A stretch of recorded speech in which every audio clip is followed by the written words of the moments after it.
Hey, this is Kineer. Welcome to another Dune Awakening live stream video. Just a reminder, I'm streaming on YouTube. Hold on a second, I have too much sound going on here. Hey, this is Kineer. Welcome to another. Just a reminder, I'm streaming on YouTube. Sorry about that.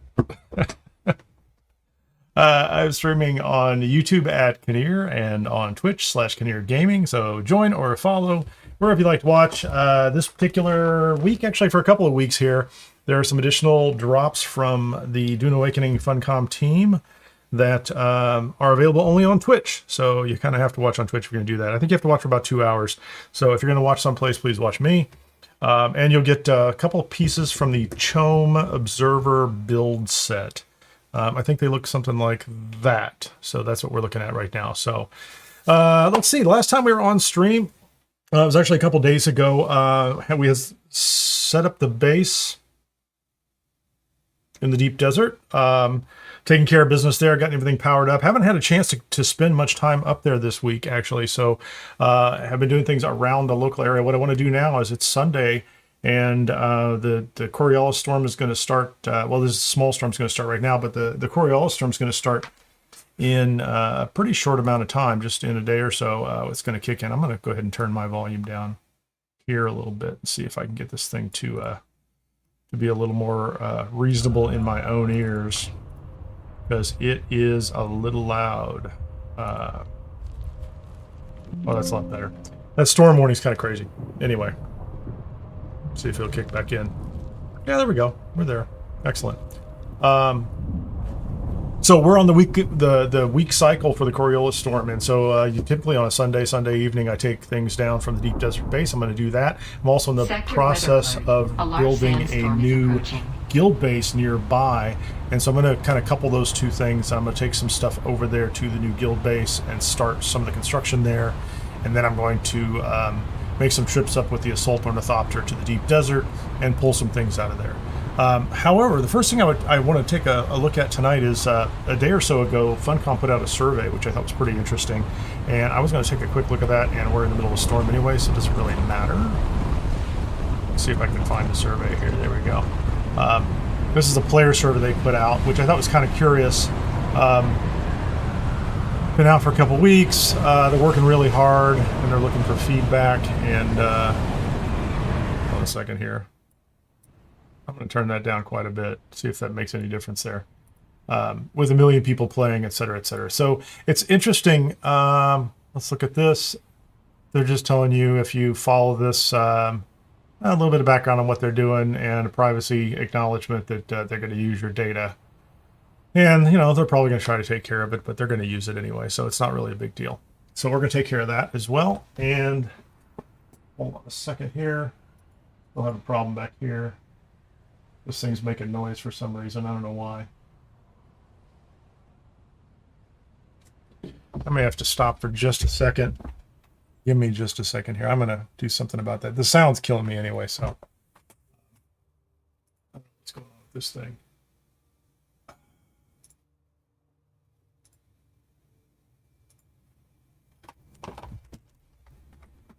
Okay, that's a lot better. So they offered us a player survey, and they're asking a couple questions here, and I'm just going to highlight some stuff I think that's really going on behind the scenes. There's a lot of interesting, you know, there's a very wide open set of questions here, but I think some of this stuff is a little, I don't know, I guess I could say it's a little transparent about what they're trying to get to. So how frequently do you play these games, action, RPG, MMORPGs? So this is all pretty standard stuff. They just want you to, you know, they just want you to kick down here and say, you know, do you play these? I'm going to say I play pretty much all of these, although I'm going to kick back a couple of them here. First-person shooters. I don't do a lot of first-person, third-person shooters. Yeah, you know, whatever. MMORPGs often. You know, I don't like the top answers and the bottom answers. I'll take the middle row here. Some of the statements they've made about gaming. Please let us know what represents you from best. So if you like single-player experiences more than multiplayer experiences, you know, come on, man. I'm going to kick through this. I've already answered this, and so I'm just going to throw these answers down the middle here. So they're going to ask a whole series of questions here about, you know, what you like in-gated. Do you like tutorials, or do you rather watch YouTube and Discord? fast-paced combat, constant action. Like, so this isn't Doom, Doom. It is Dune, Dune. So slow, more methodical combat. I'm assuming that's going to be, let's put Baldur's Gate on one side, right? You know, turn-based, etc. Pick every move for every character on the board kind of thing, versus Doom, where you're just running at fast pace, shooting everything in front of you and just trying to keep up with the ammo and your health bar. First person, third person, you know, that's okay, whatever.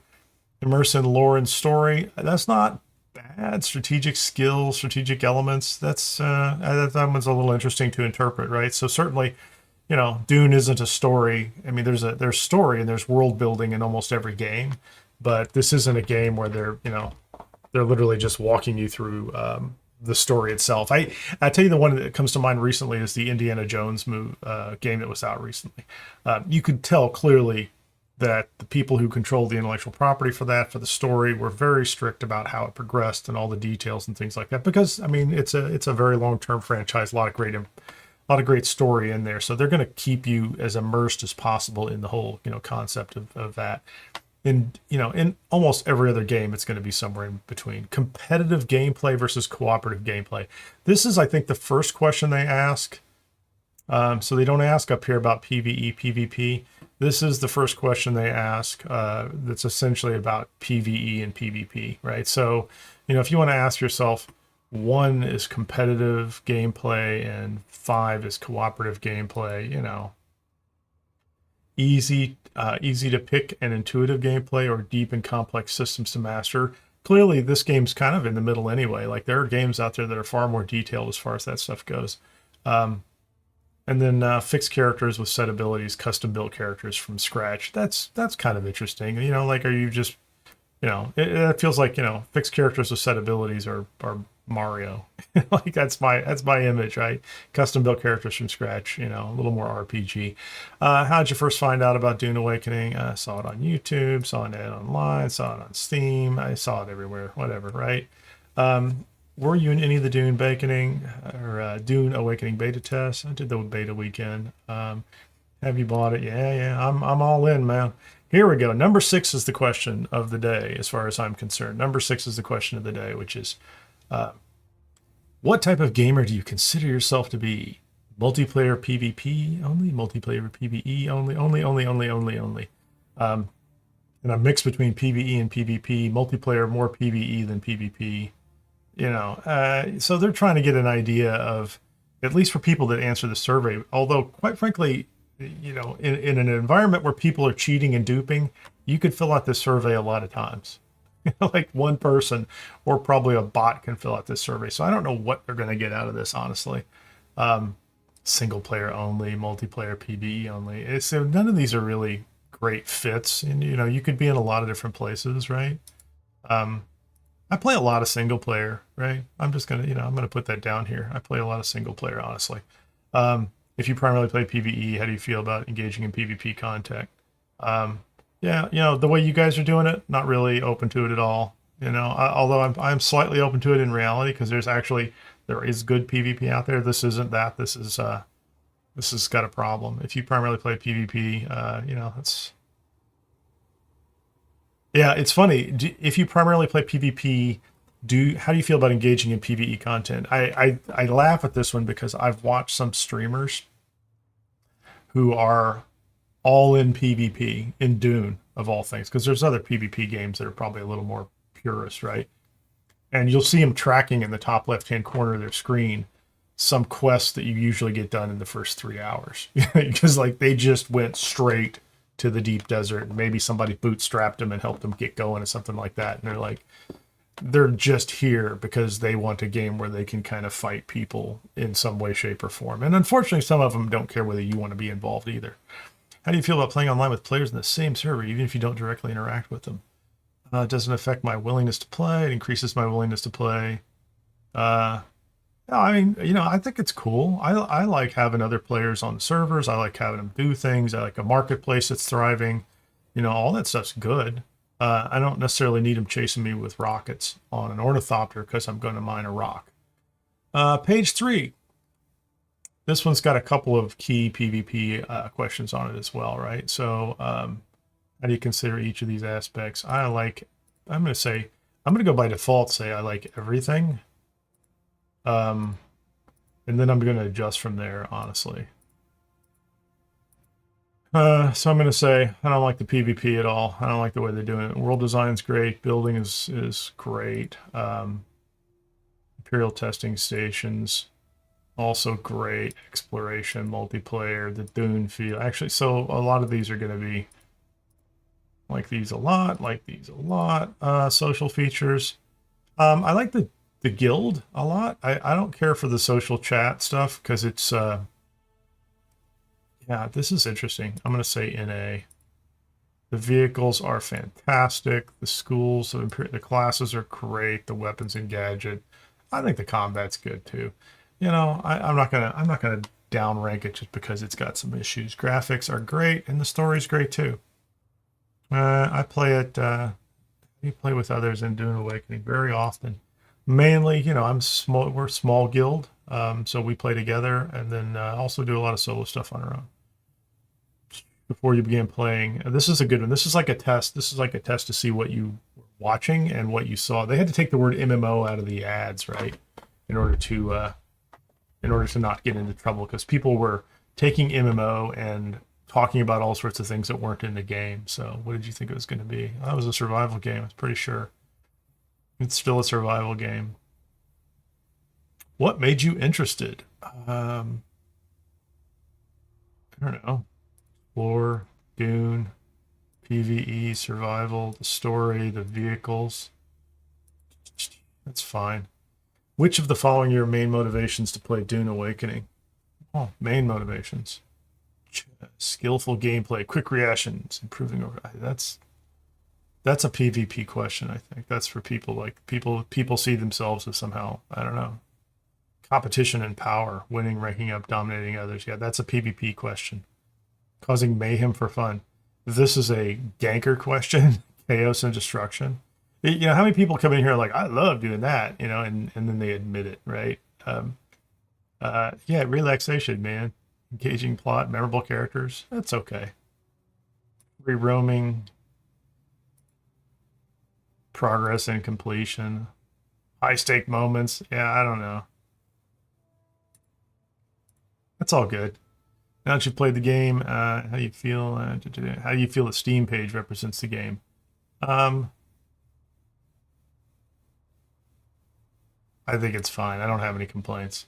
Yeah, I'd recommend it. So there you go. So that survey was sent out by email, and I don't want to create another survey. Thank you very much, Survey Monkey. You can go do your thing. So that survey was sent out by email, and you can tell peppered throughout it, they're trying to figure out who their PvE and PvE players are, how many of them there are, what they're really interested in, etc. So that means they have less than perfect visibility, clearly, as to who their clients are, and that's probably consistent with Joel's earlier statement. Let me get the volume back up where it's supposed to be over here. Joel's earlier statement and the released, the published comment that they were. He said you can have wishes in one hand and something else in the other, and now I've got a handful of something that's not wishes or dreams or something like that, which was kind of funny. So they're still trying to figure this thing out. I'll tell you what's interesting to me is I keep seeing this statistic that says less than 30% of players have set foot in the deep desert at all. And then you go look at the server totals and the counts and things like that. The number of people that are in the deep desert is pretty small. The PvP community is... I think the PvP part of the game is pretty small as well, so Funcom has to decide if that is a valuable part of the community in some way, shape, or form, or how much of it they can ratchet down and get rid of, because they are answering that third question either in their head or honestly and saying they're here to create mayhem and chaos for other people, which, quite frankly, was happening within the first couple of weeks for me. So it's not something that I'm guessing about. Like I'm not sitting here thinking, I wonder if that's happening somewhere. It is absolutely happening in the game, and it's happening, right now, every day to some people in a lot of places. And it's been my experience. Like I went out to the deep desert just to do some basic resource gathering, just normal stuff you do in any game, and it wasn't like every now and then I'd run into somebody who was PvPing. It was like every single time I got near a resource, there was somebody all over it. you know, guarding it as if it was their life and trying to fight people over it. And I'm like, oh, okay. I mean, if that's what's going on in the game as far as I can tell. So.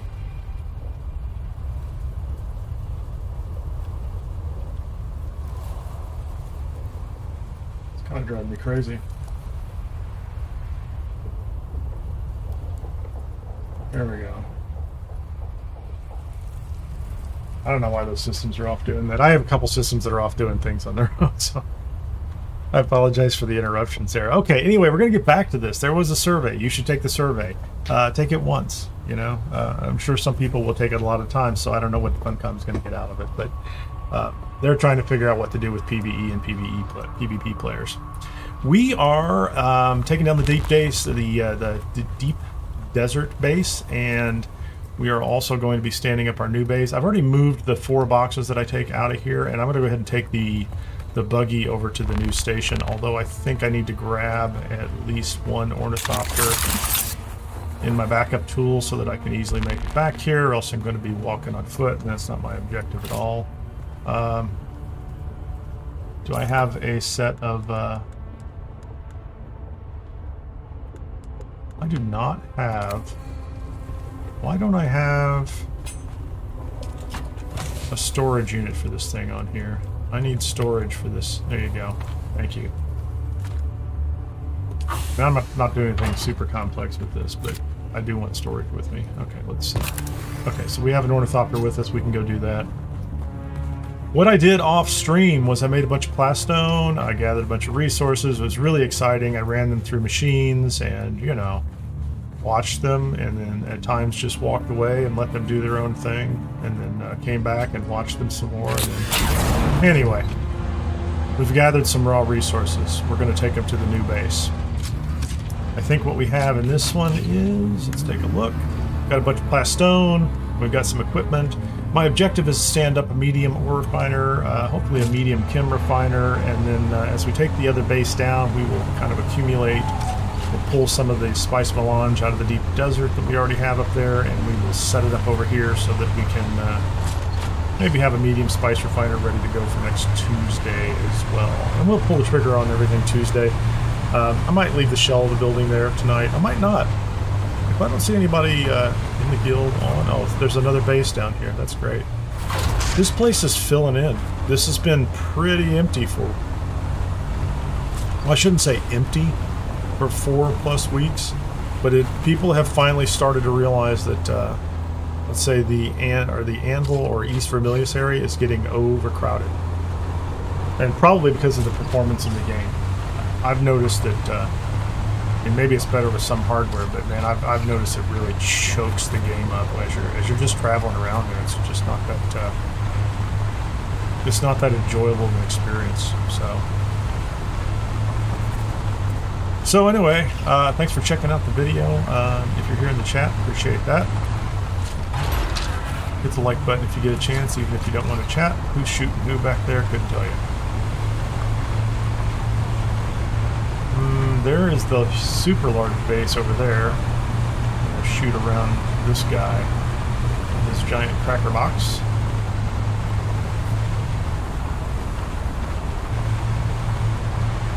I think I'm right over here. There we go. I guess I could have gone up that other side. There's a road that comes behind here. So I've started to put that wing on this side, but I ran out of materials, and I'm going to put another one on the other side. And I'm not going to get too crazy with the building today, but I did want to bring the supplies in and get them at least on site so that I can use them. And more importantly, let's park off to the side here.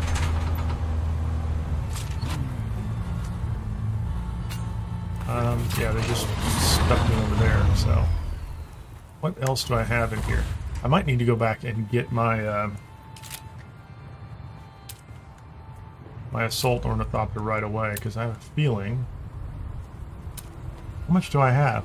I barely have enough to start pulling materials out. Interesting. So we're going to go ahead and put one of these boxes over here, so I can start pulling materials. I have some stuff downstairs.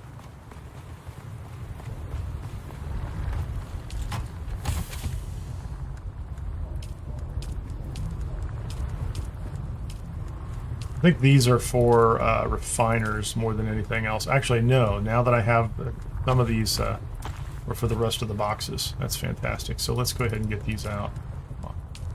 If you sort by volume, it'll automatically resort as you're pulling things out. So you can do that. I'm just going to switch back to unsorted right here.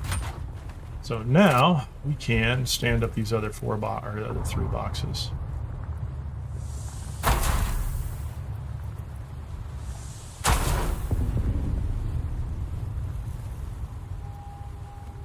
These are the 4 boxes, actually. One more. That should hold the stuff that comes back from the deep desert. And I'm going to take one of these boxes and I'm going to put it over here in the corner as a landing box. Just a place to dump material. So these are going to be the deep desert supply boxes. And I should be in a position now where also... what am I going to do here?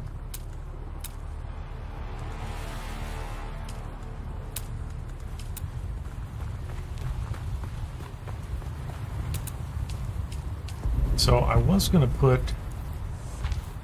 that goes out at least another... that 2? Is that it? Yeah, that's what I want right there. I'm not going to build the full structure over here yet. But I am going to get the platform in place. A little bit of foundation work. I wonder if I should put foundation here. I think I will. That might be foundation down there, so that it's got a slightly different visual. Got a better look. That's all I'm going to say. It's got a better look, is what I'm saying. So if I come down here, I might take that inside one away. So I like the way that looks, and then we can put an edge up there. Put something up there. Look a little different. We'll start building equipment down here. Actually, I need to check what's my power situation down here. I'm going to need at least another 600, 700 power probably. Yeah, I need to get over, well over 1,000. I have at least, I think I have materials for 4 wind generators. Okay, so let's take a look over here. Let's make sure I have the count right. So this is 1, 2. 1, 2, 3. So it's 3 panels wide. 3 panels into the main building.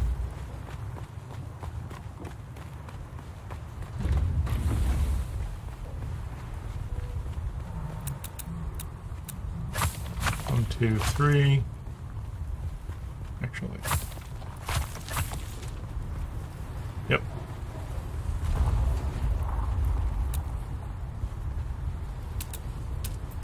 Give me the floors. There you go.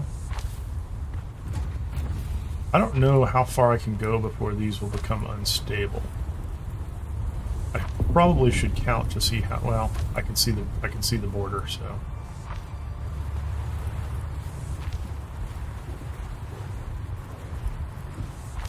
I'm kind of surprised they're letting me go. There you go. So at least that one, we've got an honest response, right? I don't have enough stability there. Can I go to? Can't do that either. Interesting. So if I touch the, yeah, I can't do that. I'm gonna have to put some.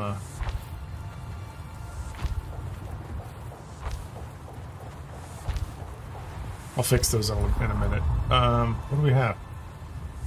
3,700 glass stone. That's plenty.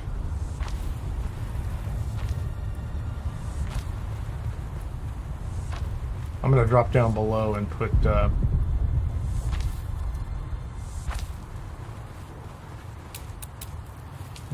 some structural support down here. So this is... Okay, so this is what I want. There we go. Am I lined up? I'm lined up. That's good.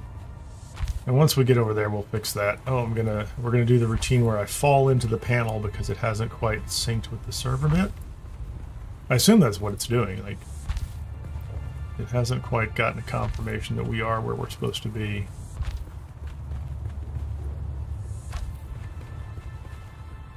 Interesting. Can I do that?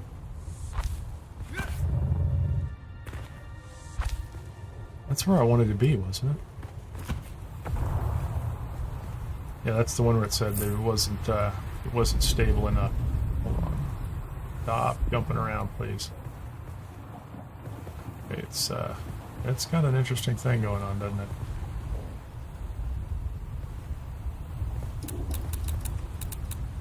Get rid of that one. Oh, thank you. That's the one I wanted right there. So I think, and I'll have to do some jumping around out front to make sure I get this the way I want it to be. But I don't think I need this one, right?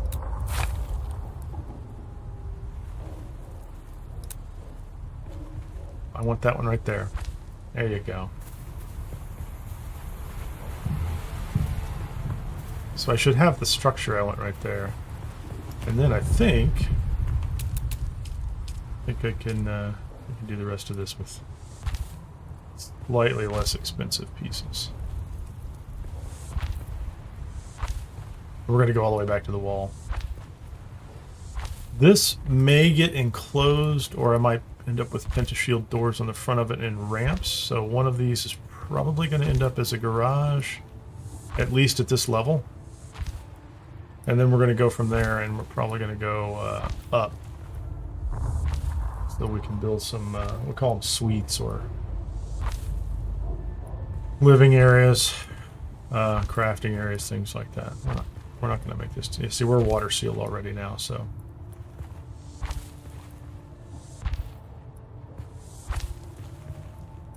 Kind of hard to see in the dark here, but.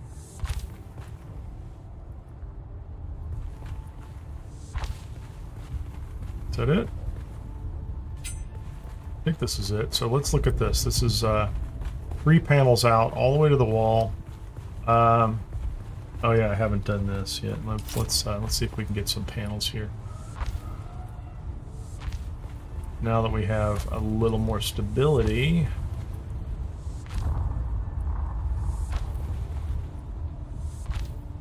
I'm gonna have to go inside and come back out to finish this up, I think. So I did come all the way back on this side.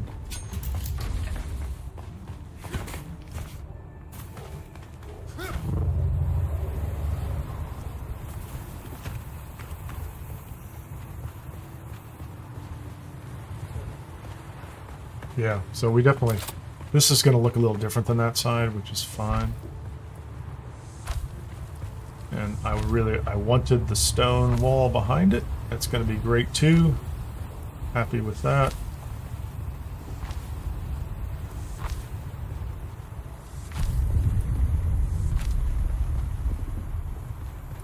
Insufficient stability. Is there insufficient stability now? Okay, so I had to connect the dots there. Okay. Yeah, we're getting there now. I'm gonna go look at this from the front and see what it looks like. Probably should get the ornithopter out and see what it looks like. Yep, let's do that.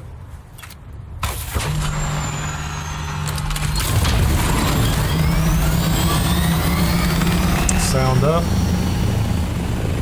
Okay, so we are, I didn't count the number of panels, right? But we're talking about 1, 2, 3, 4, 5, 6, 7.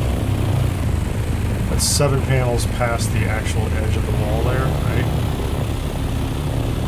The original list. 1, 2, 3, 1. 1, 2, 3, 4, 5, 6, 7. That's a little further, so that's 9. I could cut this one in and make that, but I'm going to go ahead and just leave that wing all the way out there. We're going to follow the terrain and see how that goes. And I don't know if this is going to be, technically speaking, that guy's sheltered in base. I mean, my intention is not for these to be ornithopter bays. We'll deal with those in their own way. If I need to, I'll make an ornithopter bay on top. I might fill some of that in. And I actually have this space back here too if I want that. So, hey Nick, nice to see ya. Oh, you did. I went through it, but I'll be happy to repeat the summary. They clearly don't know how many PvE and PvP players they have and what their real interests are, so they probably have suspicions, so they're fishing for a lot of information. I mean, it was a nice enough survey, don't get me wrong. Like, it had some other interesting stuff in it, but some of it I thought was pretty vague. But weaved throughout it were these questions about, are you a PvE player or are you a PvP player? And if so, are you here to create mayhem? That was actually in the survey. I'm like, oh man. But yeah, my immediate thought though is, you know, they can. It's that survey doesn't seem like it's secured. It's not like each player with a Steam account gets one survey response. So like that might be a bottable event. So I don't know what they're going to get from it. I don't know what they think they're going to get from it. I don't know if it's going to be true. You know, there's a bunch of people they just busted for duping and all that other good stuff, and it doesn't seem unlikely to me that if they had a chance to influence the game that they would use the same techniques. I hope Funcom's aware of that. I hope Funcom is aware that people are going to just they're going to game any system you put in front of them. And that is, you know, inherently that is the issue they're dealing with. I saw somebody who kept, you know, listing all these things at Funcom, you know, how they could have designed the game differently, things like that. And I'm like, the issue is ultimately there are people who will seek advantage in all circumstances using any method that they can get away with. That actually came up recently on Twitch. From a view botter. Guy was brand new and he's just like, he looks in the camera, he's like, yeah, I'm view botting. It's not illegal. And if it's not illegal and no one's going to stop me, why wouldn't I do it? And like, that's a philosophy that a lot of people share. And so the survey should be interesting. It'd be nice if they come and tell us what they get, but who knows? They may not. Okay, so we now have a top level, which is its own interesting thing. But what's going to be more fun for me is I'm going to close this in down here, and we're going to do some stuff there. I need to I'm going to play around with some more pieces. I'm sheltered down here. I'm not water sealed, but that's all right. Now I'm water sealed, just coming through here. So we'll close this in and have some fun with it, and make this a little more, make this useful as well. We have plenty of room inside for everything that I'm going to bring out of the deep desert, so I think that's a good starting point. I don't have enough power to turn those other items on, so I do have to go get the ornithopter and bring it over. Yeah, Nick, you might be right. It wasn't the most sophisticated effort, but you know.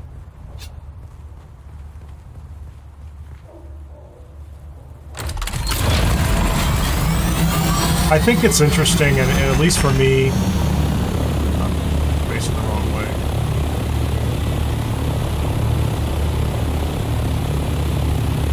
If you look at a site like DuneStatus.com, which I'm assuming is using a known API provided by Funcom, or some combination of APIs to tell how many servers are out there, how many sietches and worlds, and how many players are on. You know Funcom has that kind of data too, right? They know who's playing in the PvP zones. They know who's in the deep desert. They know who sets foot up there for a couple days or a week and never comes back. You know, they have numbers. They have data. And so it crossed my mind it's actually possible that survey was meant just to say, look, well, we surveyed the player base. They already have a plan, maybe, right? They may be like, we already have a plan, but we're not going to just implement the plan. We're going to do a survey, so everybody's like, oh, they did a survey. They care. We asked our opinions, and this was the results, so we're going to live with it. And I think that's a very reasonable tactic as well if they're doing something like that. These days, if a development studio does one thing, there'll be a small mob that hates whatever they did. If they do the exact opposite, there'll be a small mob that hates that too. So half the process is managing the expectations of players.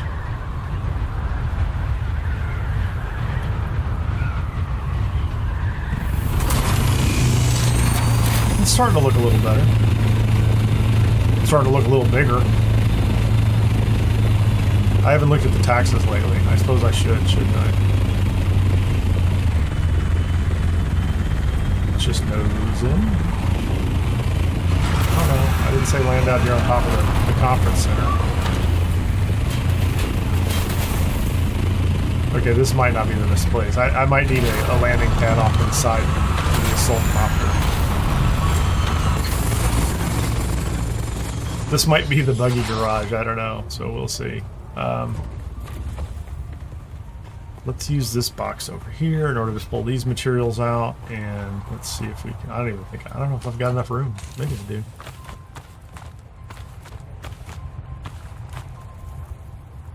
What's in the assault? Can I just take them all? Okay, we're going to do the trick. We're going to switch to volume sorting, and we're just going to click all the buttons. Click, click, click, click, click, click, click. It'll all just come out nice and easy. There you go. Perfect. Good job. Excellent job. Now let's go put a... utilities? How many of those can I make? 4. I don't have a lot of calibrated servox. I don't know why I don't have a lot of calibrated servox. The strange thing to not have a lot of. I'm going to put these out here.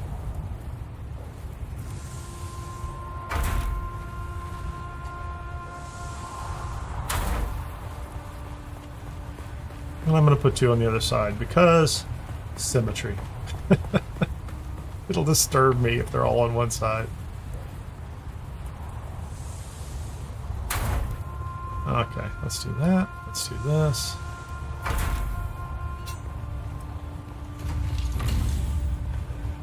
So I think, can I just go down to my, I need to go check my taxes anyway. Can I go ahead and fuel from here?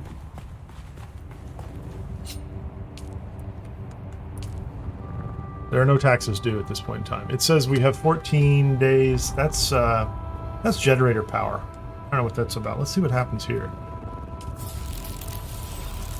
Did it turn the other ones on? If they're at 14 days, I'm going to be kind of stunned too, but let's go look. Might need to move my doors too. Yeah, they're running. 12 days. That's pretty good. So I had enough materials to get those both up for 12 days.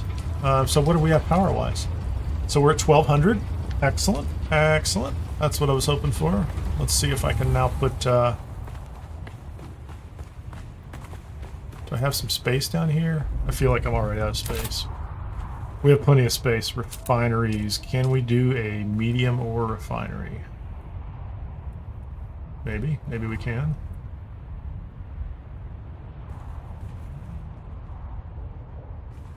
Come on. Just away from the wall a little bit, please. Medium ore refinery. That thing doesn't draw much power, which is fun. But we can use it for plastinium, plastone, duralumin, blah, blah, blah. We want to be able to make everything over here. Ultimately, everything. So how about this? How about this big guy? This is our medium chemical refinery. Also important. Excellent. What are we doing here? We have 725. I do not know if I have enough material for... I have a comment for that too, but I like that comment. Okay, so I don't have enough for the stills, the death stills, etc. I don't even have enough material. Why don't I have... I should have more steel ingots. I'm going to have to bring material for water over here. I don't... So I have just enough for the 4 storage I'll have enough material coming back from the deep desert to at least build half of what I've built in the deep desert. So there's a little bit of water storage. It might be enough to get a Fremen death still, but it's probably half of what I need. But that's okay. So I'm going to go up and I'm going to take down all of the manufacturing equipment and bring that down here. And then all the fabs, refineries, and things like that. And then the second trip, it all depends on what I can carry, is going to be the utilities essentially. And then the last trip is the rest of the pieces. So am I carrying anything? Okay, I'm sorted by volume now, which is not what I want. So I don't really want. I like the storage in case I have to do something. I don't need that. Hold on, let's get rid of the. Let's get rid of that. I don't think I'm going to survey anything, honestly. Let's. I'm done surveying the deep desert for the week. I'm wearing syndicate boots. Is it possible that I might at some point in time stop and I don't even have enough salvage material to build a fabricator. It's alright. Forget it. Just check the fuel. My opinion, Nick says, stops whether I like a game or not. That's always a good safe place. And this one's excellent, so I may be drawn deeper. Yeah. If the game is worth it, it's worth engaging in, I guess is what I would say. Like, you can look at it and be like, yeah, you know, I like it, but it's not worth me getting involved in the nonsense. But you look at it and you think there's potential. And I think I look at it and I think first and foremost, it's not just potential. This isn't a game of, or this isn't a story about potential. This is a story about a game that's already really solid. It's very enjoyable, and it's worth hundreds of hours of gameplay before you even get to the end game loop and the controversy, right? And I fully expect that Funcom will release DLC, as they've said, paid and otherwise, that we will have other places to go and things to do. So it's not like the game is over once you finish the current storyline. And so I prefer to see that process roll out over time, because I'm perfectly comfortable if I play the whole storyline, I get to where I'm at, and I can start, working the deep desert or wherever I can get materials for like tier 6 stuff, and I can start building. I'll do that. And it's interesting. I listen to a lot of I listen to some PvP players who, it's almost like they have blinders on. They're like, there's no purpose in a game unless you get to the end and you fight each other. And I'm like, there's a whole world full of people who don't play games that way.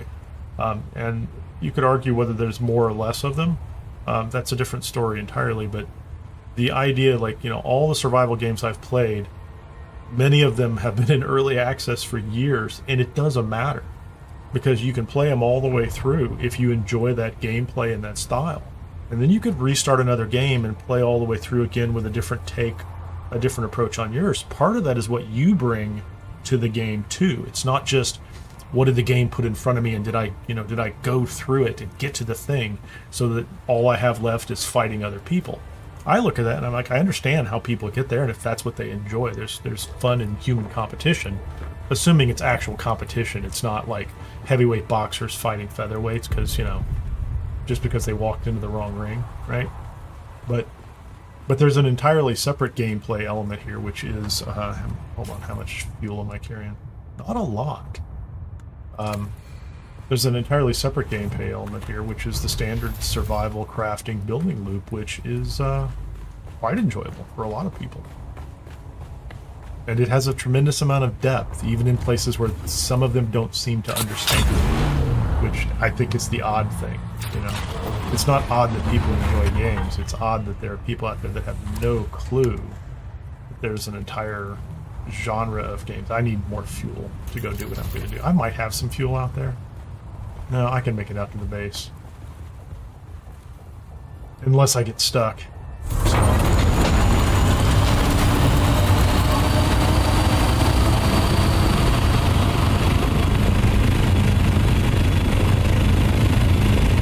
Let's go that way. So there are a lot of options, and it's a good game, and it's worth having an opinion about. So I don't begrudge anybody having an opinion. I have a lot of opinions about the game. I have a lot of opinions about what I consider to be legitimate, real PvP, and a small group of people who hide amongst the PvPers, who are really just griefers and living out some kind of weird revenge fantasy they have because of some other issue that happened in their life or something. I don't know. But crashing the wall. The booster's a lot of fun with the blue wall.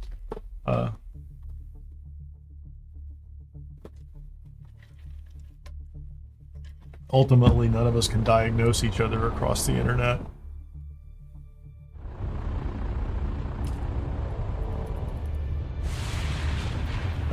Let's see.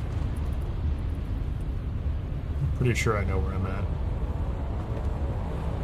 It's been a strange week. I didn't get to, honestly, it's a real, I should say, in real life, IRL stuff, right? Really kind of pulled me out of pocket for the stream this week. So I didn't even get to go out and do as much deep desert stuff as I wanted to. And I'm not going to try to do it tonight. I'm much more drawn to my schedule and getting the thing taken down.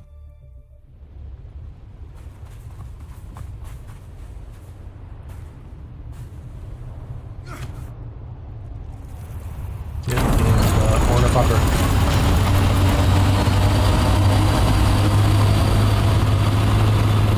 There's a lot of little bases back here. That kind of feels unusual.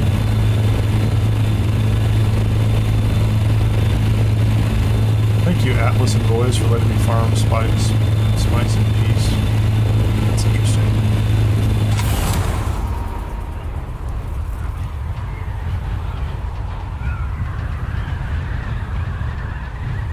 See if I can get my distances right here. Peace, you say? Okay, so I'm going to go ahead and do this. Go ahead and grab the altitude while we're here. Forgotten how to fly this pig of a ship. It's not a pig. Let's get our speed back. Hopefully don't give up too much altitude. Lock in. Listen to the howly wolves.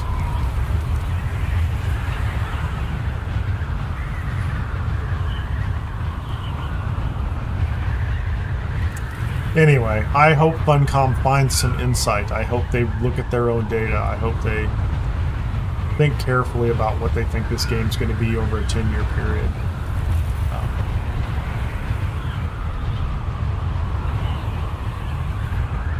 Whether it's sustainable.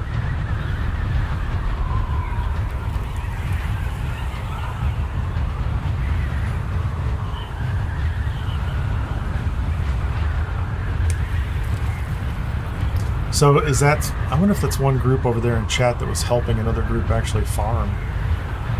It's interesting. Maybe they were just cooperating and helping them? Don't know. I've heard some people talk about how on their servers or their deep desert across the servers, they have groups of players that are trying to, let's say, I don't know, police is kind of a strong term, but they're trying to keep the people that are probably making PvP harder to defend from making PvP harder to defend. Like, there's a group of people who, you know, legitimately enjoy the human as an opponent. And you can find some good videos on it too. I mean, they do, you know, they do everything from, you know, small 2v3, 2v2 to, you know, big massive battles, but they're all clearly engaged in it deliberately. The question is, you know, whether they recognize they have a problem in their midst, and if they can do anything about it, or if they sit back and wait for Funcom to do something about it and hope that they don't get caught in the collateral. I think Funcom's going to keep making it easier for PvE players. I believe that.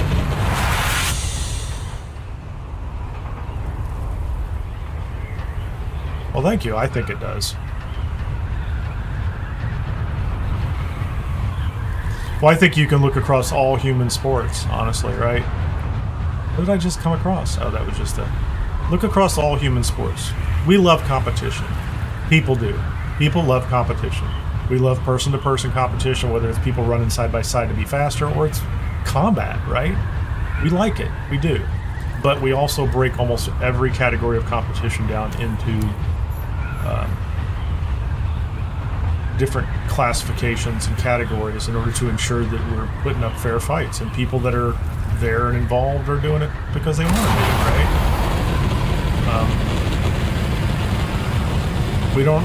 We don't do a lot of fights where you put, I try to think of a good example, but I always think of like Mike Tyson and back in his Psycho days, right? We try not to put, not the old thing that he just did, the little showboat thing he was doing, but, we don't put people in the ring with Mike Tyson that are half his size just to see if he can destroy him. Like, yeah, well, that's not entertaining and competitive, so. They'll figure it out. I think, if there's anything, I'm speculating, it's that, Funcom's hope or dream or desire was that the PvP players as a whole would somehow kind of self-regulate or deal with any of the kind of anomalies, and I don't think that would be realistic. So it's going to be some combination of community behavior, expectations, and Funcom doing something. And I still think, like, the legit PvP players are going to be the ones who won't be able to... They might have less to do.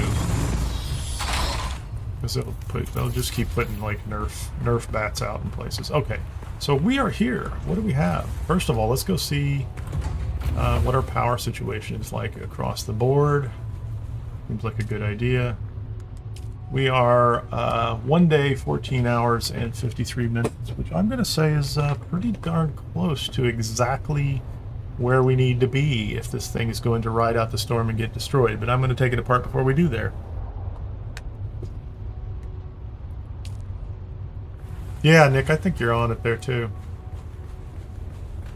All this, none of this is new. The computers, the games, the online multiplayer, that's new. It's kind of new in the last several decades, right? But the rest of this is human behavior, and it's pretty normal human behavior as far as I'm concerned. I need a box to put things in. I need a box that's mostly empty to put things in. That is not a box that's mostly empty. Well, I've got fuel out here, that's for sure. Okay, so here's what I did last time. Last time I took everything that was in the boxes and made one trip back and put it in box number 4, came back, and then I started to disassemble the rest of the infrastructure. So that might be what I'm going to do here. Because I don't need, like 1,000 flippin' salvage metal. Do I need those? No. Let's go ahead and get the good stuff. So even this stuff is, I'll take it if I have the room. But clearly I didn't need it for something.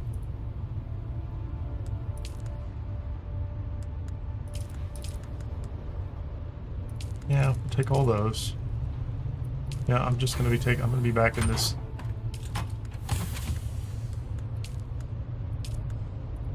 I just put 1 or 2 of those in my pack. Yeah, there you go. Let's carry those. That way I'm carrying those. I can actually use them. I knew what you meant. Horse, hose, house. Okay, is that empty? Oh, there's a lot in here. Wow. Look at all the freaking batteries in there. So we're going to take all these back. These are all going to go in a box. That's crazy. What's the heaviest?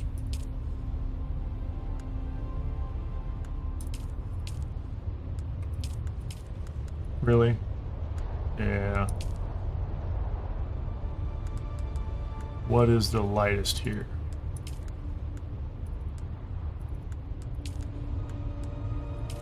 I guess we're taking all those with us, aren't we?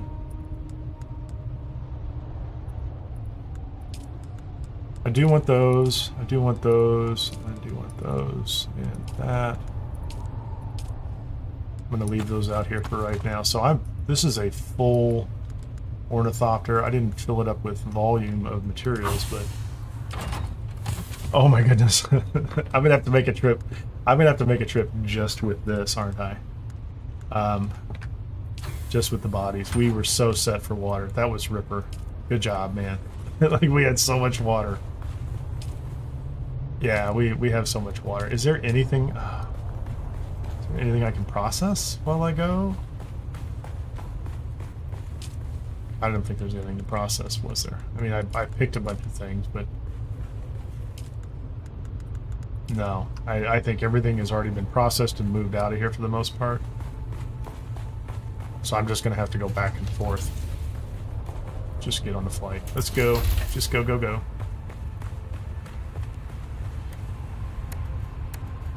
I know, it's super exciting gameplay, but it's Dune.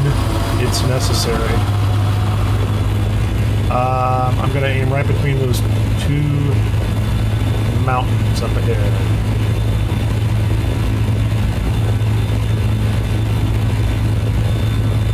Can't see my altitude yet.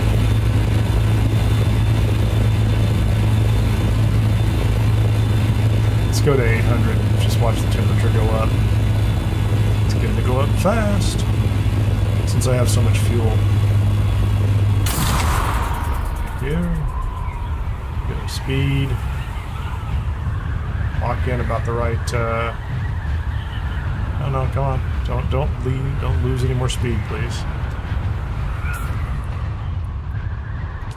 You and your tired hoses. Horses.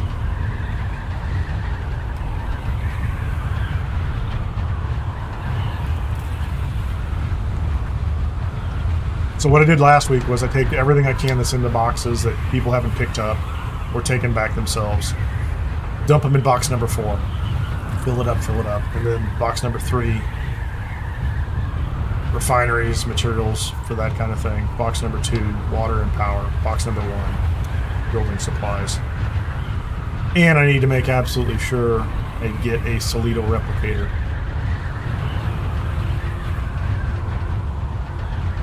I have last week's, but I would generally be happy to get another one. I might have last week's. I might not have. I know I used last week's. And I'll make 2 of them. One week I made 2 so that I could use it as the base. Oh, that always makes me nervous, that little red disconnect. Actually, I've been playing on a private server on the side to see kind of what that's about. On G-Portal. I signed up, paid for it for my own money, and then I decided to sign up as an affiliate as well. So there's a link in the description for G-Portal. I highly recommend them. I like them. They seem to do a good job. They're nice people, and their server's running just fine. Anyway, I was leveling a guy, low level, right? Just kind of in this barren, empty area. There's nobody playing, right? There's only a handful of us on the server. And after Haga Basin South, kind of don't even see each other. Like, I don't even see their bases anymore. Like, you have to hunt for them. But I built an ornithopter for the first time last night on the private server and disconnected while in flight. The game just cut out on me. And it was a little harrowing, to say the least. After 5 minutes of waiting to get back into the game, speed, right? I finally came back into the game, and they had they just stuck me on the side of a tower. Like, I'm not even sure I was facing it, but I was there. I was not in the sand. I was so sure I was going to be in the sand. There was going to be a worm coming or something like that. But whatever Funcom's doing, I think maybe they're getting their algorithm right so that I'm going to have to.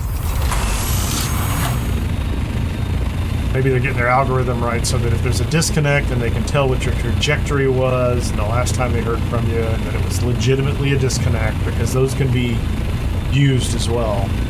But they just plant you someplace on a rock or something where it's safe. I hope they do something like that.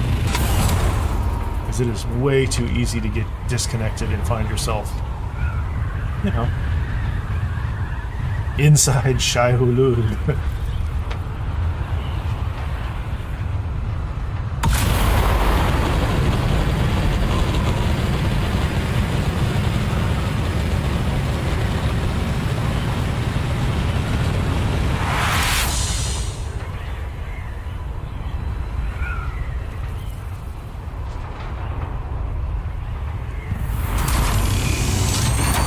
Yeah, I didn't maintain my altitude here. I'm not boosting as much. I was doing 2 or 3 boosts at a time, or not at a time, but two boosts to get from there in before. And that was actually a pretty good way to do it, I thought.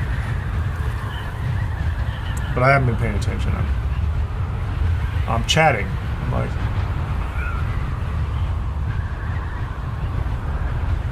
just a reminder, if you're looking for the CHOAM Observer pieces, they're on Twitch and Twitch only. So open up your phone, watch on Twitch. If you're not using your phone for this on YouTube.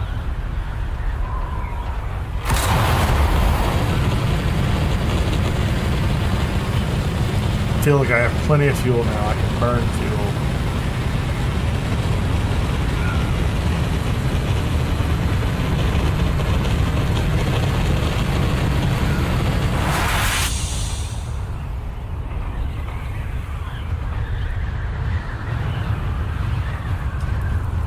All right, take me through there. Anyway, that whole private server thing is kind of a trip. I was playing very slowly up through Haga Rift as well. Really kind of relishing the game again, right? Just, you know, trying to get a feel for anything I might have blasted past, right?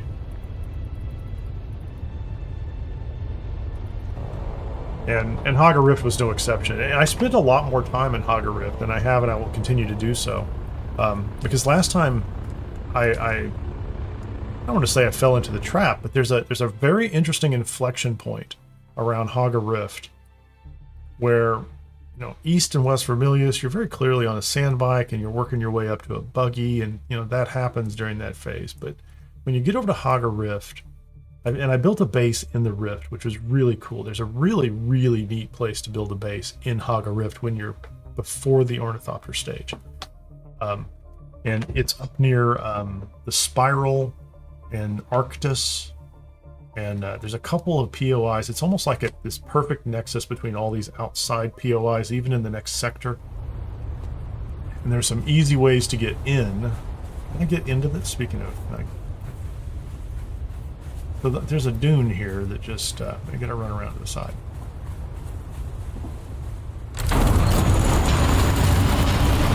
There's a really neat spot that is, I just go 1 level down into the rift, so there's no risk of sandstorms. You still can get heat stroke there, which is interesting.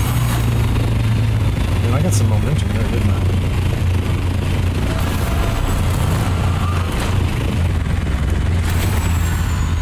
But if you look at like CHOAM 7 and CHOAM 3, you can go up and down levels and you can get to things, and it's really neat. You can farm the whole place. It's really kind of great. But there's a serious draw at that point in the game where you... I guess I need to sort this by volume again. There's a serious draw in that point in the game where getting that first Ornithopter is just like, you know, it's so compelling. You're like, oh, I really have to do it. Really have to do it. Oh, I need to take stuff out of my own inventory too, don't I? What was I carrying here? Those were not things that were in my inventory. This is my inventory. This is my regular stuff. I'm keeping this. Since we have a bunch of salvage material, do we have salvage metal now? I really need to make some more welding wire soon. That's going to bother me. Oh, there's a bunch out there at the base, so I can do that.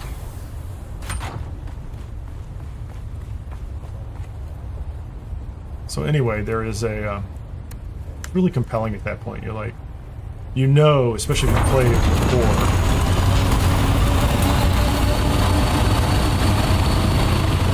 you know that the Ornithopter changes the game in a fundamental way. But the first time through, I felt like I went to Haga Rift a lot for all the quest items they wanted you to do, but I didn't really work Haga Rift. I didn't go through it end to end. And, you know, I wasn't as thorough as I wanted to be. And there's some really cool drops in Haga Rift. There's some great gear to pick up. Swords, rifles. There's a sniper rifle at a place called the Weeping Chasm, I think. I got a really nice set of soft step boots, not just the cheap ones out of the testing station. These were like, I don't know if they were Tarl or Taubers. Really nice soft step boots, and I was able to build up the Kel's Still suit, which is a real nice replacement for the Hollowell suit.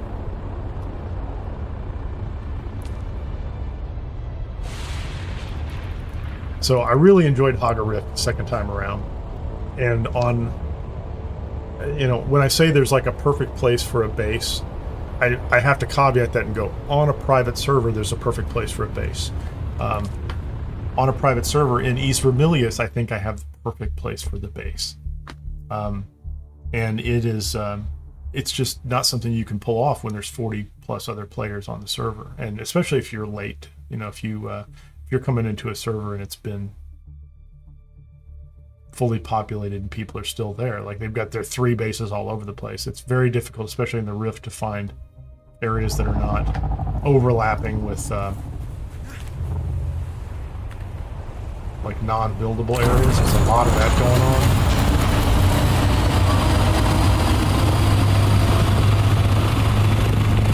But I enjoyed it. It was great, and I recommend. Not only do I recommend the whole private server route, because it's as close to a single-player PvE experience as you can get. Plus, if you have a couple friends that will go do content with you, that's a really nice option.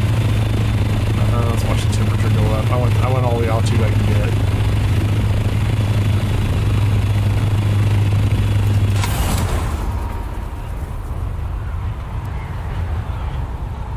And then once I got the Ornithopter, that's when I had the issue where I disconnected later on. And I think that's just an odd situation. I don't know what you can do about that. It just happened. I ran speed tests and things like that. There was nothing wrong with my local connection. It was, who knows.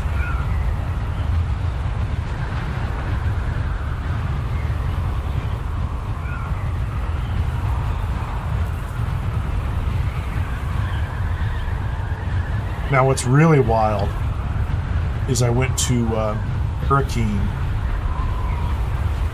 Is my speed good? 153. I'm doing about what that guy is. Maybe a little faster. I'm catching him. Maybe my angle's a little better. No, I was doing Arrakis, and I actually ran into another player, which was rare, because like, I just don't find anybody, but at least it's, you know, the social hubs, the cities are big. And then I went to the deep desert, and there was nobody there. There are no bases built anywhere in the deep desert on the paid server the providers. They roll them all up, so like people who pay for servers are off there kind of doing their role-playing thing in small groups, and when they get to the deep desert, there's nobody messing with anybody up there. It was, you know, you're not thanking somebody for letting you mine some spice without killing you. You just go mine some spice. Now the character I had was so new, he didn't have anything.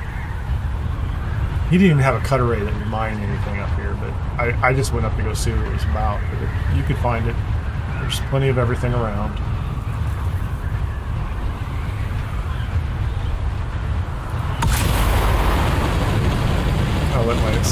Once again, I let my height, my altitude drop more than I wanted, really.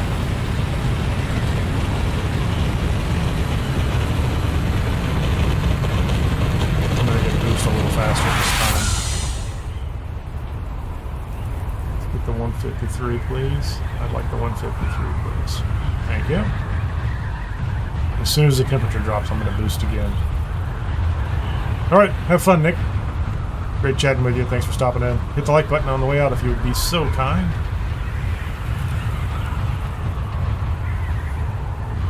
What's up, my Haga? That's an interesting statement.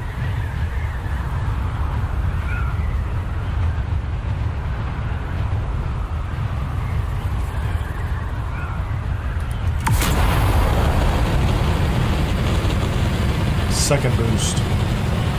Should be all I need to get there without any real issues.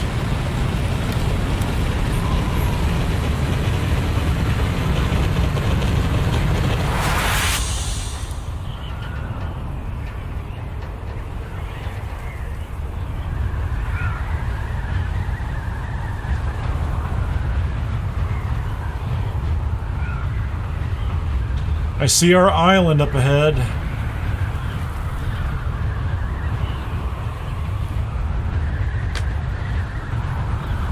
This is going to take me more trips than I thought. I need a bigger assault ornithopter. Or we need to make smaller bases.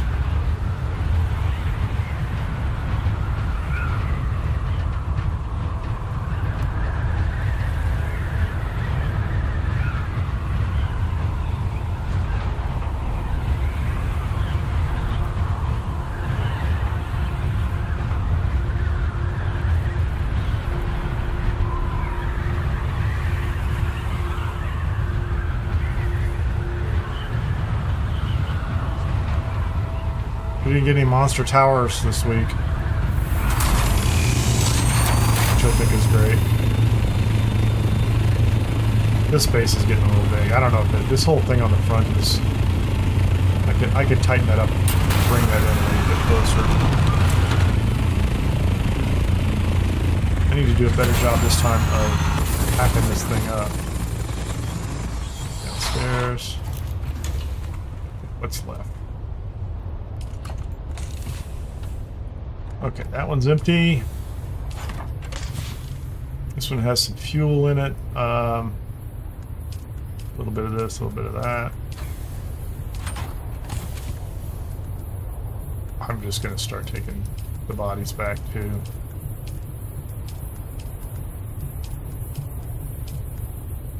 A lot of bodies. That's just funny. I didn't realize I was going to make a whole trip for bodies. Oh man. Maybe I should do.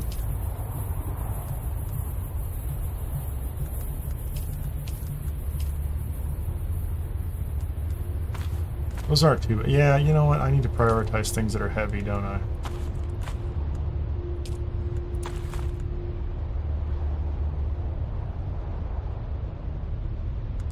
$82V. What's that? 75. That's better. So we're gonna kind of that's almost nothing. Okay, so that's a full load that we can take, and then I'm just gonna start carrying all the fuel myself. Oh, can I hold on before I go too much further. Don't we have a survival fabricator somewhere here? Yeah, there you go. Thank you. That. This will make me happier. 1, 2, 3, 4.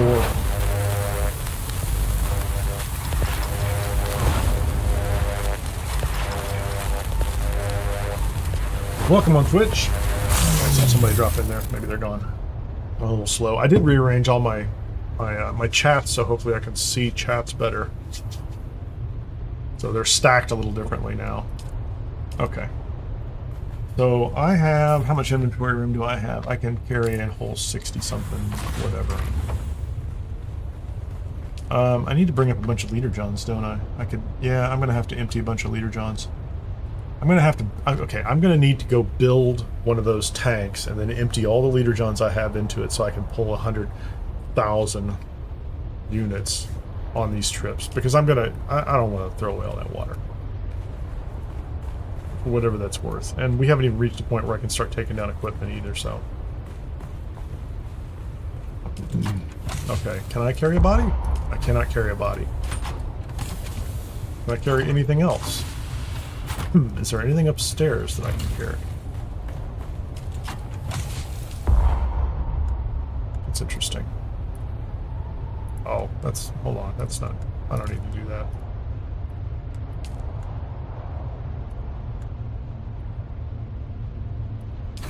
Okay, so those are okay. Where's the upstairs?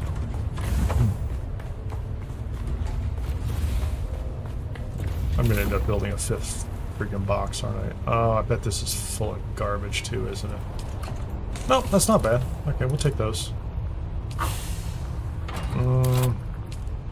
Give me the, no. Give me this. Let's get rid of this. I'll take enough for one more box that I can take back with me. there anything in this one? Take those two. So that box is empty. That box is empty. Do I have a box over here this week? I do have a box. What's in here? Oh, my mercenary suit. Okay, we'll take my mercenary suit. We'll take that back. I'm not going to worry about the furniture for right now. So I think after this trip I can start focusing on taking down the equipment. Because there's nothing left in here. There's a bunch of bodies. So I might leave those. We'll leave those until we do the water run.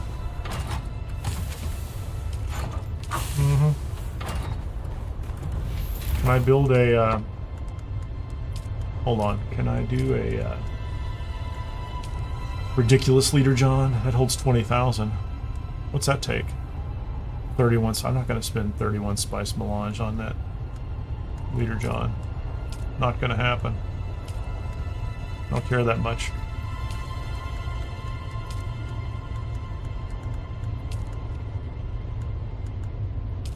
What's a deca leader, John?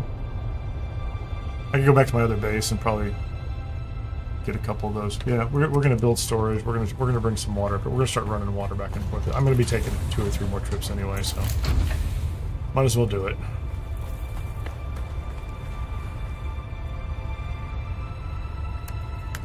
Oh, she's a hero.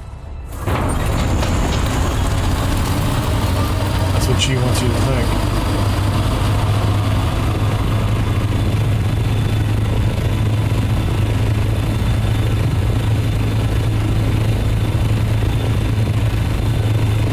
Yeah, there's the other thing you don't see on a private server. There's no chat because there's nobody there. I think I'm going to log my guy in and just like maybe get into a still tent and leave him logged in and occasionally say hello and see if anybody's there. just log in on a laptop or something. Just leave it off to the side. Like, hello? Anybody there?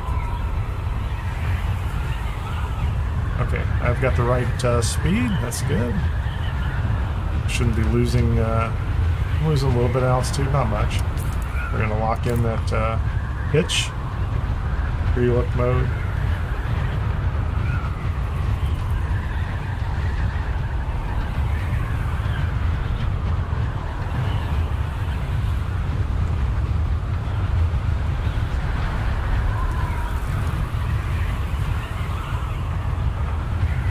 Tempt me not, ship of the sands. I see you over there, fallen ship. I really want to, that's the problem. So as long as I leave the base out with at least a moderate amount of power, it's still useful. I could let it fall apart next week. Or I could just leave it. I just need to get the things from the inside. Deca Leader John, Solido Power, or Solido Replicator, right?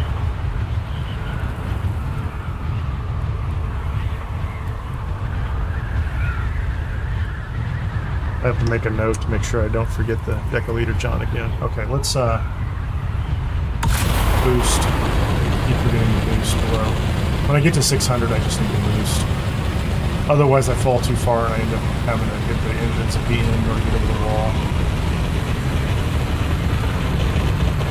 My fault. Wasn't paying attention. Let's make sure I get my 150. Yep. Okay, we're back. We're good at 700. We're going to go ahead and angle off.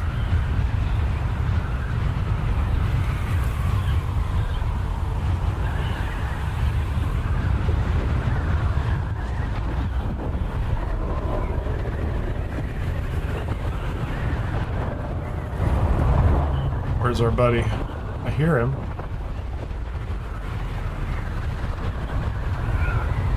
I hear him. I don't see him. Where's our little buddy? Temperature's down. Boost.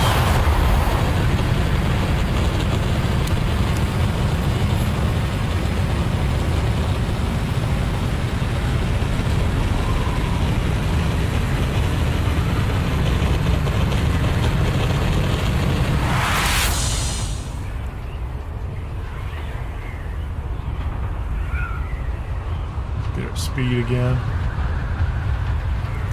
Wow, chat is on fire tonight. All their hot spiritual takes going on tonight.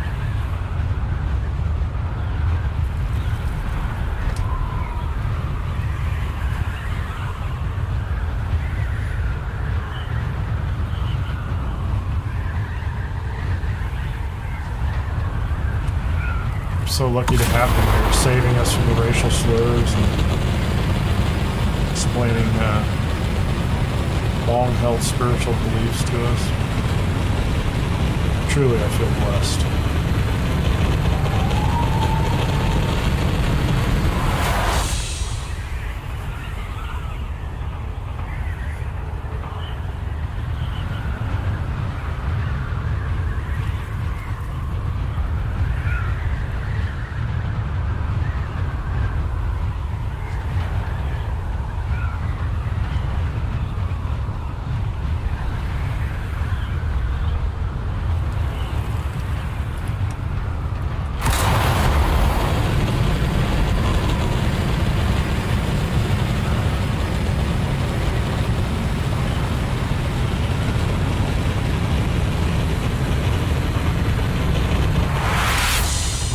Good enough.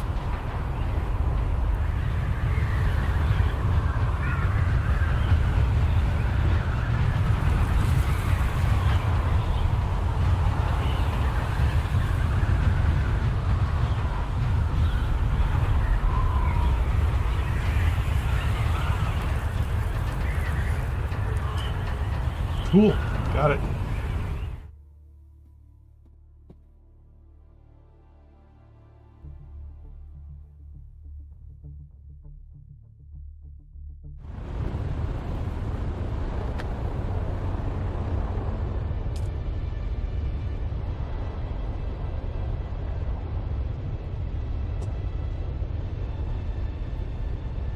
All right. I do like this location for dropping in. It's very easy.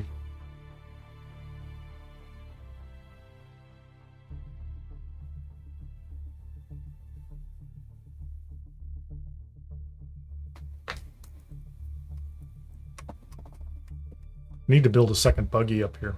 I need to build that Mark V buggy. I'm putting that off for a long time. Probably have the materials. I just have a Mark III that's Frankenstein up to like Mark 4.5, maybe. Maybe it's a Mark IV. On average, it's Mark IV. Okay, they started me right next to that guy's little scout. Okay.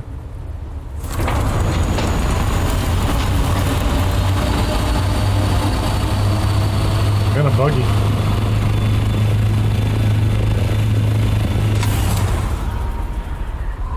Gonna get some serious momentum. Smashed into the conference center.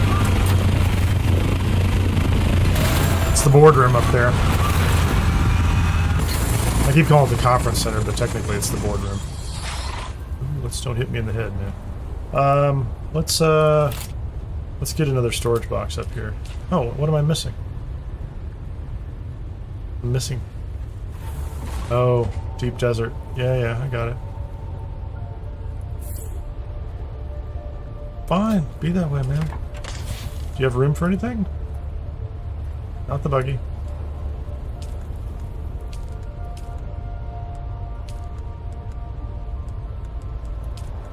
Let me get that. I'm going to put that in my backpack. 4 and 168. So this box is everything except the bodies. And, you know, I'm going to go ahead and put the bodies in the first box until I can build another one.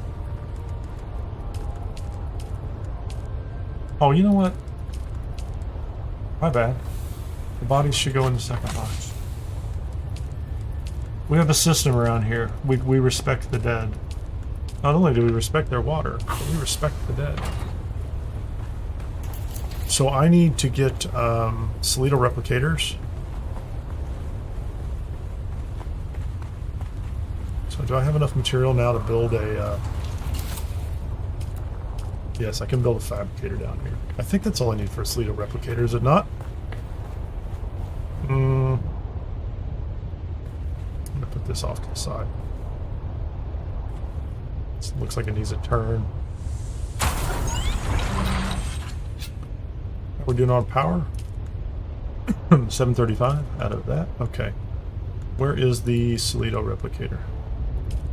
Two of these. Take two. Get them both.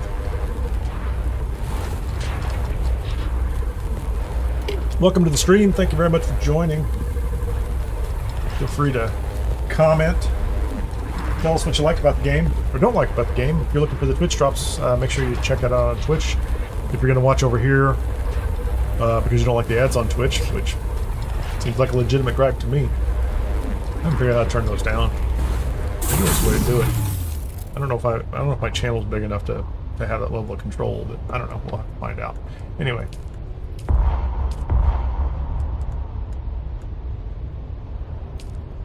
Hold on a second. What am I carrying that's so freaking heavy? Okay, that's it. Okay, let's we're gonna put these down here. Put that away, put that away.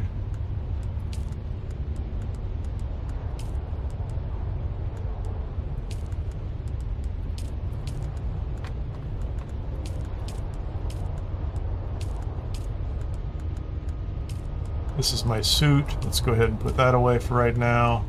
I have one Solido replicator. I have lots of... go ahead and put that out of here. How much does that weigh?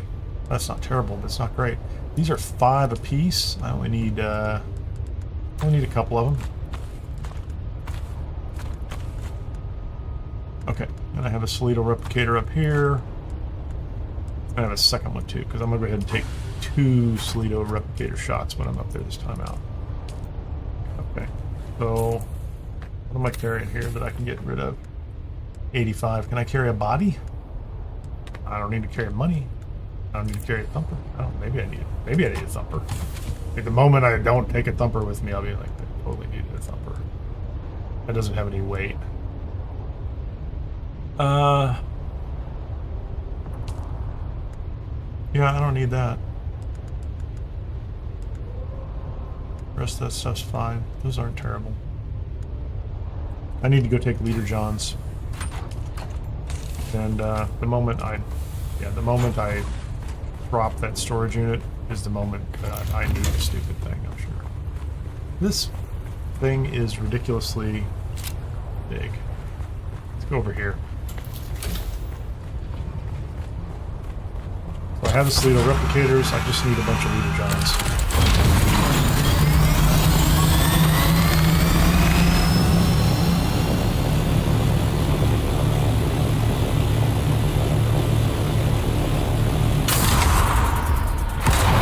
That booster going. I don't use that booster enough.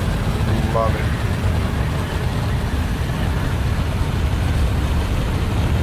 The Scout with a booster is truly a wonder these days.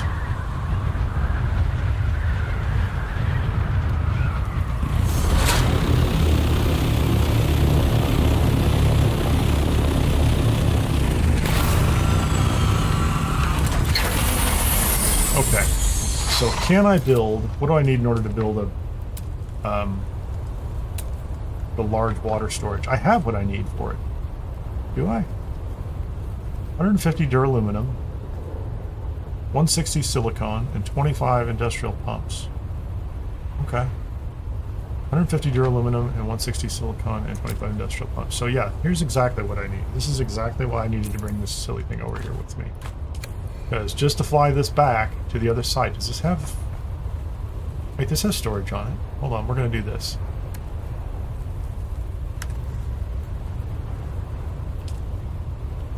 Okay, can I put 150 duraluminum in there? Let's see. I have it. Thank you very much. 150. 150? Yeah, that's excellent. I don't need 160 silicone block.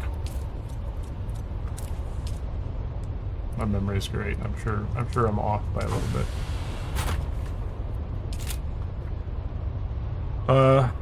Thank you. I just swapped that out. I didn't need to do that. Thank you. 116. 25 industrial pumps. I only have 25. I guess I'm gonna have to farm those. Not tonight. Maybe I'll do it later, but 150, 160, and 25. So we can make a large... where are the industrial pumps? There they are.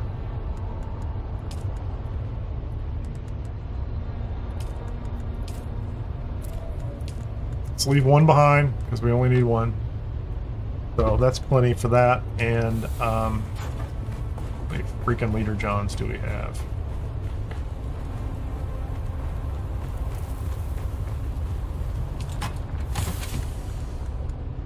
They are not here anymore. I know where they're at. Truly I do. They are here. There you go. Look at all that water. These are heavy too. Okay, so this is going to be... there's at least 2 Decaleader Johns, so that's going to give me some ability to... Actually, I have a third one too. So I can move that. So I should be able to go back over to the other base, build this large cistern.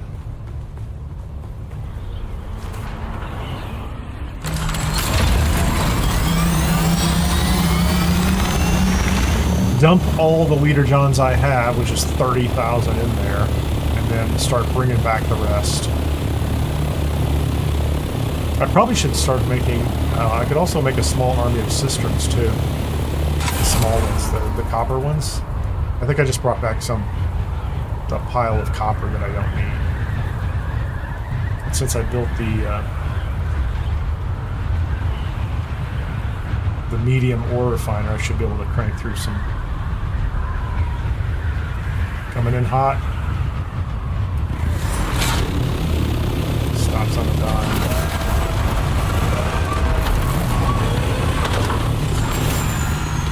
Nicely done. Nicely done.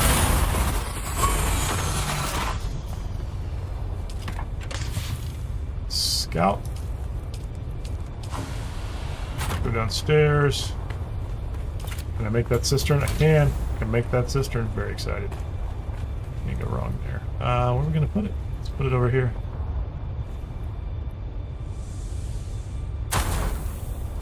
There we go.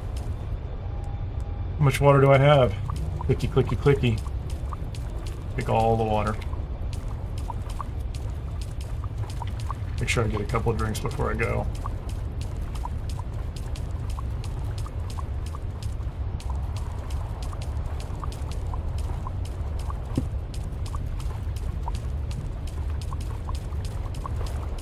Crazy. It is over 30,000. That's okay. I can pull 30,000 out of the... that's everything, isn't it? Okay, back to the deep desert. Now we can start taking stuff apart. Let's get that guy pocketed. Get this one fueled up. Make sure I have it fueled up. Okay, so we have plenty of fuel. We're just using that one. We're full of Leader Johns. These things are heavy. Actually, those are heavy. 15V. Even when they're empty, they're heavy, which is interesting, but, you know.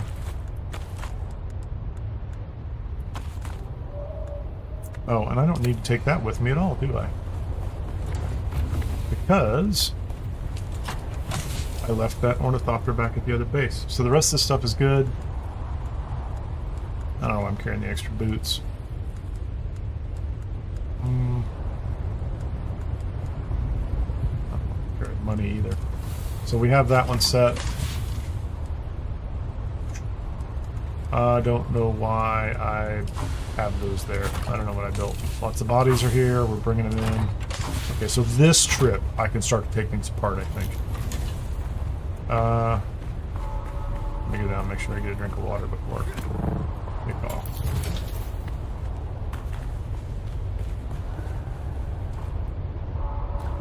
Because I am not wearing a still suit.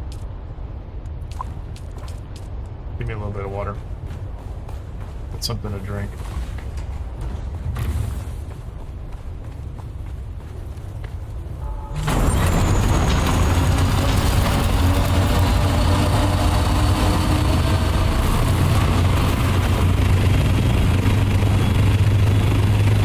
Alright. Third time's the charm. Or the 4th, the 5th, or whatever it is. I swear, if I do this 5 or 6 times, I'm just going to go ahead and take the whole base down and be done.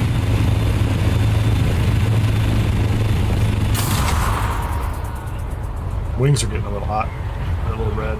Let's see it.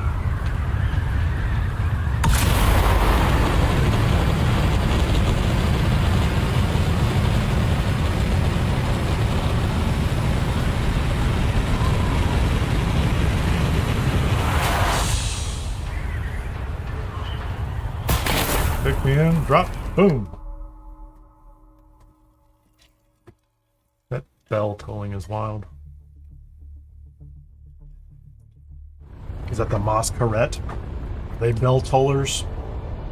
Maybe they tell. Maybe they hit bells.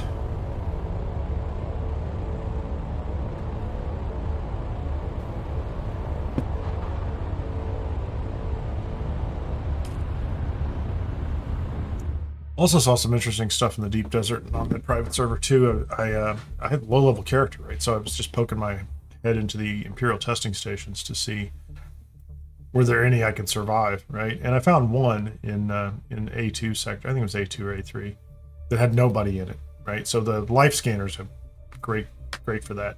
The second one, I went into it and there were only people on the right-hand side. I'm like, I don't think there's anybody up there clearing it. I'm like, that's kind of interesting. So I went into the left-hand side, got the van, cleared it without really any conflict or anything. And then I came back in later and the place was fully populated. So I don't know whether... There's a very small chance somebody was actually there in a deep desert that has almost no one in it. And they did the testing station before I did. It's also possible that Funcom is generating those differently on different days or something like that. I don't know. I'm very curious about that myself. 130. We're going to stop. Make sure we get our 150 speed. I don't need 160. That's all right. Thank you very much. Lock in. Cut to the map. Exit in look mode. Pre-look mode. We're being followed. Yep, there's at least one ornithopter up there. They might be doing the same thing we're doing. Keep coming out at the same rate. As long as he's not loaded up with rockets, which actually if he had rockets he probably couldn't keep up with me, could he? Waiting for me to fly over a control point and get flagged for PvP. Doesn't happen, but...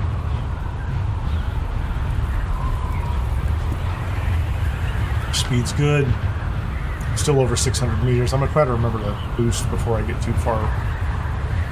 Yeah, let's go ahead and do it now. Why give up the extra altitude if you don't have to? As soon as the temperature drops, hit the boost and go back up.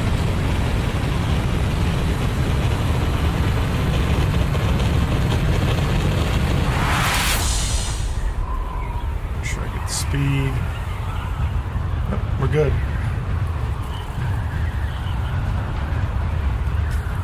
Lock in. That way I don't have to mess with it.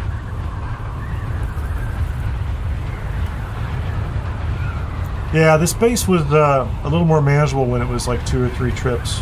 Getting 4 or 5, I'm gonna have to downsize it, or I'm gonna have to make sure I round up the other people in the guild to come hang out on a Sunday night and chase this thing down. Otherwise, we'll just downsize it. I like the idea of having a full base, but you can't. As a solo, I don't think it's a good strategy. Like if it was just me, it would be a much smaller base. And you really only need a very small spot or something tall like the, oh, I'm not paying attention. Like the taller fabricators or refiners, like the medium spice. You don't need that much space for it, but you can't put it on a single height. You can put it up on the flight deck if you had to. Be visible to anybody that's out there, but we're not processing that much material, so it's not like it's a big deal. Nobody should be chasing us around looking for our stuff. There are much more interesting targets out there, I think, than us.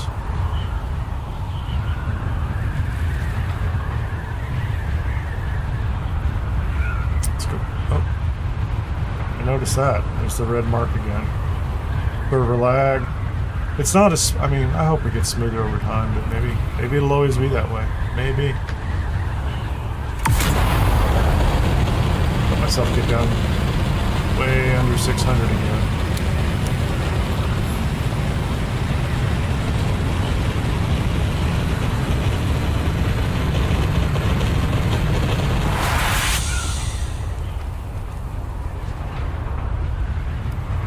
There we go, 620. That ought to be about right. Is that our island up ahead? Man, I'm already below 600.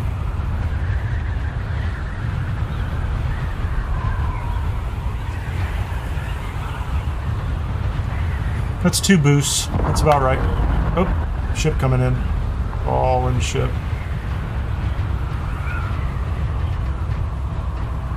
Such a temptation.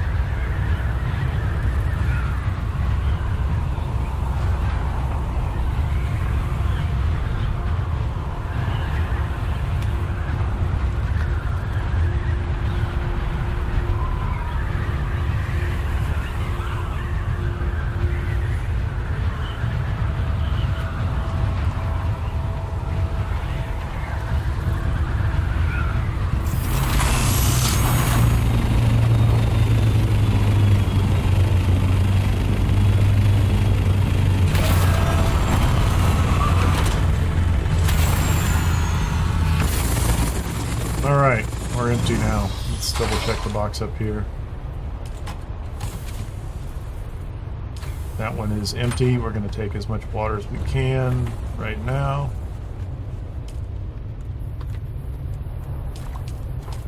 I might. I don't think I'll have enough to.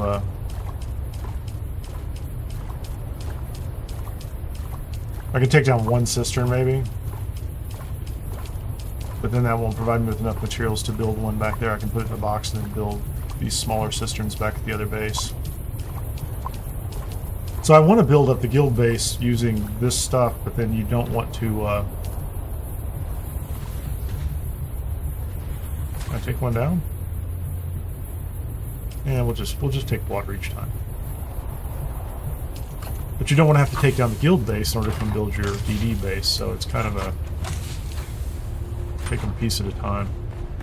So let's see. I think we have all the crates or the boxes kind of cleared out, so those are good.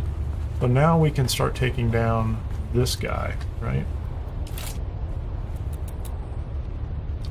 So I should get plastinium, silicone blocks, spice melange, complex machinery, and cobalt paste, right?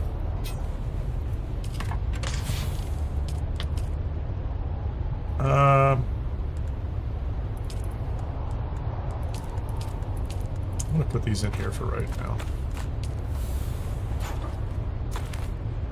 The arrows are in here. And the bolts. Darts, not bolts. Not arrows or darts. Cobalt paste is going to be crazy. Yep. Forgot about that. We'll go ahead. So the refiner is in here. Give my light darts back. Light darts, heavy darts. Give me at least 1 liter, John. So I have the rest of those in here. Oh, I need to take those all back and dump them into that other container, so that's okay. So I go to the assault ornithopter. This guy can be in here. Sorry, I'm still taking stuff apart. I didn't need to pick these up. So let's go ahead and take care of this.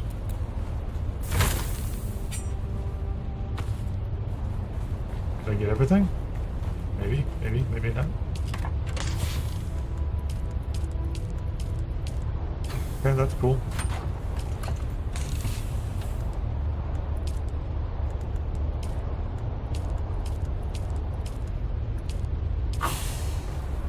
That's good. Let's take care of the medium ore refiner.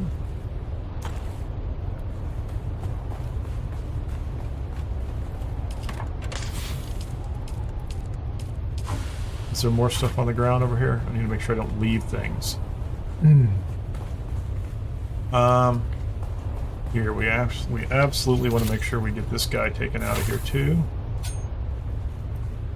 Okay, the cobalt paste is going to be kind of a big deal. The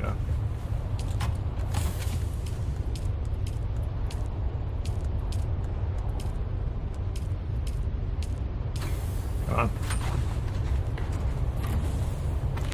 So the only other stuff up here are kind of mundane, average, everyday. Oh, the still would be a nice thing to have out of the way. So let's see, can I get these into the ornithopter? Oh yeah, we're doing great. Doing wonderful. 213, 109. That all looks good. Numbers are about, so those are round numbers. 150s, 200, 75. So the 63 is a nice half number. I'm pretty sure. I was fairly confident that was what was going to happen there. Steel, silicon block, complex machinery.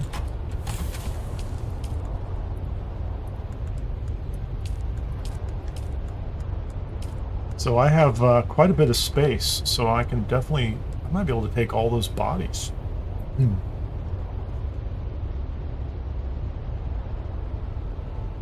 Yeah, that'd be great. So what else do I have to take? Lights, cisterns, more water, a couple of boxes, some really uninteresting, so, you know, repair station. That's steel ingots, I think. What does that one cost? Oh, iron ingots. Only 20? That's kind of wild.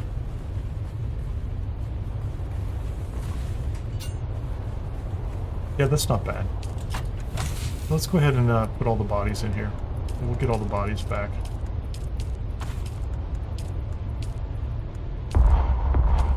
Oh, interesting.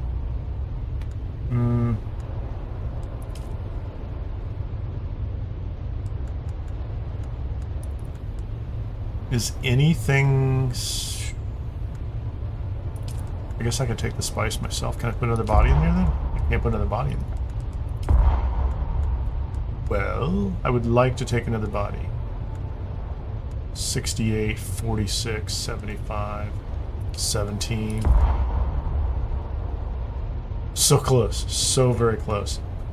How much does that weigh? 26, 25.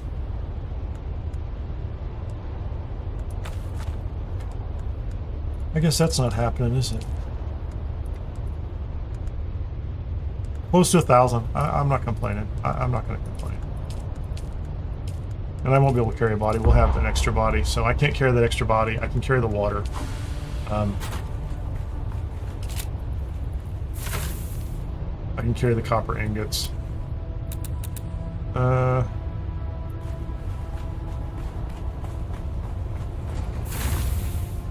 Steel ingots. 35. I got no problem there, right? This is going to be heavy, I think.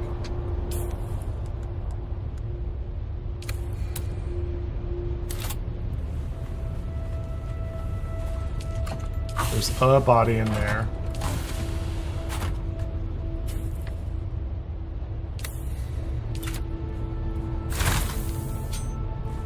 $23 and $4. Can take another one of those, can't I? Yep. Take another one of those. That's it. We are full up. That's enough to make one box when we get back to the real world. It's pretty good. Go with that.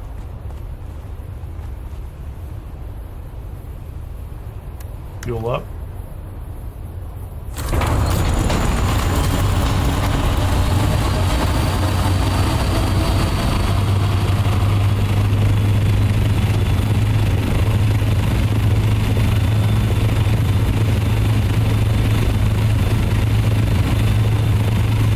Storm that I can see.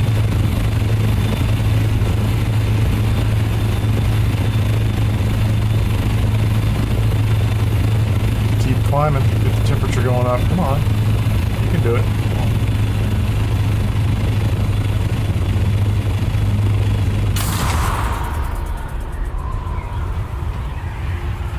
Lock them in.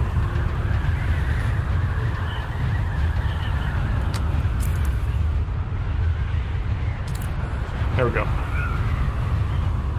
Hey, Sir Guards a lot. Nice to see you. Yeah, I used to do a lot more Sunday nights and Tuesdays and Thursday nights too, especially when I was doing Starfield.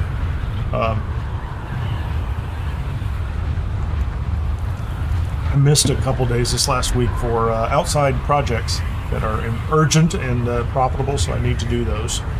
In order to keep doing this, I have to do those. Absolutely. So I wanted to catch up, and plus it's Sunday. I was going to do this anyway, and this is really, this is casual. This is not, we're not doing anything kind of earth-shattering here. Just tearing down the deep desert base, and at the same time, kind of building up the new guild base. So I am trying to combine it with something a little new. It's not just taking down the deep desert base. And I forgot to take the Solido replicator snapshots while I was there that last time, but I have at least 2 more trips to make if I tear this whole thing down. A lot of times, well, the last couple times, I would leave the core base with just enough power for the pentashields until Monday. And I still might do that, because then you can come out on a Monday if you want to. Like, if there's some spice, you can grab it or whatever. Just, you can't process anything, but you can at least pick stuff up and, keep working the desert. But,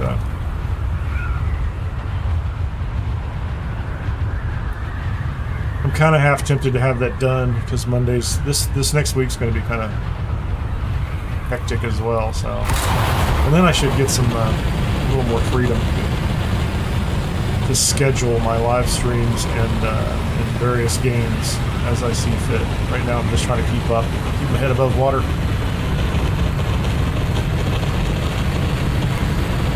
Wrap up some work for some people that I enjoy working with, which is always the bonus. I'm very fortunate that I largely get to choose the people that I work with, and I enjoy them. And I tell the baddies to go away. I've had a couple of those. Some nefarious. I did not get my boost correct, did I? I'm going to have to do this the slow way. It is a balancing act until such time that it is no longer a balancing act. I'd love to do this full time. Nothing but this, but I've not been able to pull that off yet, and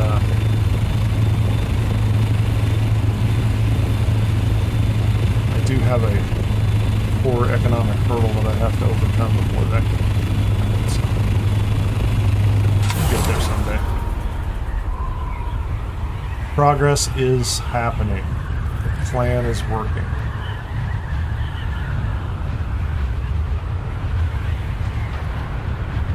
Anyway, how are you today, Sir Gardens a lot? How was your weekend?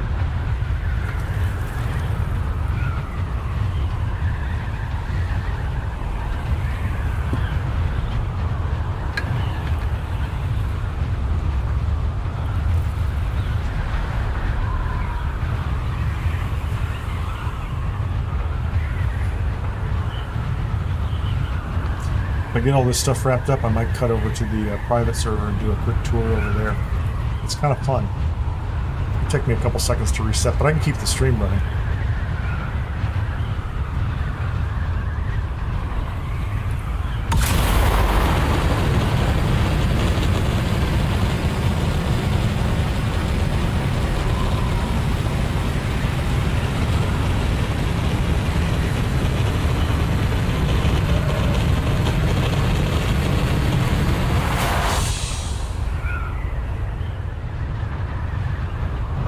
Let's top off fuel.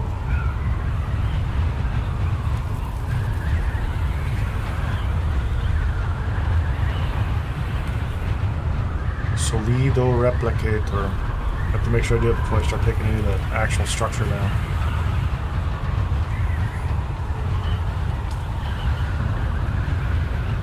The good news is, the moment we get to Hagen Basin, right next to the new base.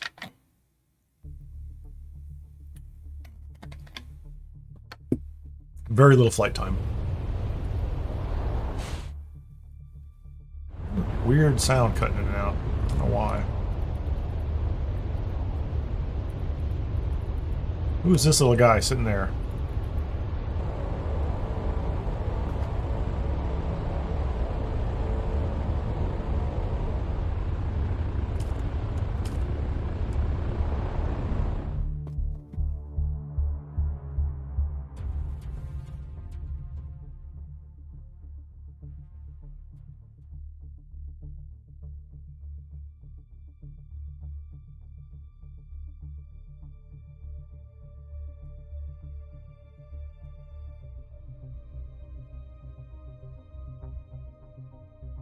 I like that shot.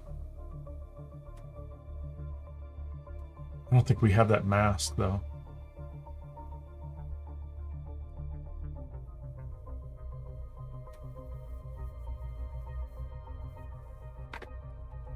What kind of mask do you have to have? Alright, so back on the sand. Up, take a right, over the hill. And we're back to base.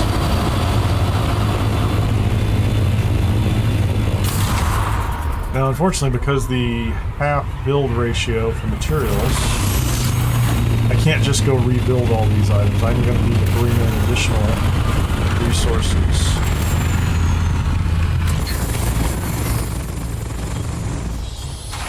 Okay, so that was box 3. Could be box 3.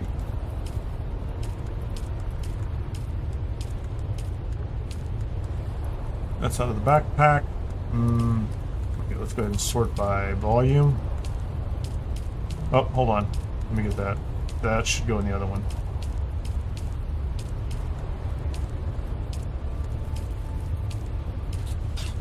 Go on. What's going on here? It's weird. Very strange. I don't even know if this is going to hold all these. That's the vehicle, right? So this is a lot of bodies, a lot of water for next week. We shouldn't have any problem at all. Okay, so there's nothing in the buggy, there's nothing in the ornithopter, and the backpack has water. But let's go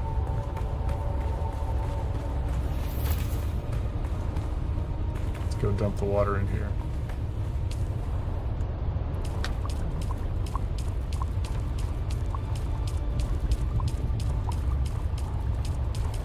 If I do this right, I'll end up with 30,000 water in my liter johns, and this thing will be full.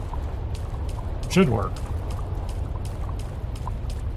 I might end up leaving some, I don't know.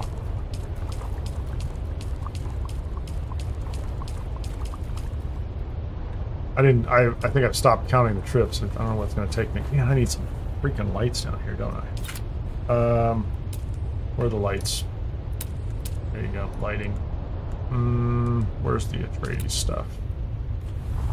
I don't have any lights down here. It's kind of crazy.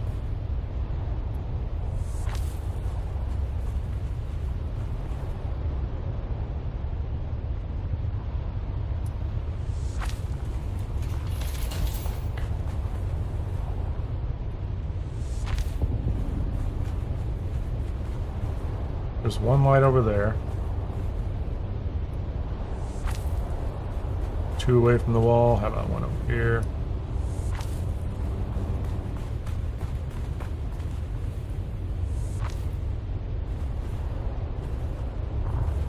These aren't bad.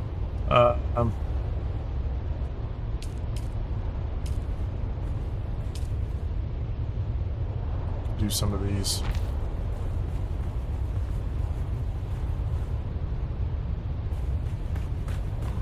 It's like a reflection coming through that wall there. It's kind of bothering me.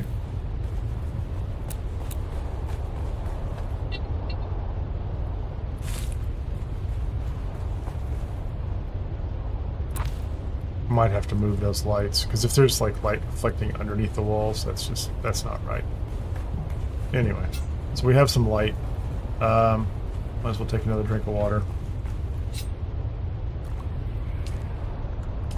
Just taking a little bit in my pack, just so I have something on me.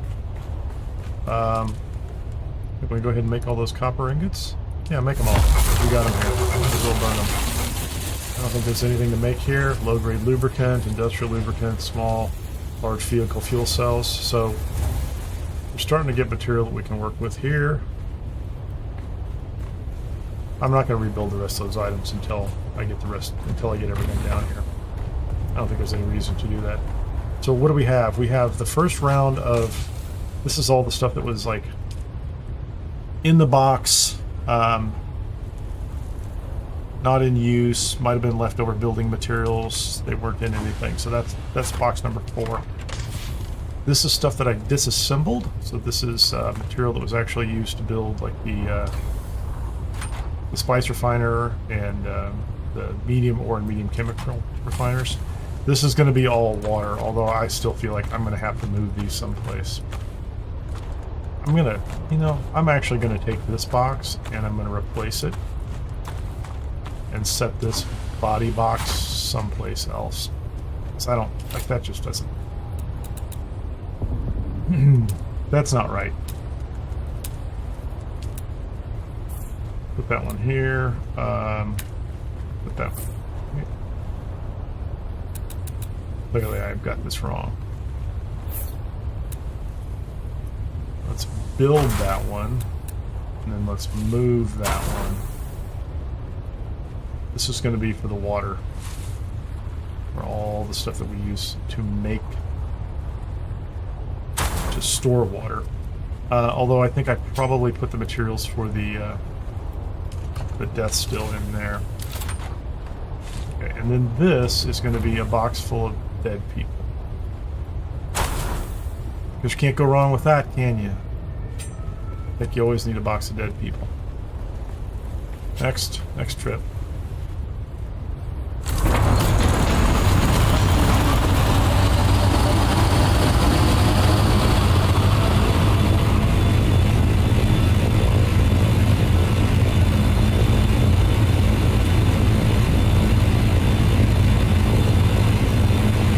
Yeah, I need much larger pentashields.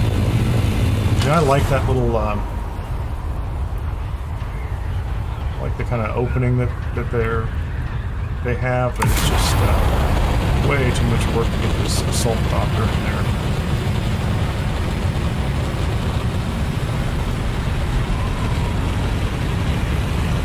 Let's go. Oh. Pay attention. Nope. Take me through. That'd be great. Appreciate it. What's on over here? Whoa. That's interesting. Yeah, I don't know what that's doing. Nothing made a noise. I just have to pay attention. Name's healthy. YouTube's not complaining.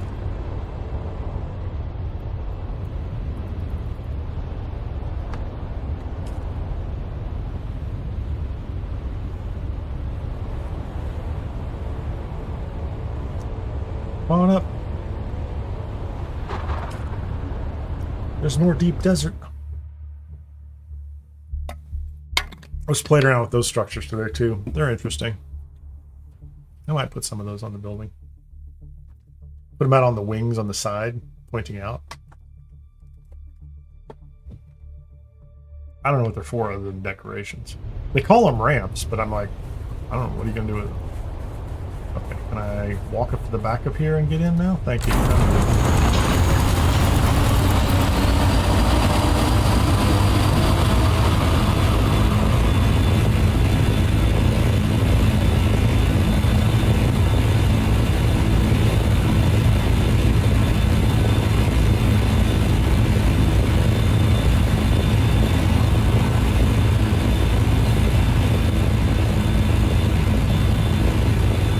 Not high enough yet. Keep going.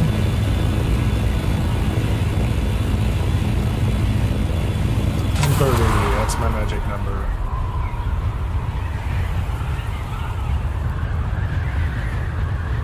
Stop dropping. Man, that dropped a lot of altitude. I'm not doing that well. I'm not doing that correctly, I don't think. I'll boost before I get over the wall or right at the edge of the wall.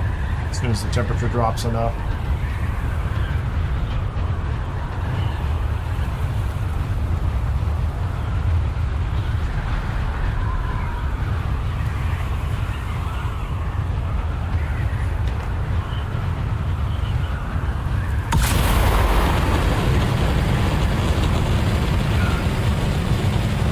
Get up there, man.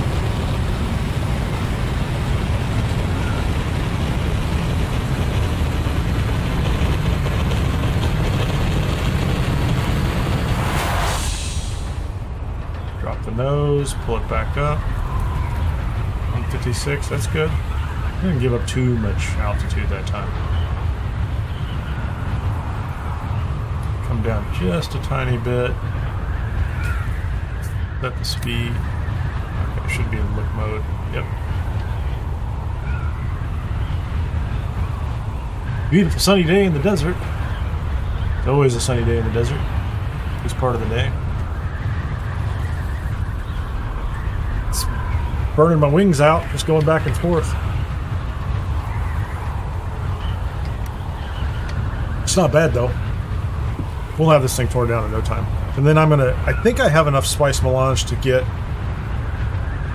well, we have the medium ore and the medium chem refiner. I think I have enough to get the medium spice refiner back in Haga Basin.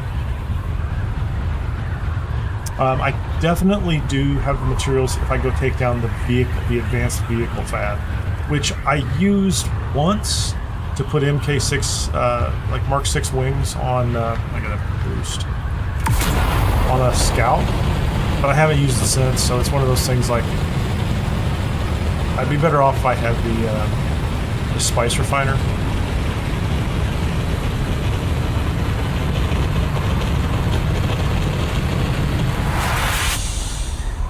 Because with the chem refinery and the ore refinery, you can get to plastinium, just even if you keep coming out here and grabbing more materials the next day or so.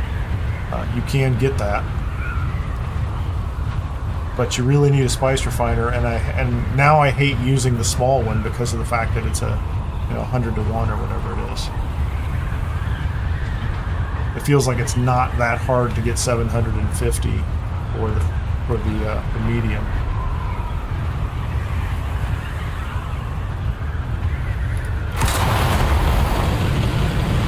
So I'd like to get the medium spice refiner built up. I don't care about the vehicle one. I think some of those for right now, as we're kind of adding resources, when we need them, we'll build one and we'll take it down and build the next one if we need it. Like, I'm not doing a lot of,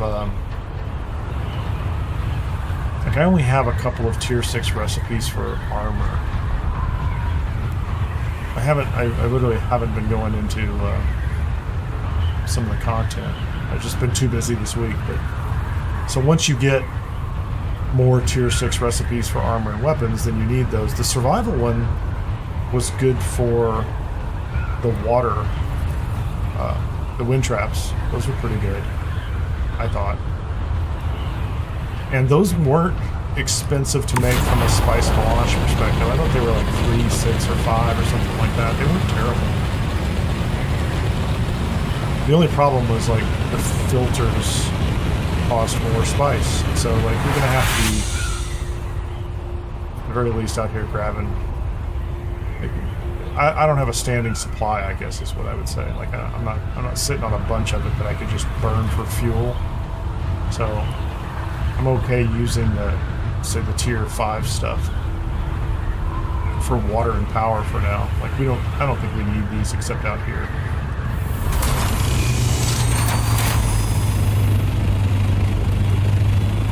So I'm going to take down the rest of the machines. They're all low-level, entry-level machines. And then I'm going to do a quick power calculation. We're gonna get the rest of the most of the rest of the boxes done away with. Those are fine. And then we'll start peeling. Like we'll take those wind traps down. I don't think we need that. But mostly this is about water and the rest of the low-level machines. No, I took them all, didn't I? So this is about water. Okay, so can I take the, yeah, I brought too much water with me.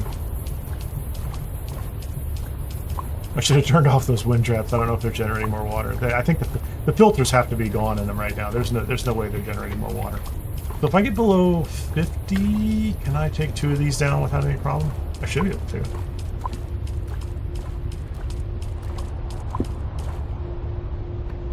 Yeah, look at that. 36,000. So that's...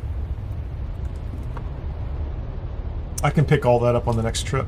So oh, what happens if I do this? Then I take down 2 of these guys, right? Yeah, so we got rid of some of the water. So, yeah, okay, I lost some water. Whatever. I did not know it was going to work that way. My fault. Totally my fault. Okay, Solido replicators. Let's do this real quickly.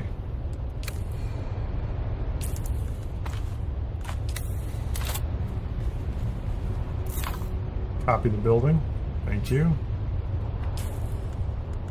Do the second one.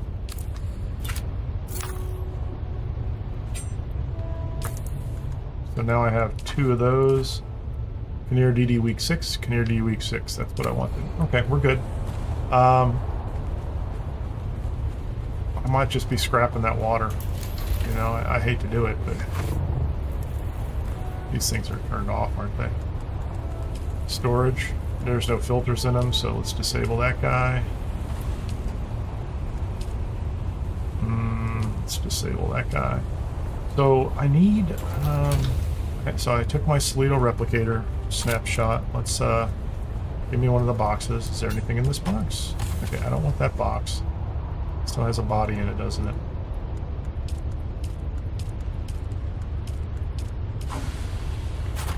So there's nothing in that one now.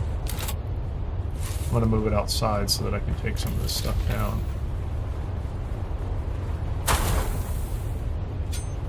Well, how much power are we going on?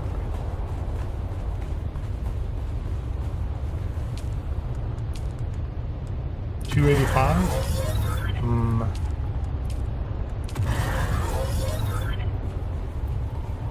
Did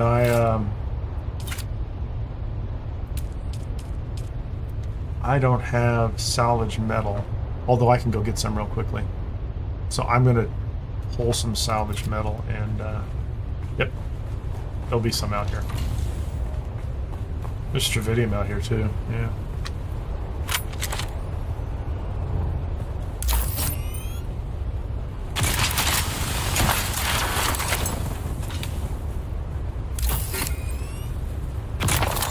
Might as well take it. I mean, I'll come back out here in a, even in a scout, and just farm around the area for titanium and whatever else. Like, that's not that hard to do.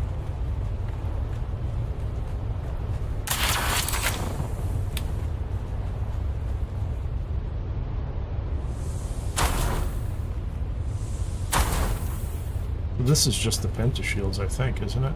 I don't even have that many batteries. Still, I need batteries too. I'm gonna go get some batteries. Take that, take that.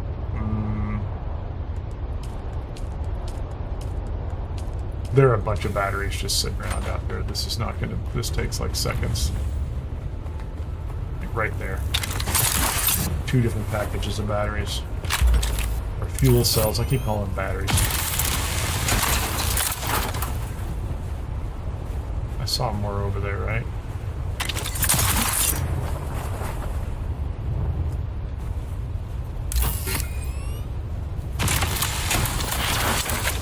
I think that's enough to run the pentashields.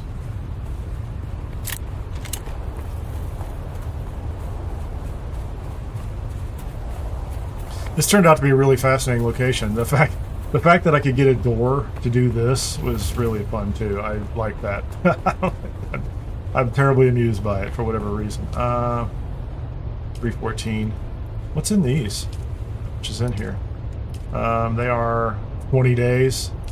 Okay, they have tons of... I didn't need to go out. What was I thinking?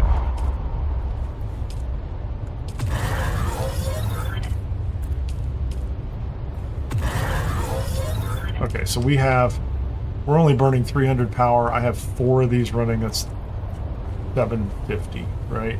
Or that's 300 between these 4. So that means my pentashield should be just fine. I was going to take an empty box. Do I have an empty box? Oh, I did. I took an empty box outside already, didn't I? Yes. Because it is a real pain to take these things down and have enough inventory space to do anything with them. Because I carry, you know, I'm doing it to myself. It's self-inflicted. Demolish.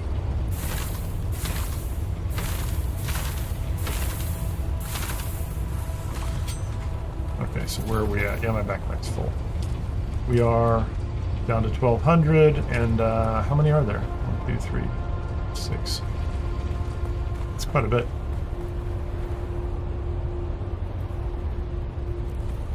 Okay, let's put this away, let's put this away, let's put this away.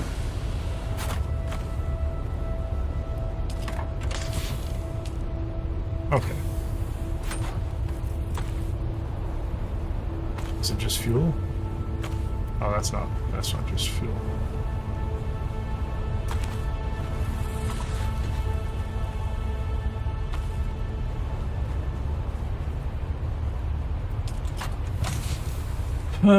Okay, so I'm not carrying anything there, am I? Yep.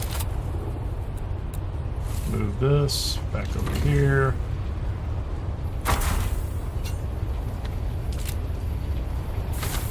Pop, pop, pop, pop, pop. Still didn't get those guys up there, did I? I'll make sure I get them too.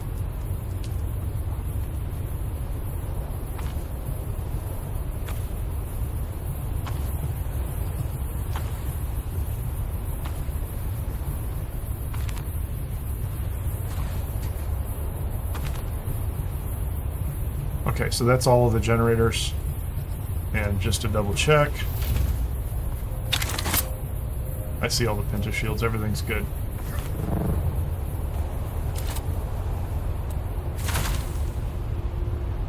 Duraluminum and silicone blocks. Is that all I made? That's interesting. Spice melange, calibrated servox.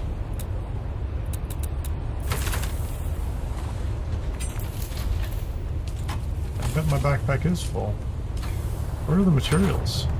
Oh, there they are.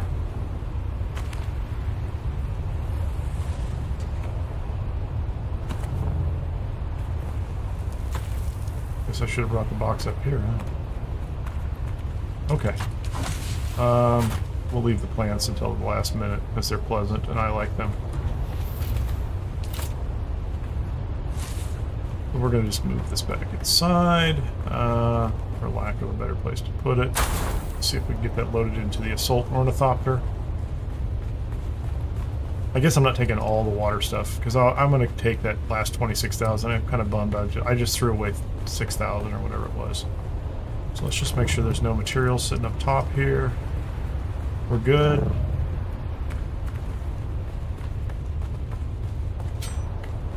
And we get all this in the ornithopter.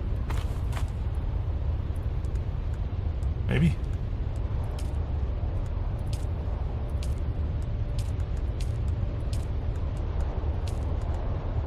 This just takes a lot of space, doesn't it? That's not bad. Not bad at all. So that's the power.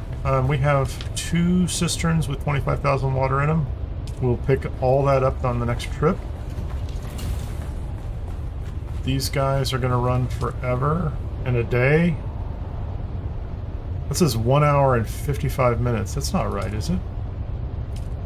That's going to be a problem, isn't it? Oh, I didn't take the... There you go. That's up for 10 days. That's up for 10 days. That's up for 12 days.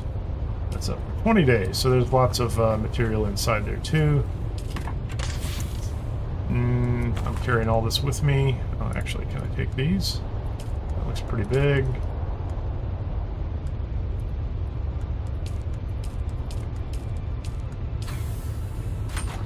That one's empty as well. Don't want to take all your boxes. You always want to leave a couple of boxes. That one's clear.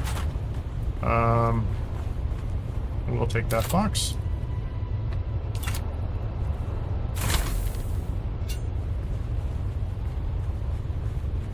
Is there anything else upstairs that I need to be worried about or concerned about? How about that one? Let's take that box. Whoops, hold on. What was in there? Oh, light darts and a survey probe. So no boxes there, no boxes there. This is all pretty much building. And I think the building will all fit in one trip. I could be wrong. If it weren't for the water, I would have all the water stuff down too, but that's okay. That's pretty good. I'm pretty excited about that. It's coming along nicely. I'll make the decision once I get down there as to whether I'm going to leave this thing up here this time. I will have to remember if I come back up to I don't know why I have a health issue.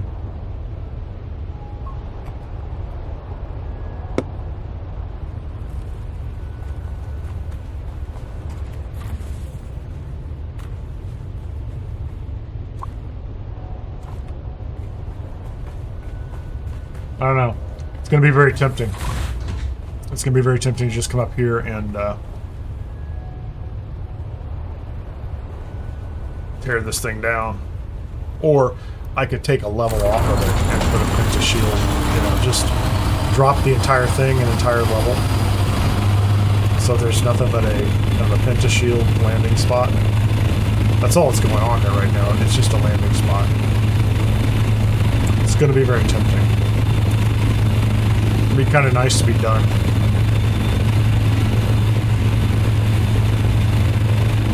If I come back up here personally, I'm just going to be ratting anyway.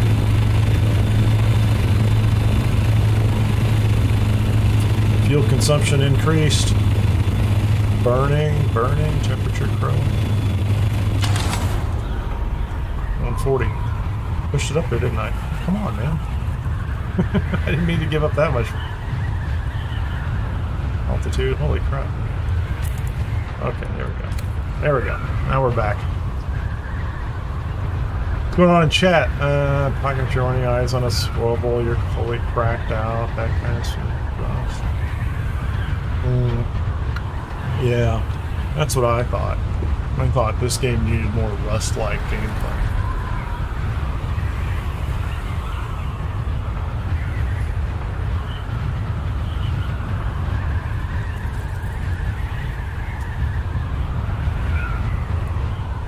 One more trip, and it's gone.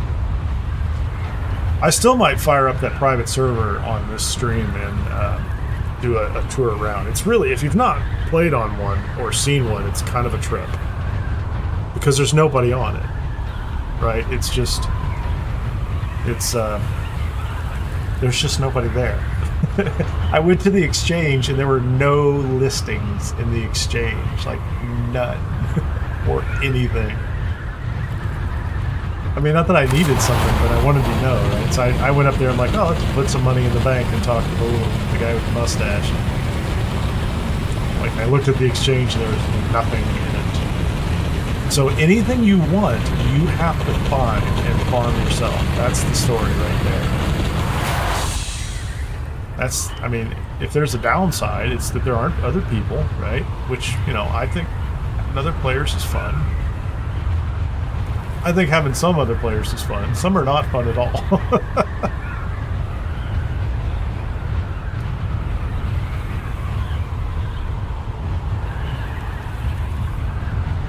But the downside is there's nothing else. You know, there's not a whole lot of the shared game going on. You can still go to Arrakis, you can still go to Harkonnen Village, you can still interact with all the NPCs, you can still do the quest lines that are there, and you can buy and sell things there with the vendors, right? You can still do the reputation faction stuff, right? That's all still there. Nothing wrong with that. There's just no exchange with other players, so you're not going to make any money that way. But you can sell things to Crossroads and other places. Actually, I think Sir Garden's a lot may have mentioned that himself.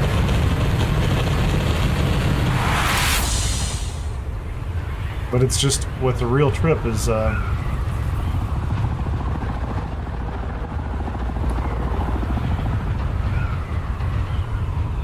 Guys having fun. What's wild is like going out into the deep desert and not seeing any bases. It was really surprising. I mean, I didn't expect to see any, but none. And I flew out to like a titanium, like I went out to like H2 or something like that, and just grabbed anything and everything I wanted. with no one around, and medium spice blooms sitting around, and, you know, mediums and smalls all over the place. They're just there. You just pick them up until the worm shows up, and then you leave. So, you know, the in-game loop on those environments would generally be, you know, you're just going to craft. You're going to build everything back at your base. You'll have all the materials you need in order to build, you know, large refiners and anything and everything you want, I would think. So it's not like you'd be missing anything. But you would still be far better off if you had 3 or 4 other players with you to go do the PvP runs in the deep, you know, the testing stations and things like that. Which means you probably, you know, if you're going to do a private server, you want, you know, you ideally would want 9 or 10 people so that you could have a small number of people on there on a regular basis. But at that point, you've got a pretty solid game. And I think that's a difference a lot of people don't, it's a distinction a lot of people don't make, is there's a lot of co-op play games, right? Where you can play 4 or 5, and a lot of those are peer-to-peer network. They're not server-based, right? They don't have a server out there in the cloud. Or they can, right? Because Gportal does that too. Like, you could put up a Valheim server, but I've run servers on my own hardware. I've run servers in Amazon. I've run servers everywhere, right? Like, so there's these co-op games where you end up with 4 or 5 people, small group, but you can tackle most of the content. And you could do all of that on a private server, even in the deep desert, because in all likelihood, you're not going to run into large groups that are organized around the deep desert on a private server. I think that's a psychological issue. I think the people who want PvP go to the public servers because that's where most people are. And if you want PvP, you need people, as many people as you can get, so that you have some percentage that want to participate, that they want to, you know, they want to come out and do one-on or whatever combat, whatever, right? They want to do PvP. So the private server, I don't. Maybe there's some private servers out there. I know they all seem to have the ability. You can turn on one of 3 controls. One is the you can turn on storms or turn off storms, so there are no sandstorms at all. You can turn on and off taxes, which I did on my server. I turned off the taxes. So technically speaking, I have sandstorms, so I have to have base shields and power, with the exception of any base I put down in Haga Rift or someplace where it's protected. I could literally put a base down somewhere and not power the shields, and it probably would be okay indefinitely. Because I don't pay taxes, it doesn't matter. But maybe that's true, you know, otherwise. I mean, if it's on your own private server with just friends and people you know, and nobody's going to take a las gun to your base if the shields are down, you're probably okay, right?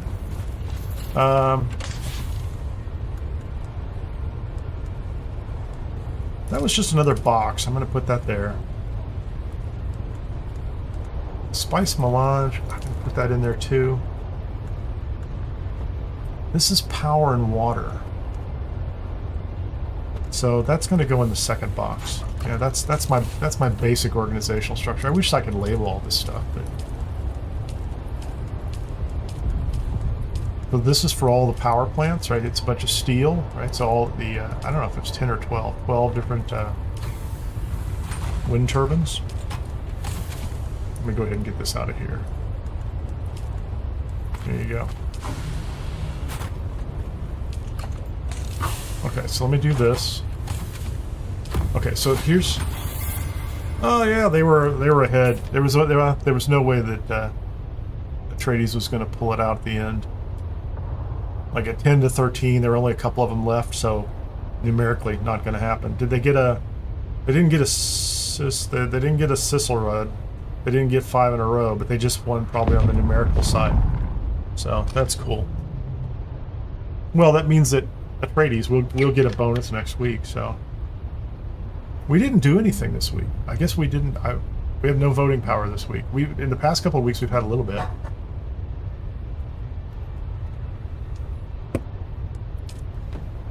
Yeah, none of us turned anything in. In the honor of the following exclusive tool import CHOAM refining contract. That's repair costs and refining times. Yeah, that's a nice one. I like this one too. This would be fun. But it's up to them. They get to decide. Very exciting. I'm going to take a couple-minute break. I'll be back in just a bit, and I'll decide at that point in time whether I'm going to go out and take that base down tonight and just get rid of it. Because it would be kind of nice to have that off my list for the week, and then I could think about some other things. And then I probably have time. I could dip over into that private server as well, or I'll leave it up and dip into the private server too. But I'll be back in a couple minutes.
Okay.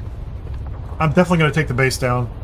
Let me make sure I... hold on. Let me put the... Toledo replicators are right there. Let's go ahead and get rid of the water. That way I can... I'm going to go take the base down. I'll take all the rest of the water.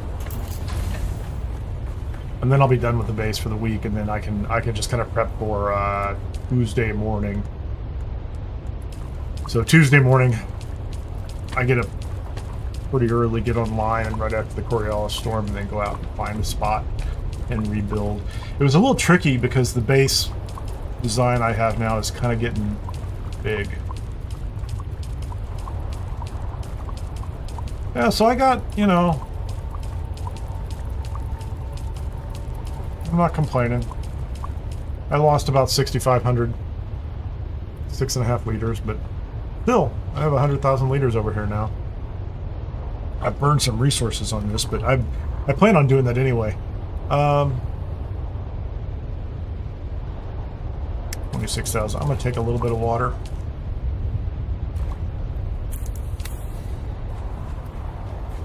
I had that, so this base, how's this base doing on power? I gotta pay attention to this stuff. I have more power than I need because I added, okay, I just added some wind power. I want this base, oh, it's 17 days. I want this base to be completely wind driven because I haven't done that yet. So I want the wind traps for water. Well, I mean, I'm going to do Fremen stills.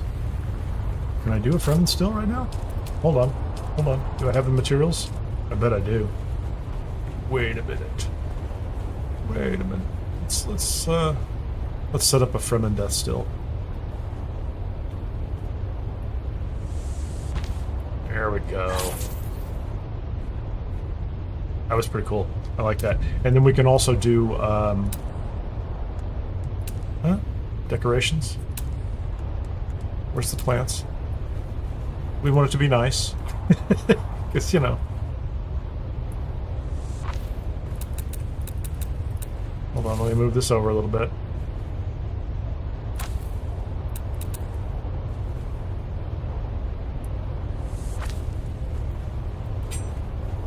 There you go. You know, death shouldn't be scary. Although for the bodies we have over here, we're pretty much, yeah, we're all set. I'm gonna have to, I'm gonna have to set all those bodies up and do them right. Where are the, okay, where's the mask? Okay. Boots, gloves, mask. I'll rearrange all this stuff later. I don't need those, I don't need those. We're gonna take all the rest of the water that's up there, that's fine.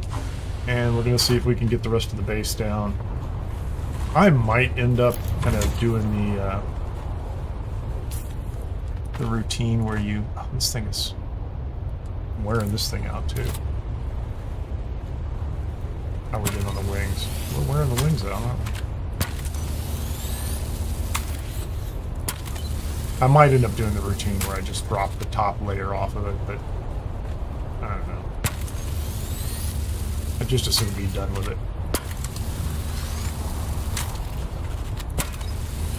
I think nobody said anything to me. I don't know. It's most people don't have Mondays to go in there and horse around in the deep desert, so.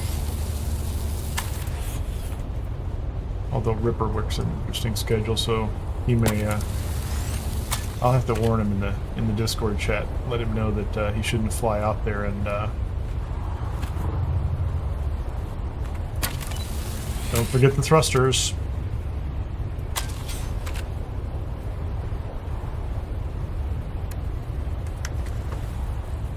Everything that can be repaired, repaired. Yep. Okay.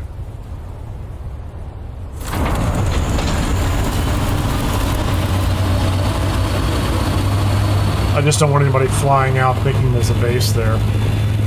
Not noticing until they arrive that it's gone.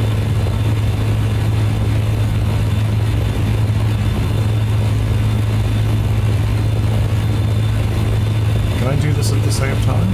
Oh, hold on.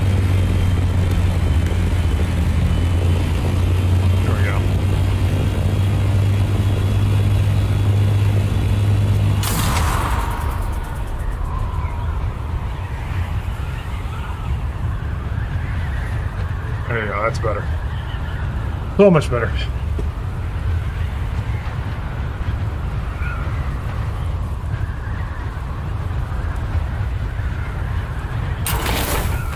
Yeah, confirm. That's why I'm dropping on my nose. Thank you very much. I appreciate that. That's great. So helpful.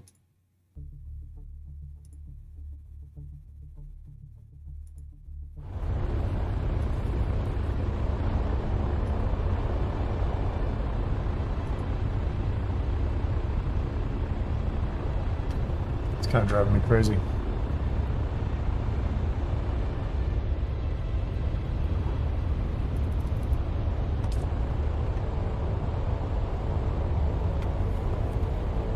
Overland map. I like the overland map. There's not a lot going on up here, honestly, but it is. If you think of all the ways you could move from one place to another, it beats a loading screen. I mean, there's still loading screens and cutscenes in the game, but the overland map is. It's a mini game. It's a little thing you can do. I like it. And it's extendable. It is a system for the future that can be extended to all sorts of things.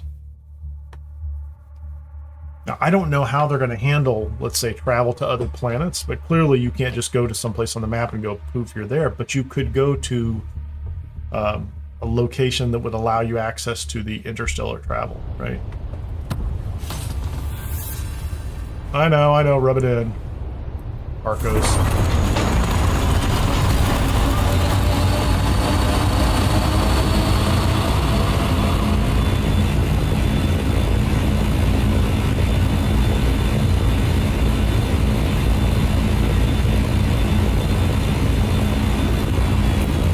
Actually, let me check something out.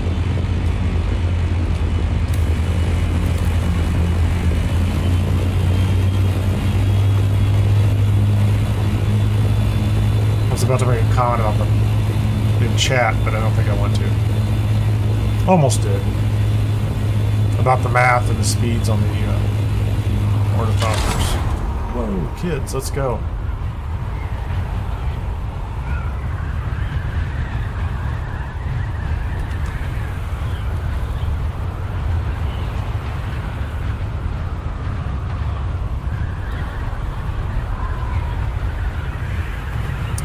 The higher speed boost only happens when gliding, like when you're essentially operating like a fixed wing aircraft, which to me makes sense.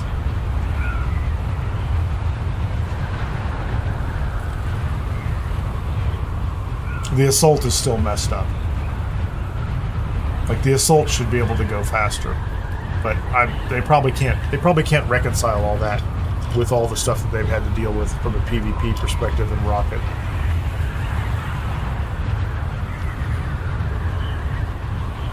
That's my assumption.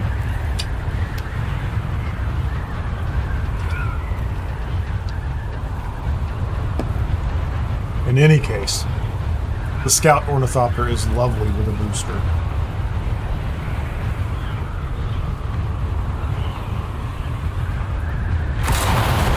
So I'm at 153, and then if I boost, I'm going up. I should try boosting down, shouldn't I? Let's do this. Let's get back to 153. So the issue I have is, yeah, I'm going to be at 150. Yep. And I'm going to be at right at what should be level flight, right? But as I fly with level flight, my altitude is about stable, but my speed goes down, right? So that's the alternative to what I've been doing. So let's go ahead and hit this. 122. My speed drops to 122 instead of what my glide speed was, which is the crazy thing, right? And I'm still losing altitude.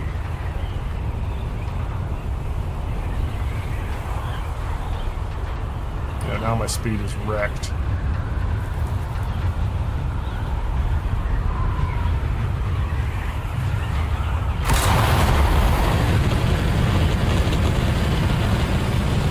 Completely wrecked my altitude there too with that little experiment.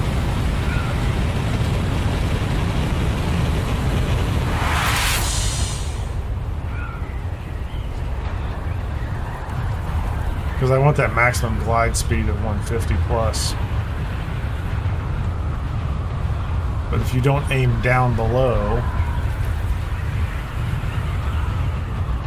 spice bloom in the distance.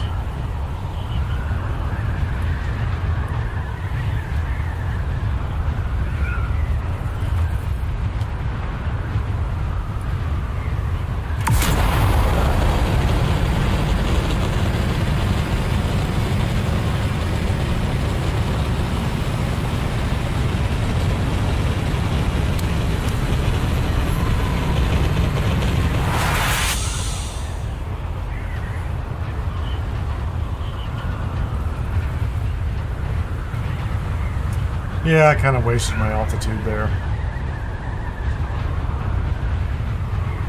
Yeah, I'm glad somebody's calling that house guy out, because he just keeps repeating the same thing.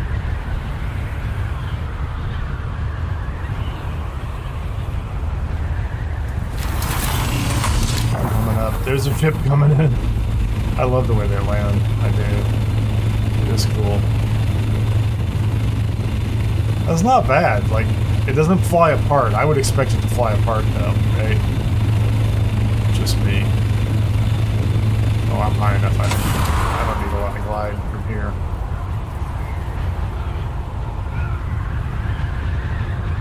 So the only interesting thing that happens when I take this base apart is I have to drop my ornithopter from one level to the other by taking the floor out from underneath it, which works.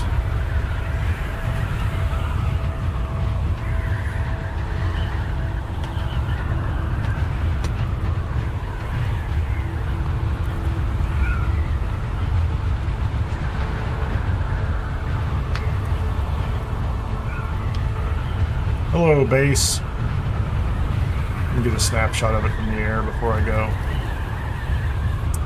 Oh, actually, because I took down the the utilities, so.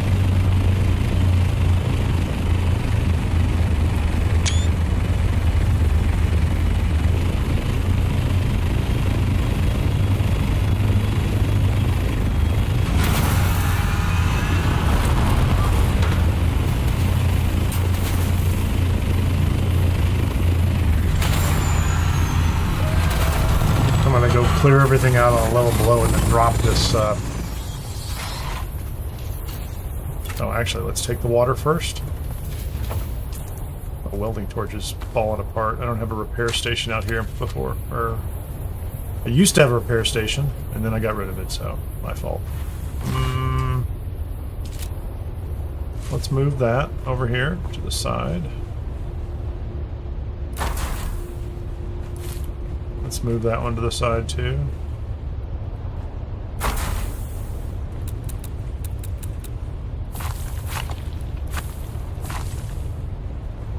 It's got those pieces. Do I have... I don't have little walls up. I used to have little walls up around here, so... Okay, let's get this. Give me all the water, please.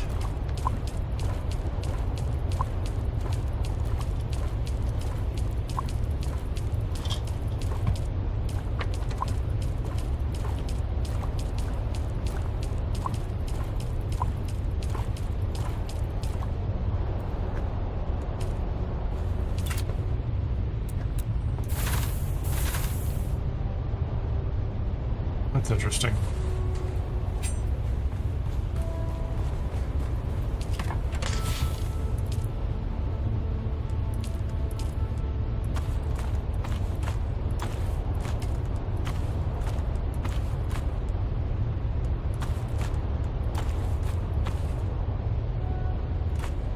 Is that's a different one. That's a Leader John Mark II, Leader John. I don't even know why I carry this thing, but holds a little water. I need those were just like scrap ones I found. So let's see. I don't want to. Okay, until I clear out the top, I don't want to wreck the top. I don't want to destroy the stairs to get up here.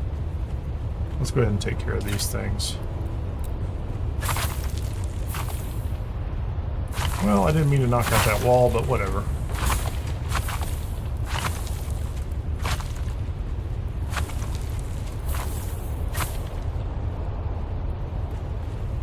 Okay, let's see. Is there anything else going on up here that I care about? The lights will all come down when the lights come down. Oh,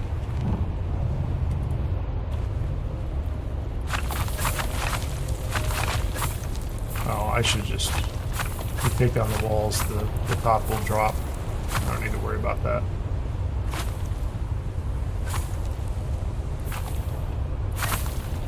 Okay, I missed those 3 times. I'm trying to stop those. So I need to come in here and empty my pack so that I can get those other pieces out.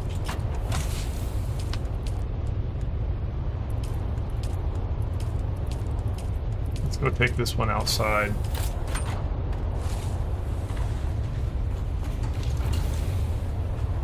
Just set it off to the side for right now. Demolish all this stuff out here. Actually, can I just cut it in half? I'm going to lose some plastone in the process, aren't I? There we go. Oh, I didn't. That's interesting.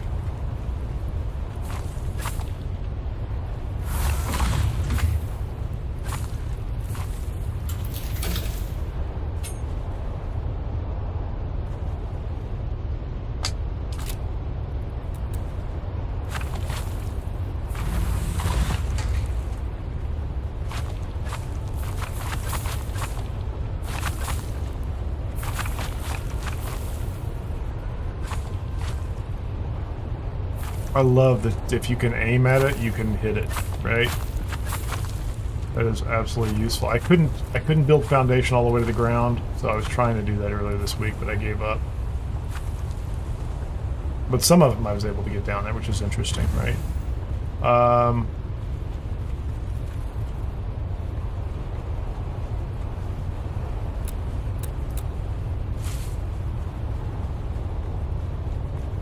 Put this in here.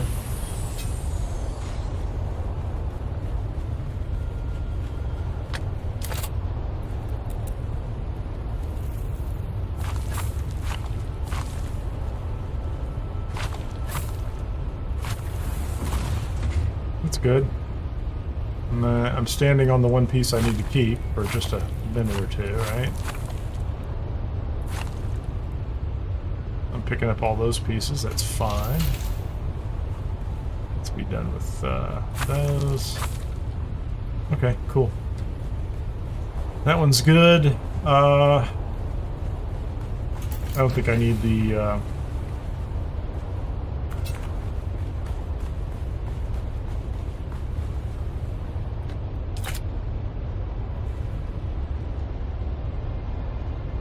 I don't need to worry about the wings on the building, I don't think. So I'm not going to worry about those because those are going to come through. Let's just go ahead and drop the ornithopter. Let's see. Where is it? There it is. There it is. Come on down, buddy. Bonk. Beautiful. Just what I needed.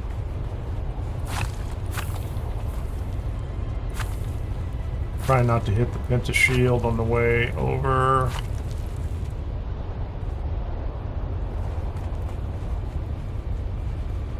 So we won't be walking through here anymore, so.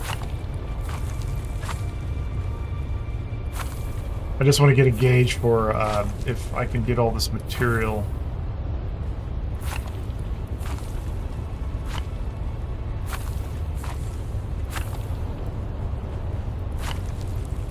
In a box, and then in the ornithopter.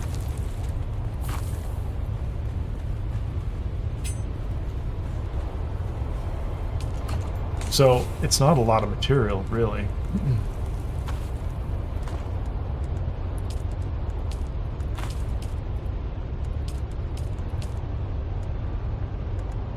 There's nothing in the ornithopter right now, is there? Nope, there's not.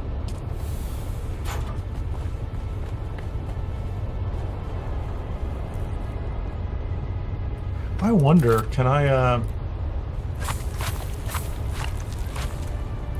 I'm pretty high up. I can't just drop this thing, can I? Because there's a lot of, I'll need to park the ornithopter down below anyway, so I think if I take the ornithopter and I park it down below,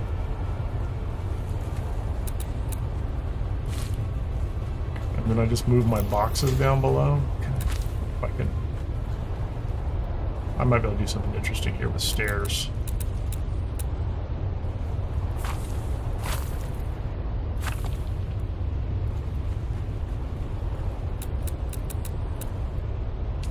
Can I do some stairs, please?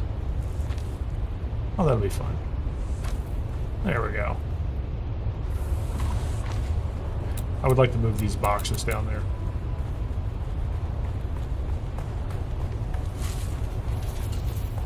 Because they're the easiest way, in my view, to store materials. Uneven ground. Really?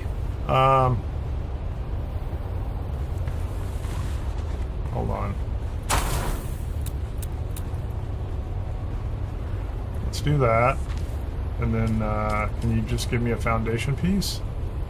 That'd be cool. Doesn't have to be a good foundation piece. There we go. Do that.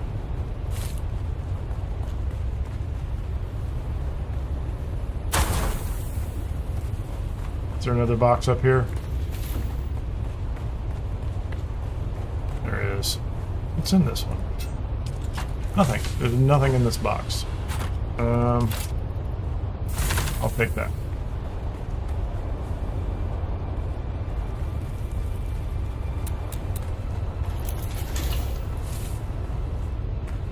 Come down here.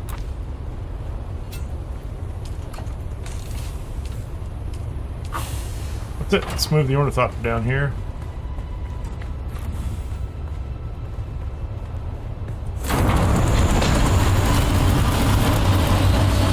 See if I can cut the entire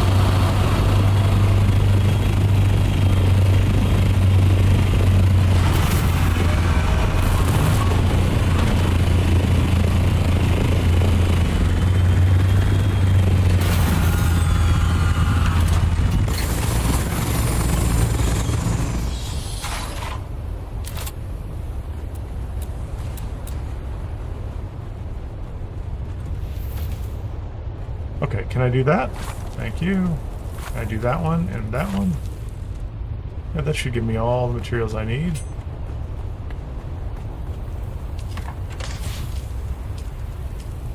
Wonderful, wonderful, wonderful. And I should be able to just cut the whole place apart.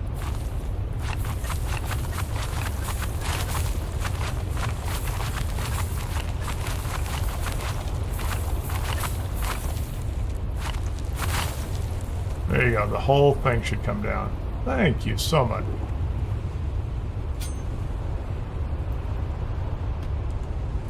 Oh, I guess I need to grab some of this stuff.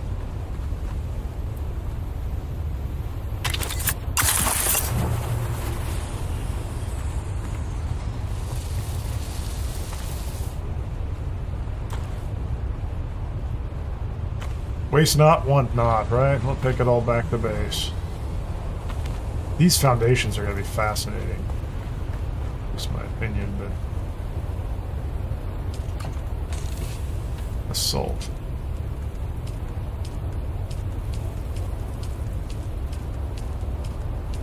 Plenty of room in the assault so far. We'll see what's left after I get through with all this.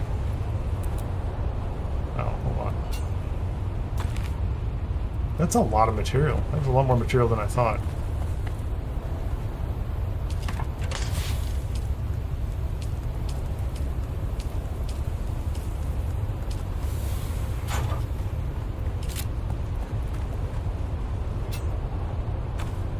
That was not a lot of material. So can I carve... I should be able to carve this entire thing apart too, I hope.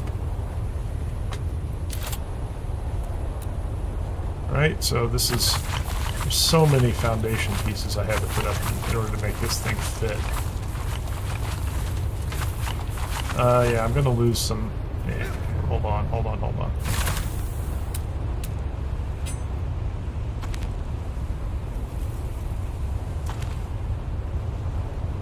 I don't really want to lose those. Not that they're not... I mean, they're replaceable. I shouldn't complain.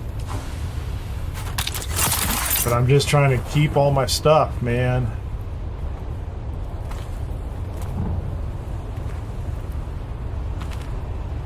Interesting.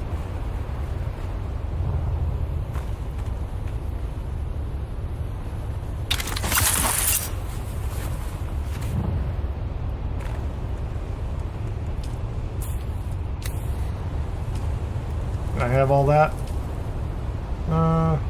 Yeah, that fit. Great.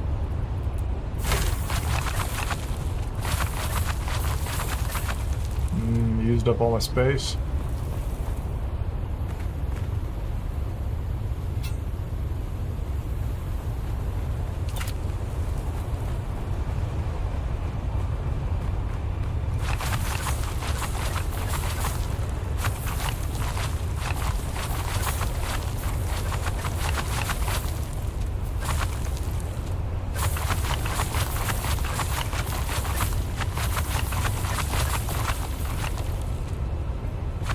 Plenty of capacity in my backpack.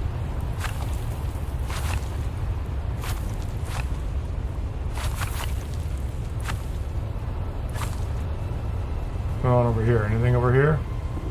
Man, nope.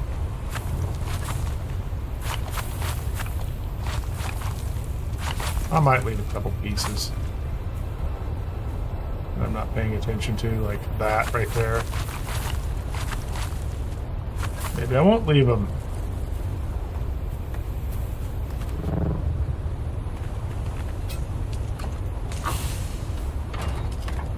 Okay, so let's put all this stuff in the ornithopter. So I can carry those, can't I? Oh, that's going to be heavy, isn't it? 81B. Hold on. We'll take that one. That one's easy enough for me to carry, right? Cool. Can I put that in the ornithopter? Oh, that's me. That is the ornithopter. Wait, what is this? That doesn't weigh much. I can carry that myself, and then that way I've got one more slot over here for something. Maybe some stravidium or something like that. How about that? Demolish, demolish, demolish, demolish. Base is gone. Base is down, man.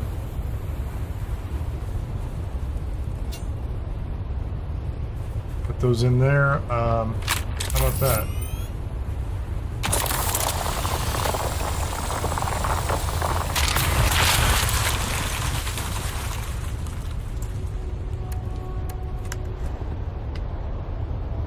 What do you have? You take that, and that's kind of it, isn't it? That's the whole smash.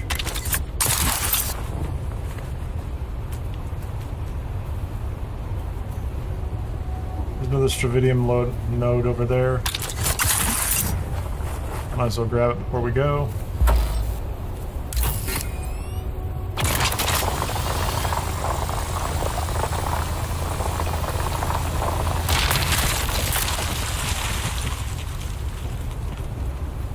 Base is down.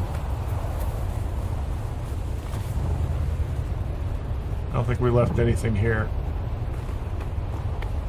I will probably fly around the other side and notice that there's something there, but whatever. We will leave it for the desert.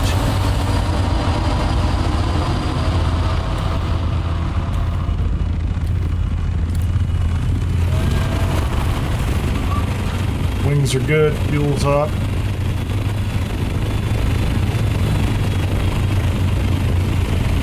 Yep, there you go. There's a little piece of foundation we're gonna leave.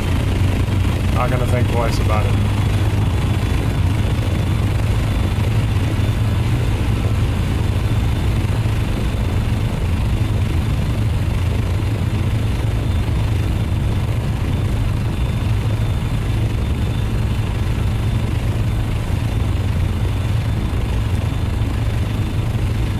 Slowly get that altitude. Making us earn it.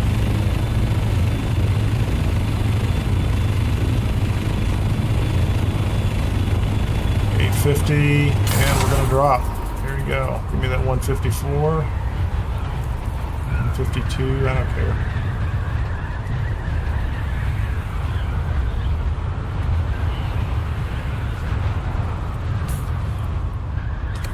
There we go. Another bottle of water.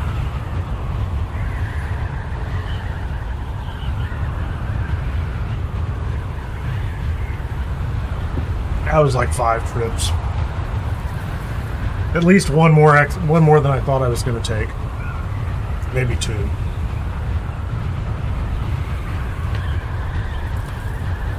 Boost. Gotta go from 644 to whatever we can get.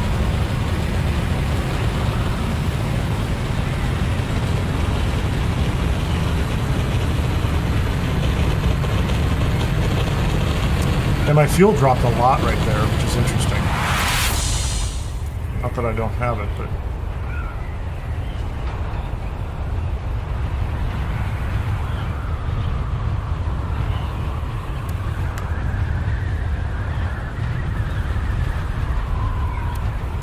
Try that again.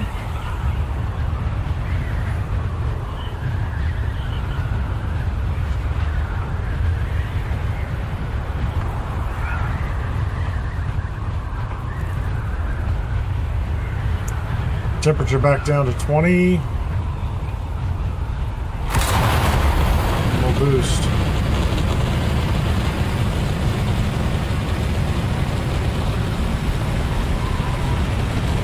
Let's get out of the desert. The only thing I have to worry about right now is potentially a storm coming in, but I've got a couple minutes.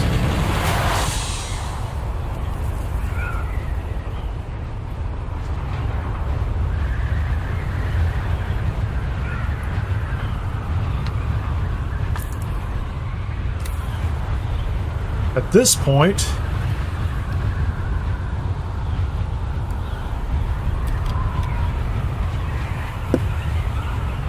I should be able to get back to the guild base, drop everything into box 1.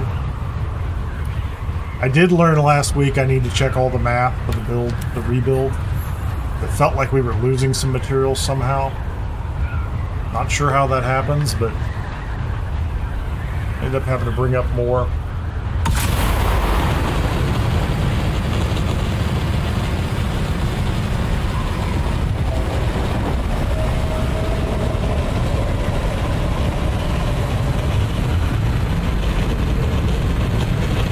Sandworm is sad to see us go. You can hear him crying.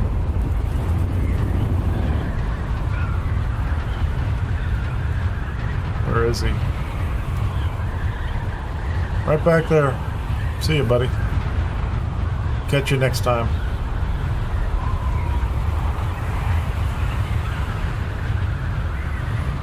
Temperature's not down where I want it to be. But we're going to boost anyway, just to get some altitude.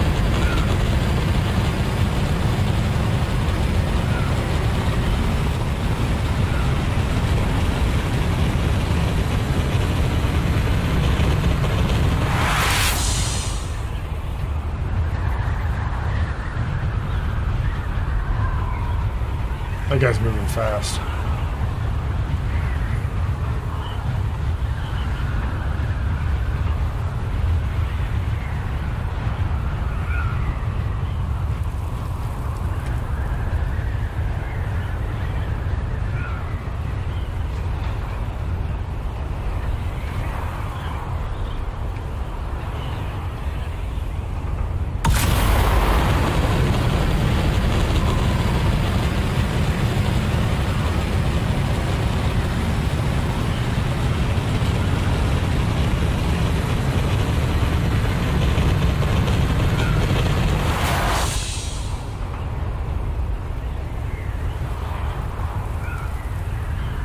I hear Dune music.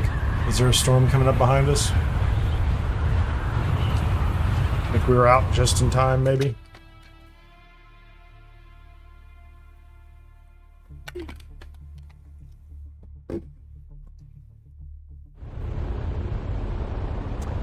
Did any of you fill out the survey?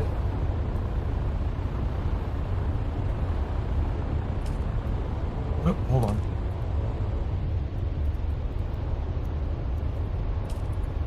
Cool. So I'm going to try to build the medium spice refinery. Now that I have everything back, even though that last load wasn't anything significant.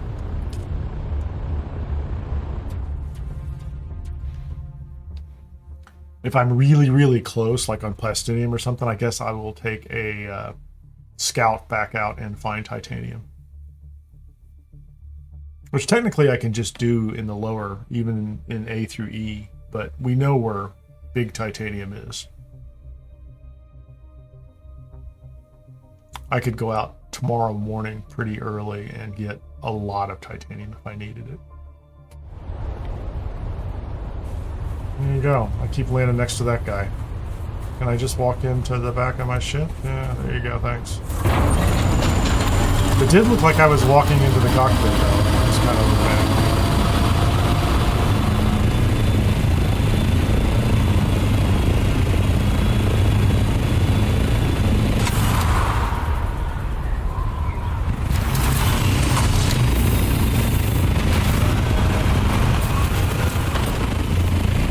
Flipping all the wings.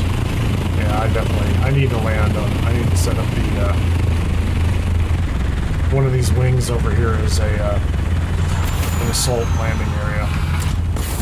Whichever one's longer. I think the one on the left is, like, I could easily set up another, go up a level and set up another landing area. I don't want it to be the same level as this for various reasons, but not the least of which are just the aesthetic reasons. Okay. Yeah, I need to fix that welding torch. Or pick up one of 100 of them I have in a box somewhere. What is... Oh, I know what that is. Normally I would have that there. Okay. Cool, man.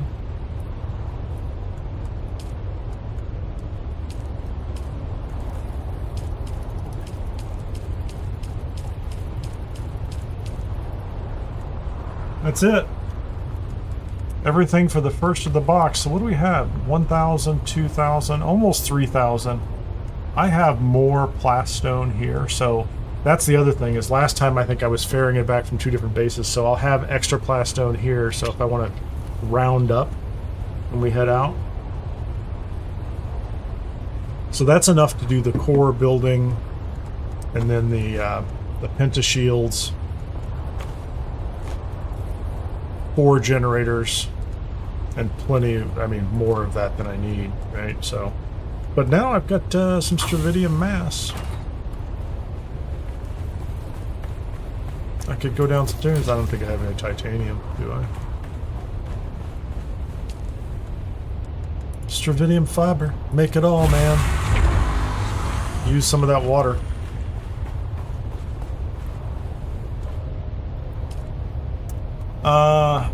Do I want to take some of this?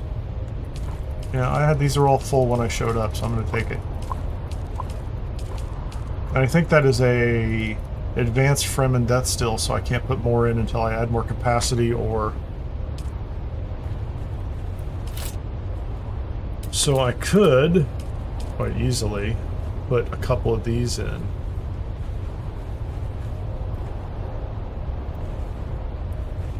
I would like that to be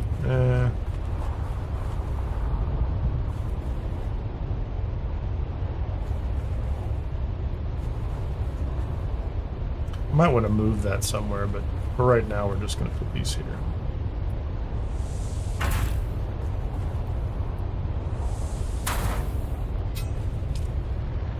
$150,000, so now we can put a body in there. Where did we put all the bodies? Oh, they're upstairs in the body bag, or body box. Do I have enough? I can't carry any of them. What am I carrying? Why? Why am I carrying so much heavy stuff? Those shouldn't be in my inventory. I don't know. I think I must have picked something up at the very end there or something.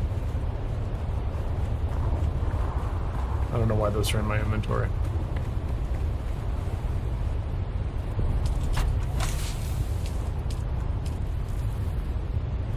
It's interesting.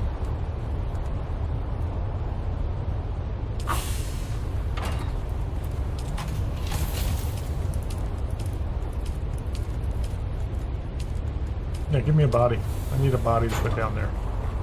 I guess I need to move the body. You know, clearly I do. I need to move the bodies downstairs. To get the bodies downstairs.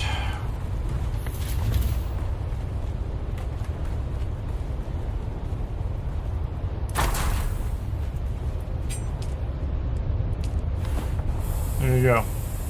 Go process that for me. Can I build? I can't. What am I short of?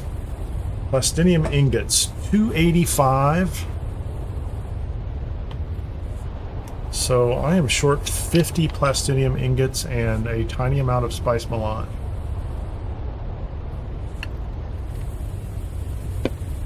But I have an advanced vehicle fabricator back at my base, which means I can at least pull a group. That's not 50 though. I don't think that's 50. Oh no, the plastinium it is. The spice melange. Yeah, if I take that thing down, I can put the medium spice refinery here. So what else are we missing other than medium spice refinery? I did have, not the garment, but the survival fabricator. That is 45. I think I can get that too. I think I can get the advanced survival fabricator up. And the, yeah, maybe.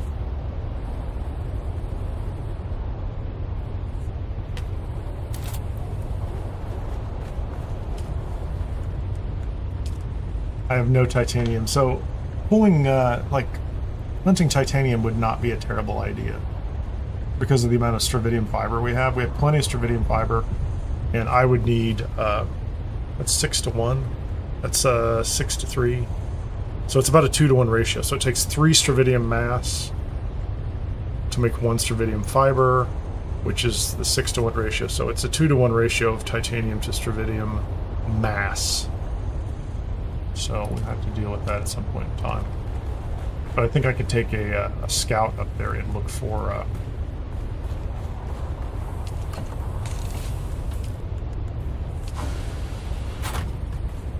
a scout with thrusters and or storage and look for titanium. So this is the stuff I was using to build here. That's not a problem for me. Where did I put the water? The water I need to take back to the other base. There's not much going on there, not much going on. Oh, I put it in the body box, didn't I?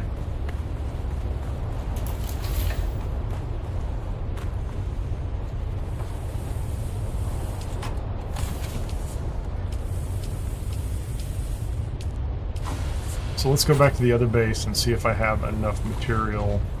I take apart that advanced vehicle fabricator.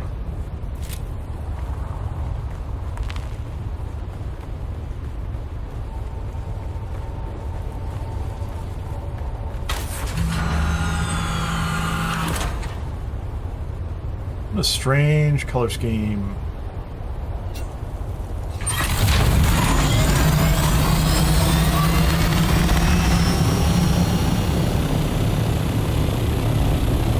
Fix my, get that welding torch replaced or fixed. So if I can get the medium spice refiner up here, if we have anything in the next couple of days, we can still process it over here, even though we'll take it down. Much cheaper to build up in the deep desert, but, you know, it is what it is.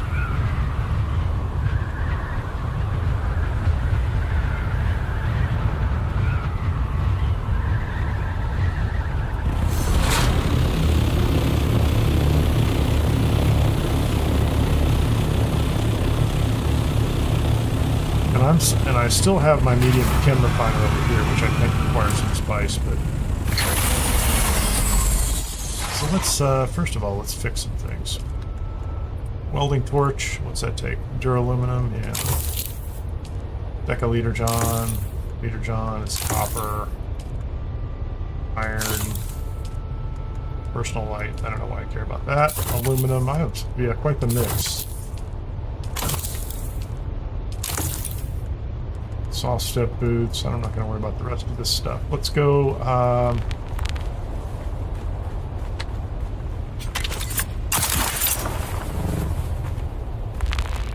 Okay. Do I have a box down here that I can put things in? That looks okay. Should have put those.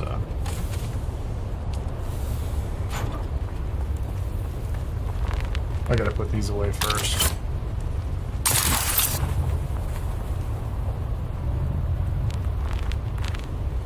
I don't need all these decaliter Johns on me. Or these liter Johns in general. I don't need them. I need one. Where's a good one? I tend to carry a cheap one. There you go. So those are all there. It's all good. Yeah, I'm running, definitely using the fuel up, wasn't I?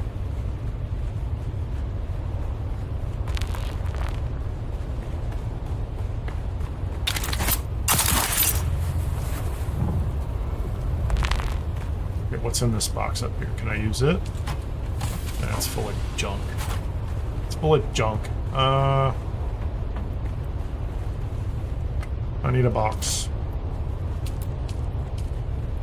Gonna put one of these cheap ones right here. Demolish. This is going to be 140 plastinium ingots, silicone block, complex machinery, spice melange, cobalt paste. That's going to be heavy, and 50 industrial pumps. Okay. Break it down, man. Break it down. And is there anything on the floor? There is. Okay, I'm going to have to put these away. That was heavy enough, right?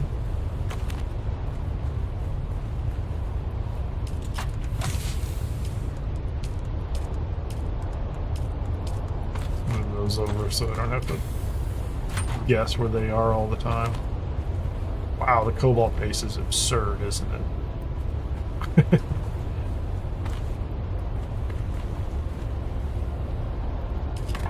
Okay. That's all there. That'll all fit on the ornithopter. Thank you very much. Put it on the scout.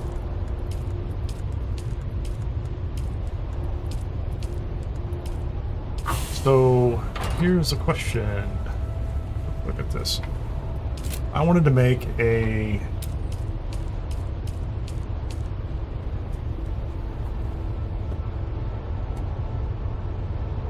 I think I'm going to take another 50 spice melange or whatever I have. I need to go check the box to see if I have some more plastinium. If I have another 50 plastinium, I think that's going to be enough to do what I want to do. Just don't recall. I think I have like 170 something. Yeah, I do. I've got plenty of that. So let's just take 50 out of here. What was the number I thought I was short, right?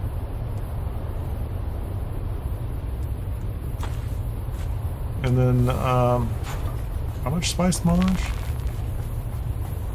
Another 50? I'm gonna take 50 and 50. Let's see if I've got that. And if I get both of these up and running, I'll be happy. Yeah, that's good. 50 and 50. Oh, that's not what I wanted. Get that in the Scout Ornithopter.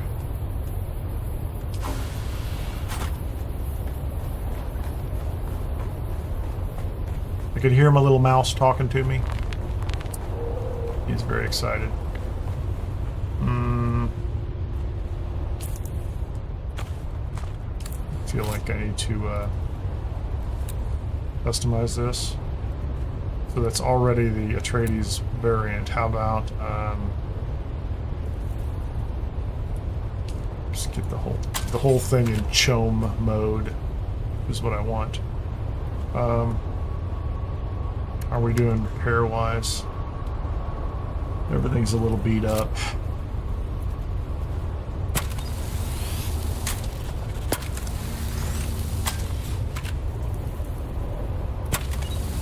This is the one I will take into the deep desert too, though.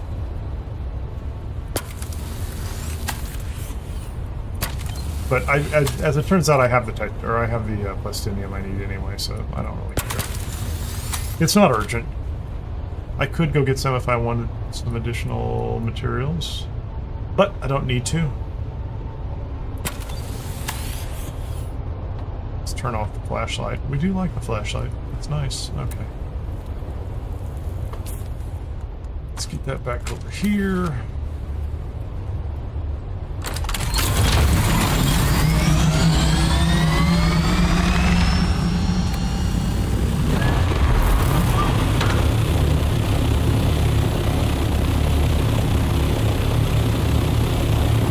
So I do need to build the repair station, the normal survival station. There's a whole bunch of small stations I need to add to the space over here, but those aren't urgent. If I can get the medium spice up and I can get the advanced survival one, I think I have what I need for the rust. That's just a trip. That's just a trip back and forth. It's not anything terrible. And clearly, I think I'm going to have to go through Sentinel City, which I'm very close to over here, so I can go through Sentinel City a couple more times. And, yeah, this looks like a great place to park an Ornithopter, doesn't it? If I can get the Penta Shield lined up the right way.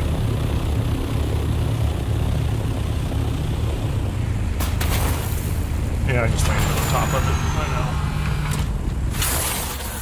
Because I'm just naturally talented that way. So let's see. Those are staging for the deep desert, so I'm not going to use those.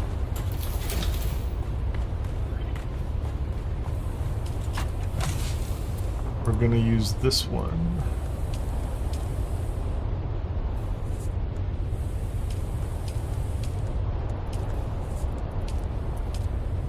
Okay, that's cool. Yeah, I know. Quit telling me. It feels like that, this should be moved over. I don't know why, but...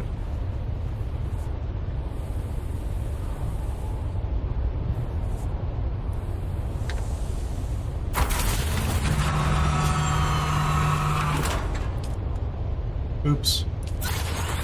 I need a tiny bit more power. Let's go take care of that. Small amount of power.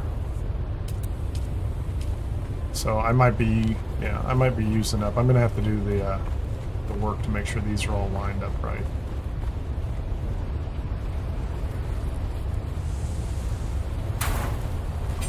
So how much do these have in them? Oh, just give me 200, please.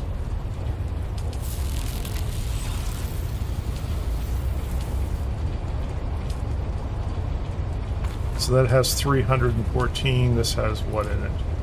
214. That has 314. This one's going to have 200 in it.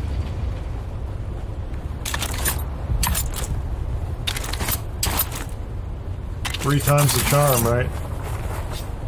And that's, wow, I should have just run around the corner. Honestly, what a waste of like Shigawire effort, right? Okay, come on, come on.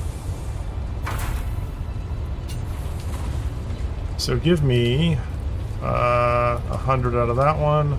Give me 100 out of this one. I'll deal with the rest of the power issues. Oh, hold on. Just give me 200 out of that, please.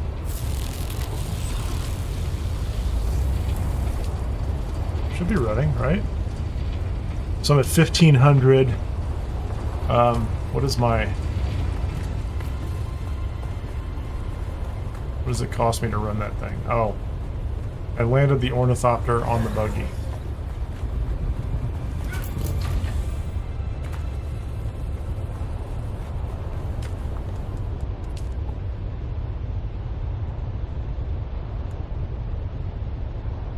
It's good.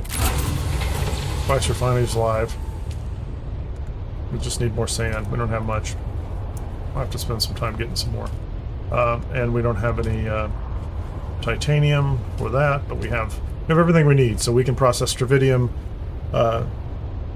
spice sand, and titanium into plastinium. So that's the core here. Now, if I take the next step and I say, where is my advanced fabricator? I am 1 plastinium ingot short, and clearly I have that back at the other base. And what's the power requirement on this? 150, so I'm going to need another two wind turbines to make this one run. And then that's going to give me, so that's almost nothing. And I would like to have, so I already have one of these here, but I would like a garment fabricator, I would like a base weapon fabricator, and then we'll deal with the, you know, the advanced, we'll have to deal with this one later, and then like the advanced garment and the advanced weapon fabricator later. So for now, I think what'll happen is I can get the advanced survival fabricator up, and if I need the other two, I can tear one down and put it back up. And, you know, and that's at full price. That's full price for what we're doing. I'm clearly running a bunch of generators here too, so how many am I running? 1, 2, 3, 4, 5, 6, 7 of them. I could push those up a little bit too. I'd like to get that garment fabricator up. Wish I just had 6 stupid titanium. That's all I really need. Just need 6 stupid titanium. I'll take 6 smart titanium too. I need to go to clearly I'm going to go to the deep desert. Not in this.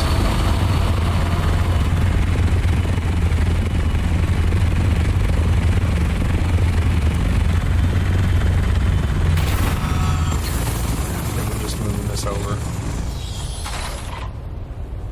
That's interesting that I spun it around. Okay, so there's nothing in this thing right now, is there? There's nothing in here. Where's my...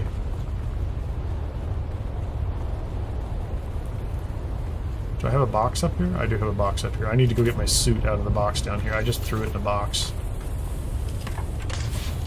We take that one with us. We take that one with us. We take that one with us.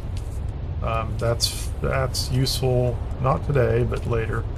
Need 2 of those. I'll take that one because I'm probably running through that pretty quickly. We're going to leave the spice melange. Those are just miscellaneous parts and supplies. I'm definitely going to take the fuel. Those are good, those are good, those are good.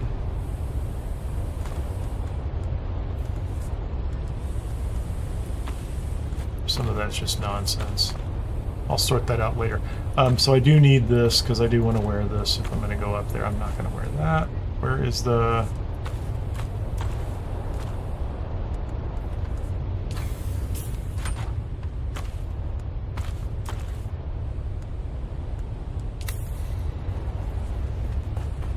I don't have any place to base out of up there, so I have to be able to fly very light to start with. So we're going to put this in here. Those are the boots from here. That's for tomorrow, or for Tuesday. Scanners are useful. Water is useful. That's useful. Fuel is useful. I don't need money with me. I could probably use a tiny bit more of this. I'm going to have to build... I'm going to build the normal...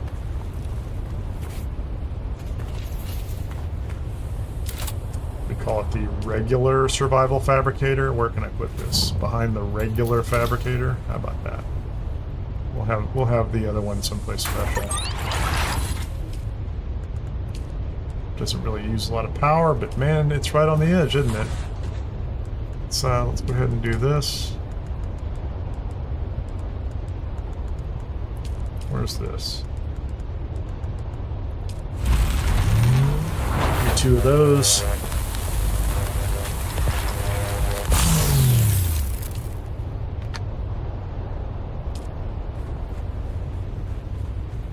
So do I have everything I need in order to go to the deep desert?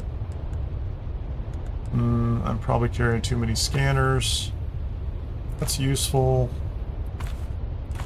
I don't really use a drill shot here. What else am I carrying that matters? None of that matters.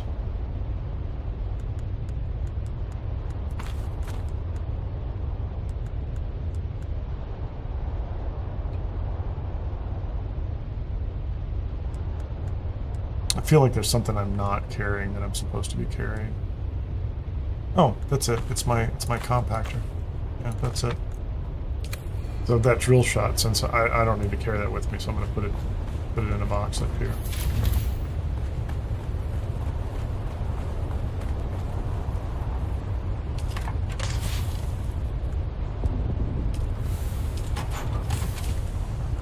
So now I'm essentially flying like rigged for the desert as far as I'm concerned, right? So like I just have a little bit of ammunition, which I can't imagine needing anytime soon. Bumper, steel tent, some repair materials, fuel, and then what I'm carrying on me, and a pretty modest still suit.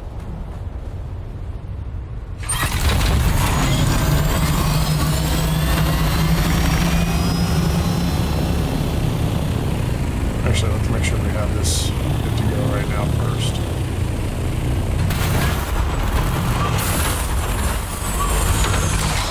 Do I have the booster on me? I don't have the booster on me.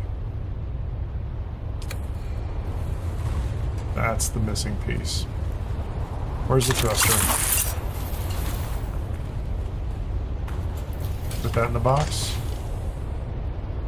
After all this movement of bits and pieces around, what's missing is the thruster. Is it the only box down here?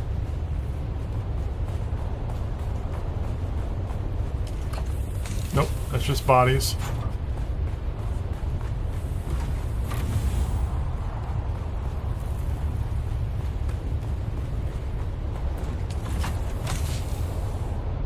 That's storage of all the ridiculous things to have. Interesting.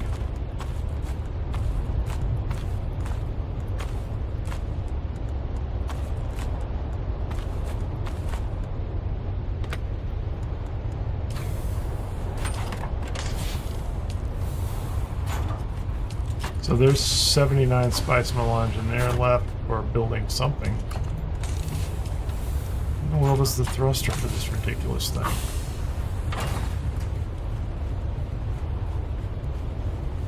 I have like 2 storage units on me, but no thruster units. That's for the other ornithopter.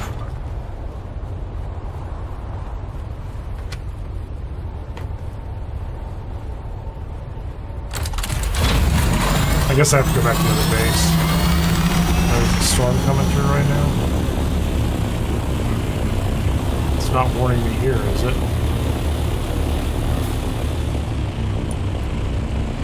Where's the storm?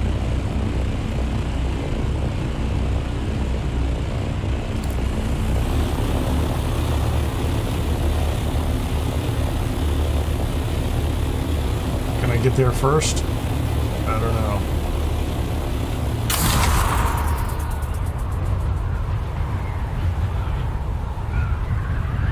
Looks like it's going to be a race. Sector weather alert. There you go. A large sandstorm is I have 60 seconds to land. Not a problem. We'll get there. Perfect timing. Just a reminder, there are Twitch drops worth mentioning. It is the 3 pieces from the CHOAM Observer set. If I land here, I'll show you what they are. If you haven't seen them, pretty cool. I don't think I've built anything for them.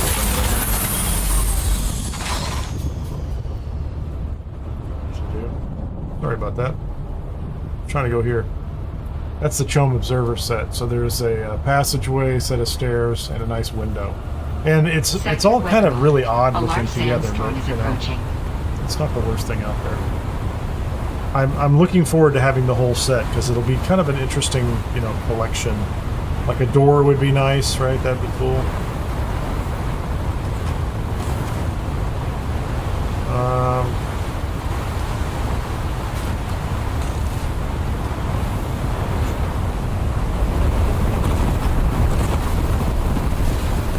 Oh, there's some titanium right there. I don't even need to go north. I have titanium that I can process. We're going to take that over. We're going to process it. We'll do the next piece. Although, do I have a thruster? There's a thruster. Which one is the worst, the least worst? So we'll take that with us. Just happen to have some titanium in a box. So we'll set that up as soon as the storm is over too. So this one has thrusters on it, but the storage unit is over at the other place. A little bit of a storm happening.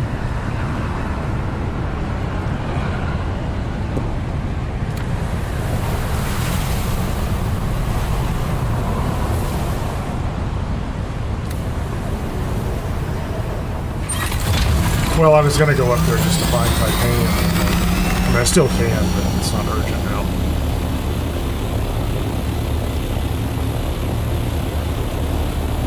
Felt like it would be a good idea to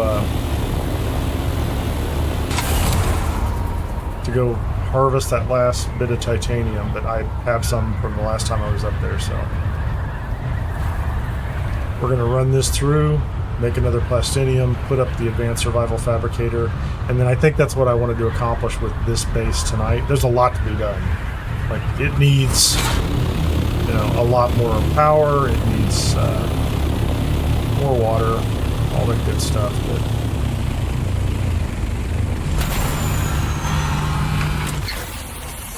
to get the deep desert base completely disassembled and taken apart is a nice option to have done. About some plastinium, man. Make it all. Make everything you can, please. I only need one more. What's my power situation right now? I do not have enough power. That's my power situation right now. I am insufficient on power. Can I put up a couple more of these? I'm going to have to come up with a bunch of flour sand and a bunch of fuel.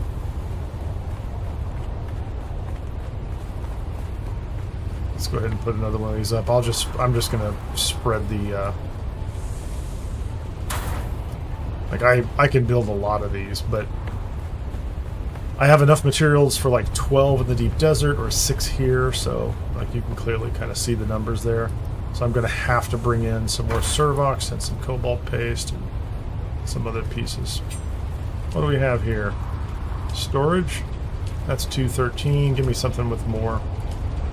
I'll take one of yours, please. We'll all have 213, hopefully by the end. Give me 75. How about that?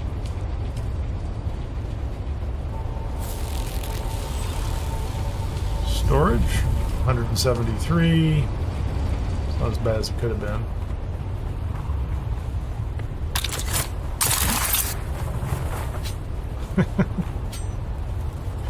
I didn't mean to jump on the wall. Okay, give me, what do you have here?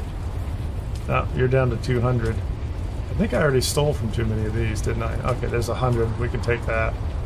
I'm gonna take your 13 there too. What do you have? Oh, there you go. Everybody gets 200 or so. Then I'll bring more over. What are we at? Power-wise, we're at 1,800. We have 325 to spend. Which, you know, maybe will get me an advanced fabricator or an advanced survival fabricator. It will. Okay, we're good. Where do we want to put this?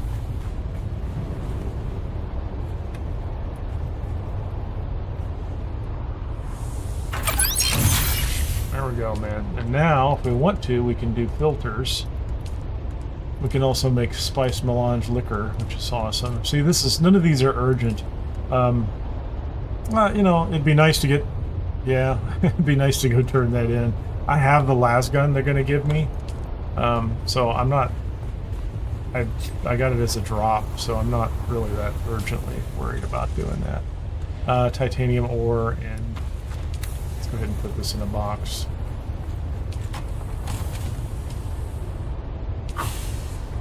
So we lack a certain amount of organization going on right here at this point in time, so.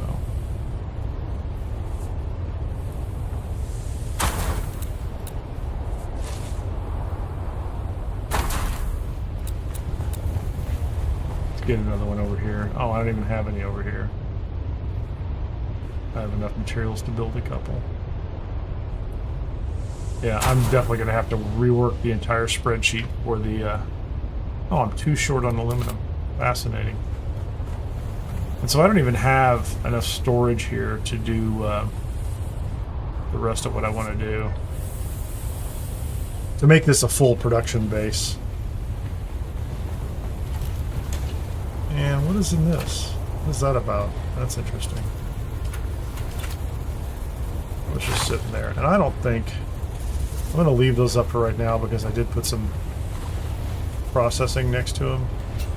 In the deep desert they were there more for privacy, but we can, you know, now I can... We have a medium spice refinery, we can work spice sand down here for the next couple days. If by some chance we manage to pull together enough material to go rebuild that in the north, we can. Otherwise we just take it down and it's twice as much material as we need. So that's all wonderful. It's absolutely incredible. I have nothing to complain about there. Hey, thanks, Hansel Thomas. Appreciate the subscription. Don't know if you're here or not, but appreciate it. Sometimes that happens when people are watching a video and they subscribe, and Stream Elements picks up on it and is very excited, but they are not here. But if you're here, thanks for subscribing. Appreciate it, Hansel. Hansel Thomas. That sounds like a German name to me. What did we get, man? Where is it? Where is it? Where is it? Where is it? It's that way. Could we go after it? There's a problem with this base already. I can't see.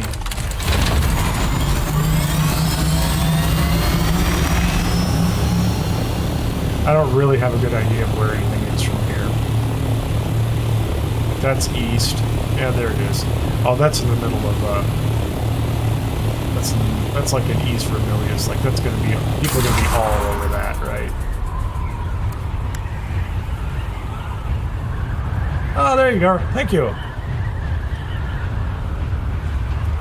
This is kind of a casual stream tonight. I was taking down the deep desert base and building up the new base for the guild here a little bit. That was kind of it. That was the whole plan. It wasn't a complex plan.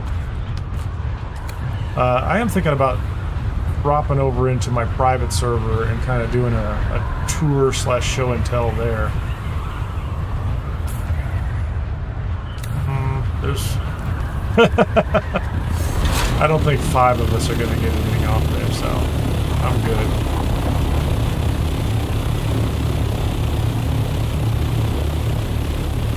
Or 4 of us. There were 4 people. That's a pretty active group going after that. Nothing to complain about there. Yeah. I'll tell you the place to go, and I do this all the time. I need to go here. I'm gonna go do it. Let's go do it. We go to Shield, right? I don't have a radiation suit on me. But the issue is, like, for some reason, people do not go over to Shield and pick up the spice blows that show up over there. I don't know why. Maybe the worm is more aggressive.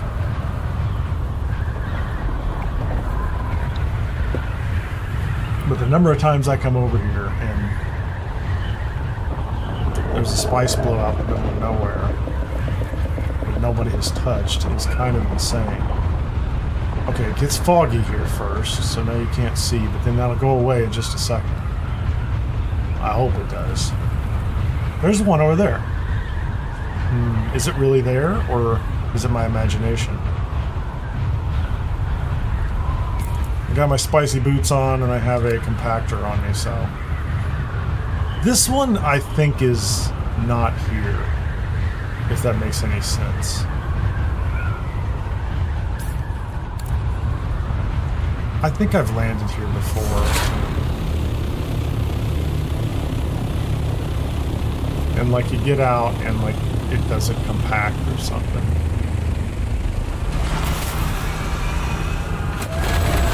Oh my goodness. He just came right underneath me. He literally just flipped me over. Maybe that's why people aren't coming over here, that kind of ridiculous antic. Come on, man. I just want a little bit of spice. I don't need a lot of it. Like, just this little tiny patch. That was crazy, man. Like, he literally landed underneath me.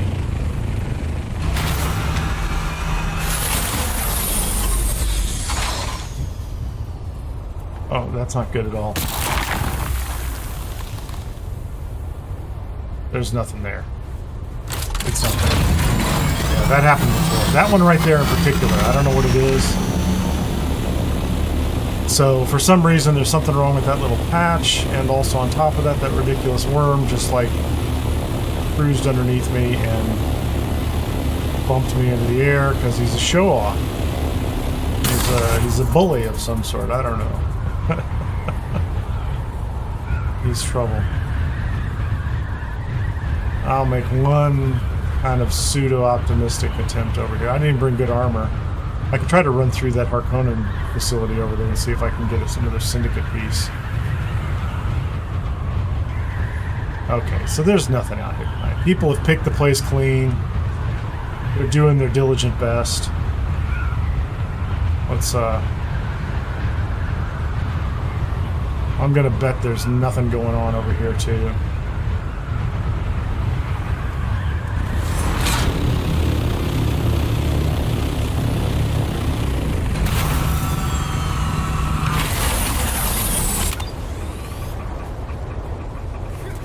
Me and my crummy still suit. Hey, buddy, how you doing up here, man? Do I have a hand scanner? I do. My hand scanner is on 4.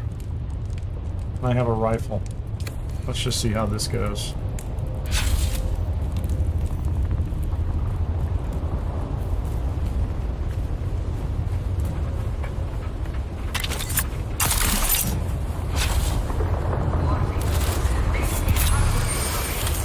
It's a full house tonight. There's all 4 of them. I don't know in this armor if I can run through there and make this happen. When I'm carrying the scrubber. We're gonna go for it.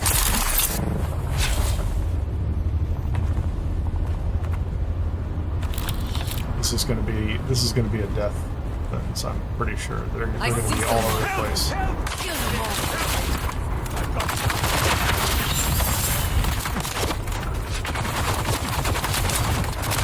Now we're down below.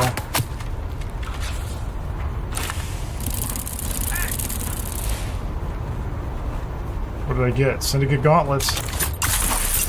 And we're out of there. Thank you very much. Appreciate that. I'll take the Syndicate gauntlets. It's what I wear most of the time. It's always nice to have a backup.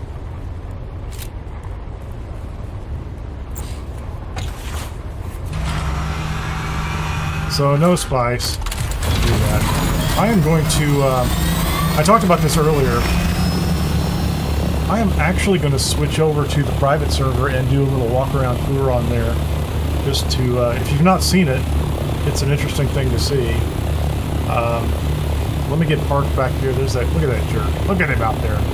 Just taunting me. That's hilarious. I just picked up the ornithopter on that character on the private server, and so it's interesting to look around and see how little there is. Like it's a contrast. If I fly over here near Anvil right now, the game gets choppy. There's so many buildings. There's so much rendering going on. Just huge bases too. Like it's kind of amazing how big people build bases. You know, right here in East Vermilius, like this area over here actually is pretty busy most of the time. On the right, this is right on the edge, right across from Crossroads. Okay, there's Crossroads right there. Yeah, look at that. There's huge bases going in over there. This area right here, this is like very populated, right? So people can they can come across here for aluminum and other pieces, and then they can stay over there and get their iron and base out of that.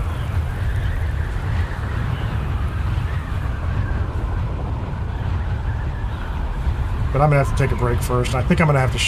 I got to switch accounts in order to get over to that private server.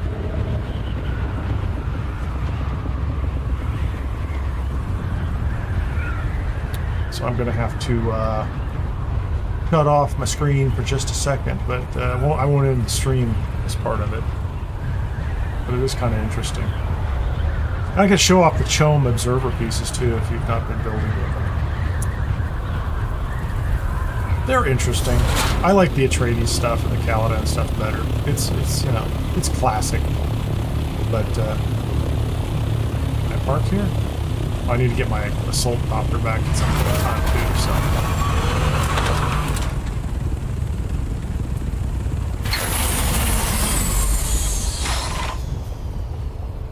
Okay, I'm gonna take a break.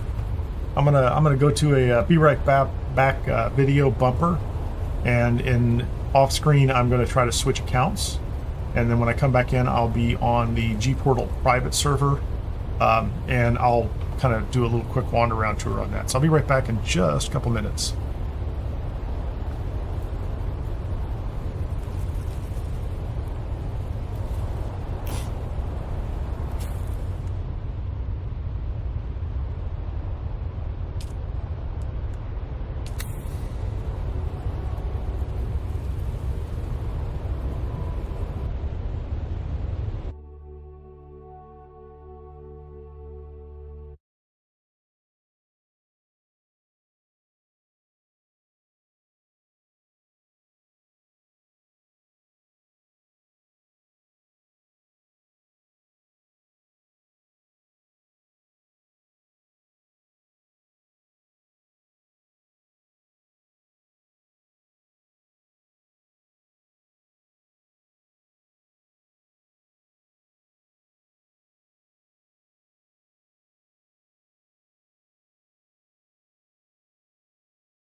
I dream of it, amongst the wild threads of history and the myriad of paths.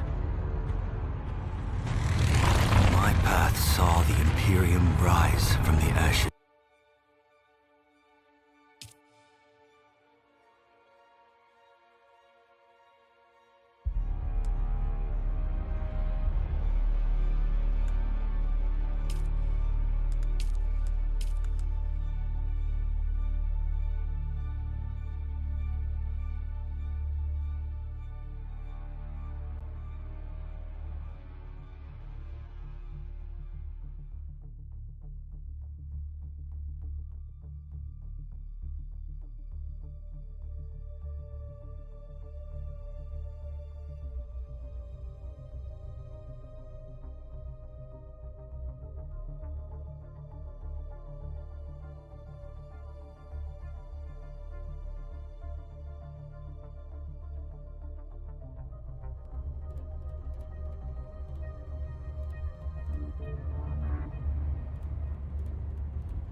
All right. So this is on a G Portal server. Just full disclosure, I did, when they first announced the rental servers, I went out and I signed up with G Portal using my own money. I compared them to the other options, and they were a good option as far as I'm concerned. So I spent my own money on it. After the fact, and after I started to get involved in using the server, I did go and I've signed up as an affiliate. There's an affiliate link in the description below. If you subscribe for a G Portal server using my affiliate link, which is something/Kineer, you get 10% off your first purchase. So like if you buy 3 months or 6 months at a time, you get 10% off that. If you buy 1 month and then extend it later, that doesn't matter. But just full disclosure, it is an affiliate link, and if you subscribe using that, I'm sure they'll throw me coffee money or something like that. It'll be really super cool. Anyway, I have been on this server, and this is actually a base I just built the other day as soon as I got the Ornithopter built. I've really been playing, my standard game that I recommend in my videos. I worked through Haga Basin South, took a bunch of time. I came through here and picked up a bunch of different items, and then I started to work Haga Rift, which I hadn't done before, at least to the extent that I have now. And I had a lot of fun with it. The only problem I ran into is the call of the air, the Ornithopter, is just pretty great, right? So the idea that I needed an Ornithopter just kept nagging at me. So I did build one. Let's see if I can get out of here. This is an ugly little base. This is just like a temporary cracker box base. This is built out of these. See these new window pieces? It's kind of rounded oval ones. That's the CHOAM stuff. The CHOAM stairs. The CHOAM stairs are pretty nice. I would use them in lots of different places, and I haven't really used the gateway, the passageway, but this is one of those ideal spots, like when you come in from the world map, you show up here, and so I picked it for that reason. Let me make sure I've got fuel here. I didn't even check to make sure. So I have fuel, and I have a variety of kind of junk that I've been carrying around right now. So what I was going to do was go down to... I want to go south, right? I want to go down to the Anvil, right? In that area. Just because it's such a stark contrast and difference. And then I'll go out to the deep desert, which is a trip because there's nobody there. Like, I don't know. Maybe there'll be somebody there tonight. I don't know. But I went to... I went up to Arrakis the other day, and I ran into somebody up there, but there was nothing in the there's nothing in the exchange. Like, there are no listings. So and I'm not saying that this is not I think this is a great idea. This is a blast. If you want a solo kind of PvE solo, as close to solo or as close to co-op as you can get, this is a great deal. Like, you can get a server that'll hold 6, 10, 20 people, but even if you just have a handful of people, like, there's a ship down there. It's been there for ages, right? There's nobody here grabbing spice. It's just me and a couple of people who are on the public server with me too. So just a small number of people, and I don't even see them up here. Like, you have to go hunt for their bases in order to find them. But what's fascinating about this is just, and you'll see it when we get over here to the East Vermilius, West Vermilius landmass. It's all yours. You can have it all to yourself. It's just kind of crazy. Like, this is probably on a solo server, as far as I'm concerned, or on a small server, the best base location that you can get when you're in East Vermilius. One of the best. If you're not going to set yourself up for trying to base, you know, next to the aluminum area. Like, this area has 5-6 nodes around it. It has multiple bodies. You're right behind, what's it called? It's called Sukalusa, right? Is that what it is? Sukalusas, right? Which is just full of bodies that you can use for water and things like that. But there's nobody else here. It's an entire server to yourself and a handful of friends. It's really kind of a trip. And when I go back to... you know, when I go back to this area, East Vermilius, on my public server, it is choppy, and the performance is really kind of dramatically bad at this point in time on pretty good hardware. Like, even if I'm not dual streaming or anything like that, the responses are kind of wild. And it's because these areas, even if there aren't a lot of players on a server at the time, the huge bases that are being built through this area in particular are just, you know, I think they're just dragging the game down quite a bit. Like, this area, I don't know if on your server, if you look around on it, but on my server, this whole area is wall-to-wall bases. Huge bases, too, not like little ones. If you can build next to it, people build next to it. And that includes the POIs with the intel points and things like that. And so they're pretty wild. But as you can see, you know, Anvil is right around the other side of that mountain. What's going on? Did we just get a spice blow somewhere? So compare and contrast, right?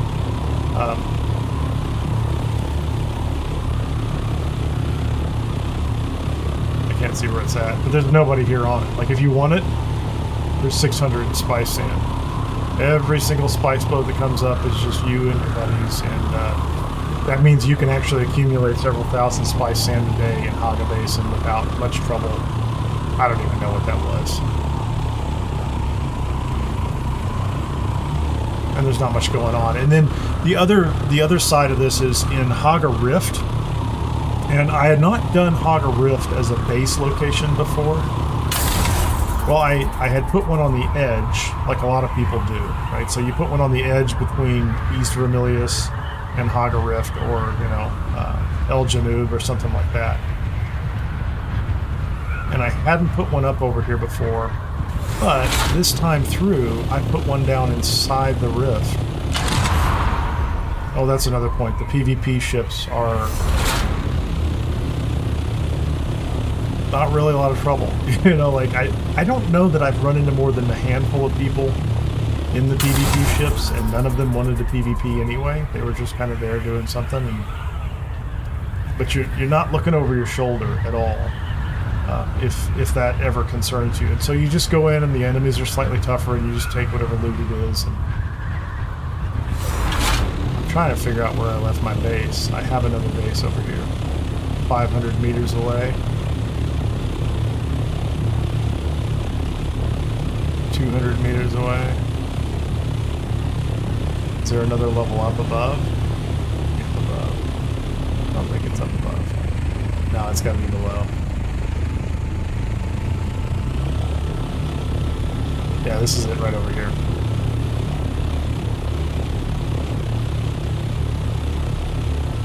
I'd never built a base down inside Haga Rift.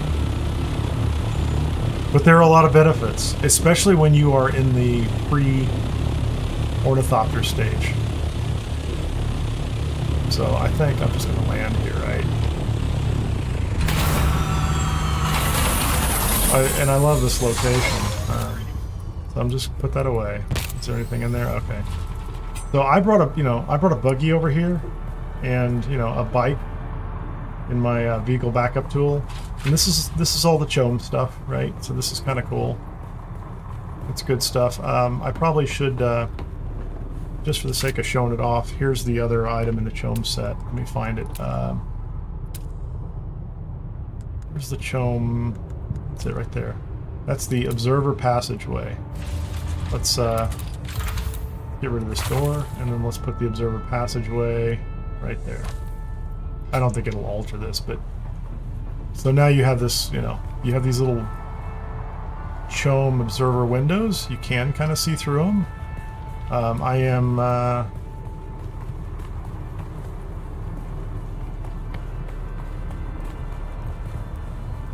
should be sheltered in here. I thought it was going to be marked as sheltered, right? Doesn't seem to be telling me what's going on, but this area here over in Haga Rift is, if I back out here, it's kind of midway up, and it is almost centrally located to all the sites like the Imperial Testing Station 29 and 117 and 76 that you end up being driven through for a lot of these quests. Now, there's a lot of other things you can do around the edges too, but you also have the CHOAM facilities for the aetherite if you're going to start, you know, producing steel, which, you know, was the thing that draws me over here. The Rift Hideout. The Arctis Cavern has got some great drops in it, in particular a sniper rifle. The Spiral has some good drops in it. A lot of these sites around here, and you come down here to Kineer Shadow as well.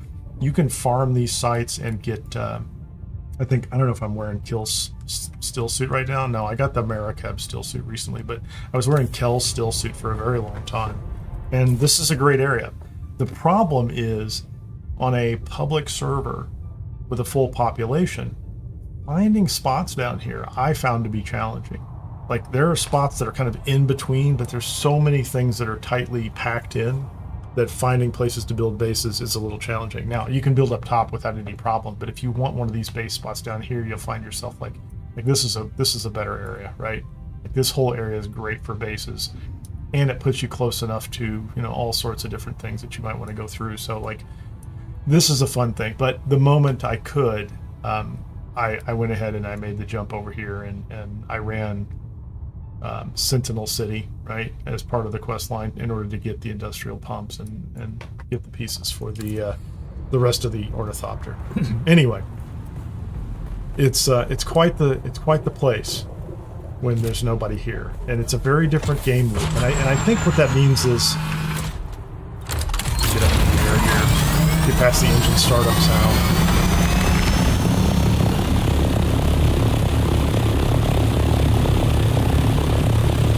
So my general impression is, you know, what it means is you're going to get to the deep desert, and if you want titanium and if you want stravidium or you want spice, you just go get it.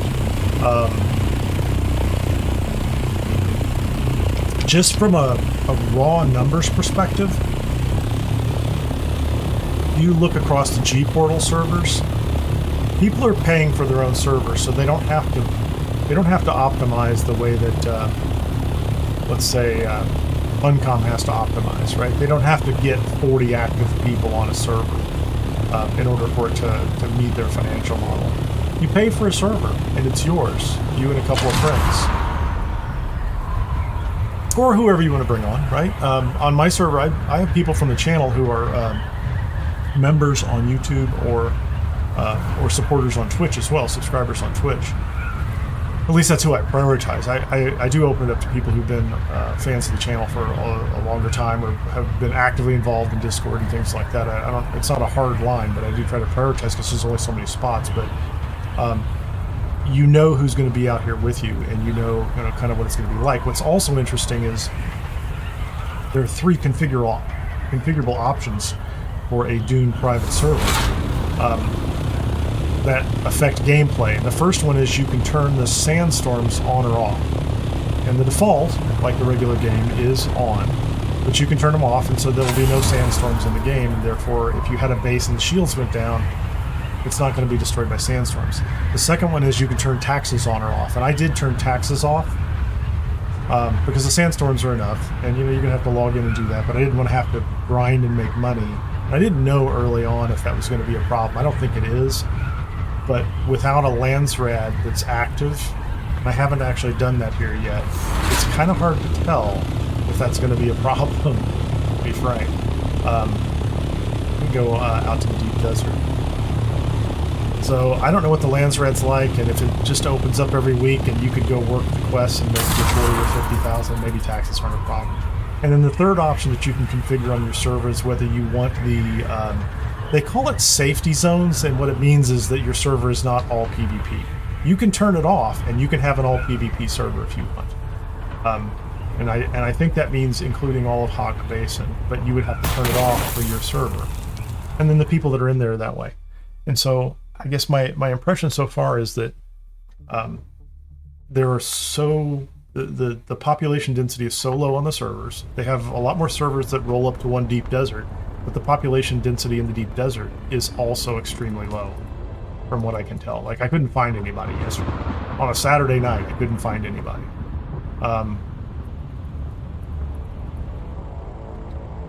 Which I just thought was kind of odd. You know, I'm like, well, I mean, it's not odd, and it's not terribly unsurprising, but it is interesting. Yeah, I'm like, and this character is not very far along, but he can work slowly through some of the testing stations in the A row, I guess is what I would say. So he doesn't have the best gear, but I just had to rush up here and see what it was about, right? I had to go see it, and I went out to H row, and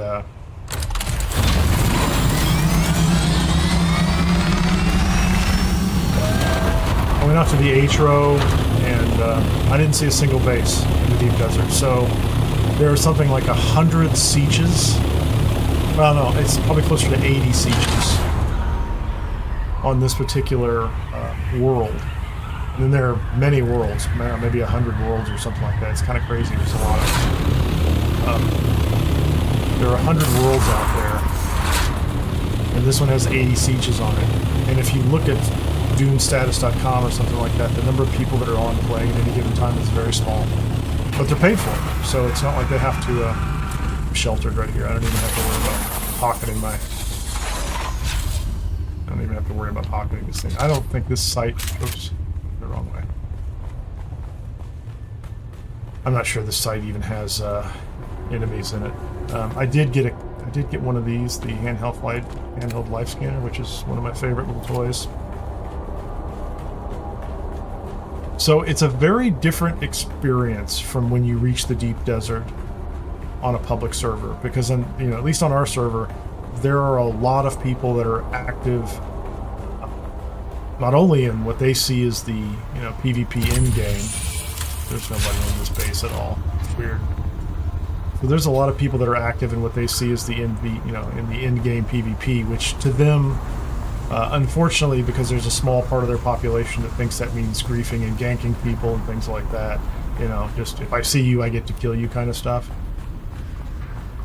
And what that means is that it's very difficult, or it's more difficult, and you have to employ some other tactics. And I do that, and I've not had a terrible problem with it, but I can't really get the volume of Tier 6 resources that I would get otherwise. But on this one, there really isn't going to be a problem with competition, or I think any of the public servers, unless you look at them in advance, the private servers I meant to say. You look at them in advance and you discover that, oh, there's... Okay, did I pick up? I've got the band. Oh, there's actually somebody out here. There are 2 people out here. I'm stunned.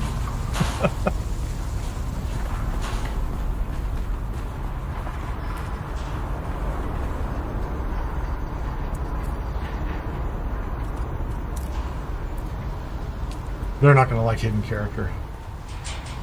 Or maybe they will. Where was I going? Oh, I got to go downstairs. I'm totally distracted by the fact that they exist. Because I came out here last night, like, just looking for anybody, and there wasn't anybody around on a Saturday night.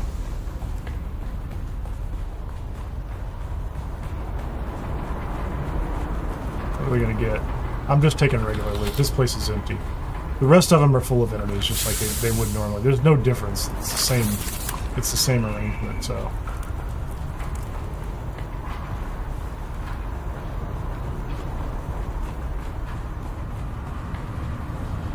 Gonna get any interesting parts. And so, oh, hold on. It's that's like I don't know how interesting that is. I don't need granite stone. an assault ornithopter engine, I will take that because when I get to building an assault ornithopter, I'm not above using used parts. So let's go to the other side. It has the constellation chest in it. So that's at least 2 other players in the deep desert on a Sunday night. So the question, you know, I guess the open question is, I could run into him here if I wanted to, or not if I wanted to, but if. Okay. Let's get rid of some other nonsense. The standard Mala pistol, the house rapier. That seems like a good thing. The disruptor seems like a good thing. This is a brand new. I don't need that. I don't need those. Clearly I have 1,000 darts, and I don't need those either. So we're going to take this stuff that's in the box, because I'd rather have it. Not. Have a drink. And there you go. You can work the Imperial testing stations out here just as easily as any place else. Now I'm going to go ahead and jump out in the ornithopter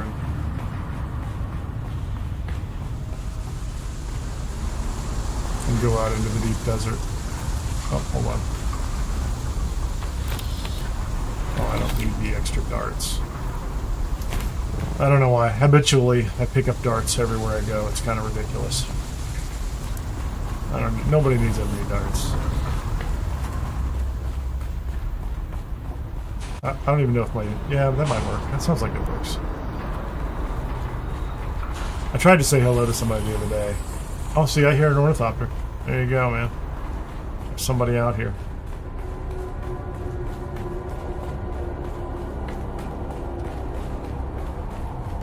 Hey, what's up, man? Empty place.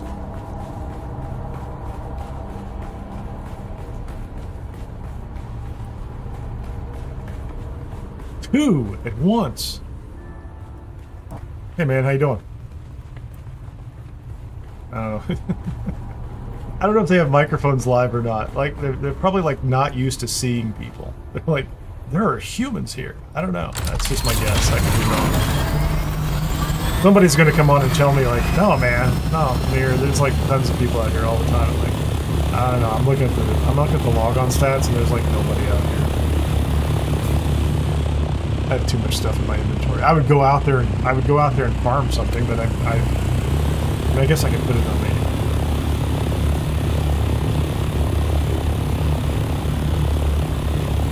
I haven't even mapped anything out here, like, so I don't even know where anything's at.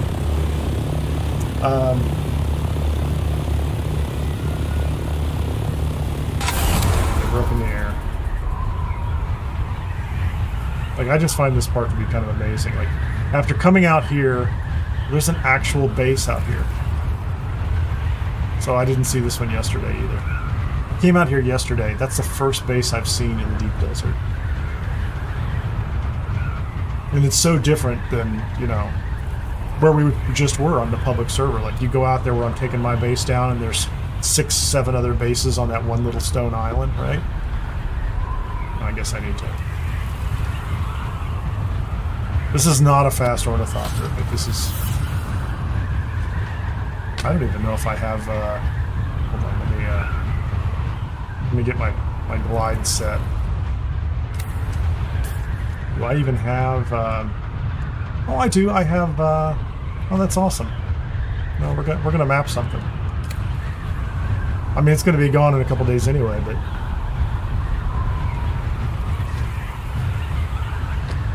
We're gonna go on out to the D row and see if we see anybody or anything.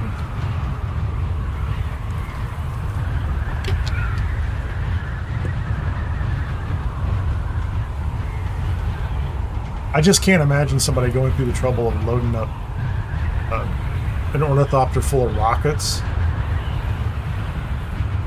to come into a deep desert that has just a tiny number of people in it.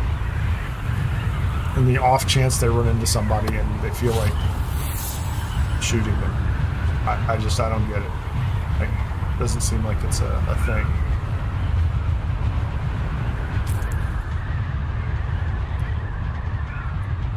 So that's A, B, we're in C. I want to get to D or E. And I think I'm in row...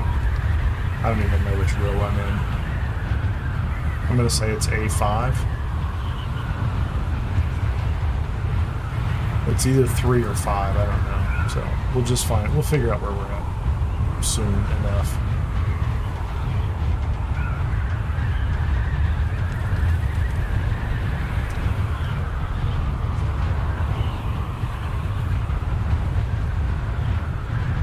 Oh, there's a nice big island, or rock island. We'll land on that and map this area.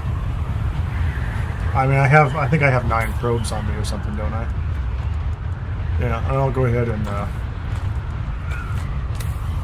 store all this stuff in my ornithopter. I mean, I don't have any processing capability for anything at this point in time. Like, I'm not even sure this character... I mean, he might be able to build a small spice refinery, maybe. But he certainly doesn't have the medium chemical refinery or the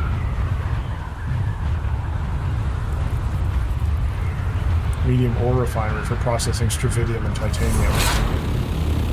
I mean, like, he's not really in the duraluminum phase yet either, right? Like, he just got an ornithopter, and like, so this is like, you know, why don't you show up in the very early stage? Oh, just around here, please. I think that's super cool. And get out. And don't get clipped by the wings. I'm not even sure this armor is good enough for this area, but it sure looks nice. Just look around. There's nobody here. There's very few people.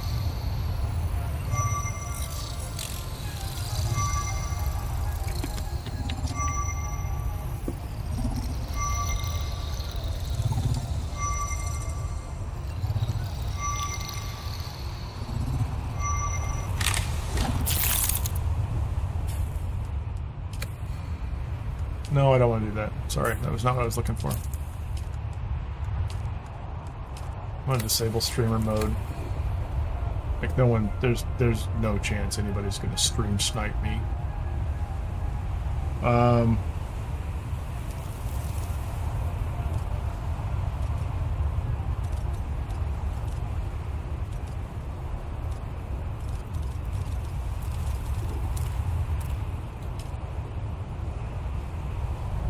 Okay, let's look at the map.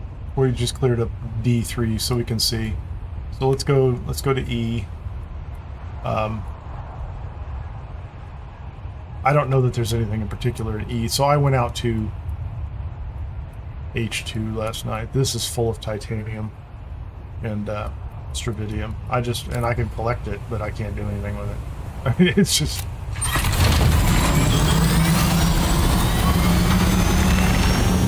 I can make Mark 6 wings for my Mark 4 ornithopter. I don't know, something like that, right? Like, look at this. There's a huge island over here. Oh, that's a ship. I was going to say, the ship just rendered in. Okay, how about that one over there? That looks like it would be normally a heavily populated island in E2.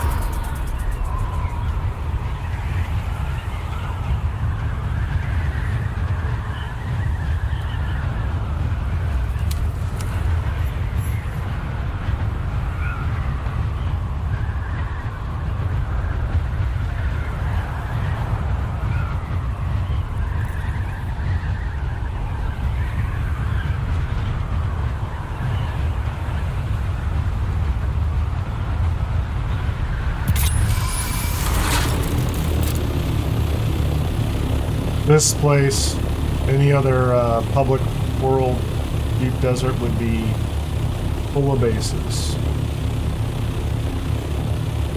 And it looks to me like it's full of miscellaneous titanium and strontium nodes. Now, I did make sure, I think, I have a cutter. I did make, this is like the one duraluminum thing I made, you know? And I don't even have a good enough power belt for this, honestly. Like, it's just kind of ridiculous. Let's put that in here. Duraluminum. Buggy storage.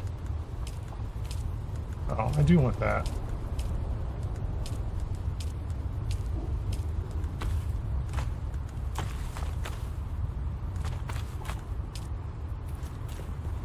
So, didn't I see some titanium right here? Yeah, there's some titanium, right?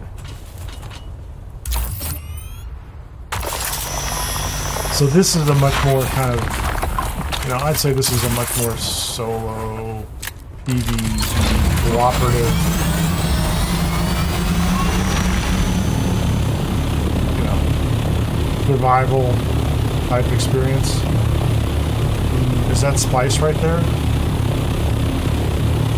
That's literally spice right there.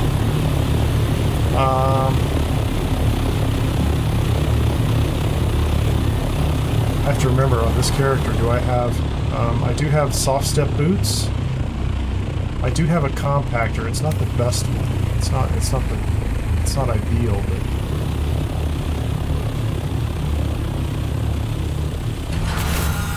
as long as my shield's not on, I'm probably okay, right?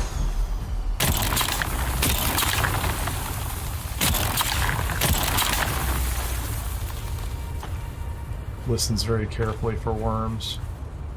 After my most recent shield experience, I'm like a little gun shy. There's the mouse. Hey, buddy. There's Maudie, or whatever his name is.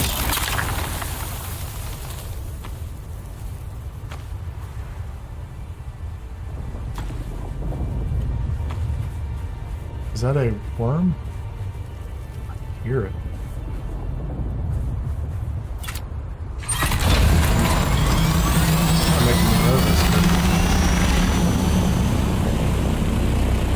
A little warm. Oh, I don't see anybody. I don't see any worms. This isn't a PvP. This isn't a PvP area anyway. But it just doesn't feel like it's gonna matter on this server, if that makes any sense.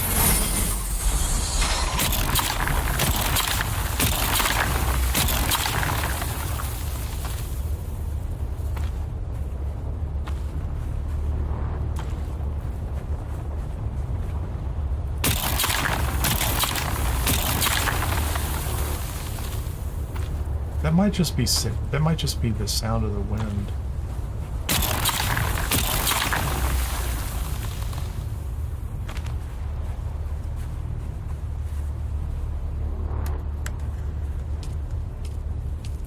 Oh no.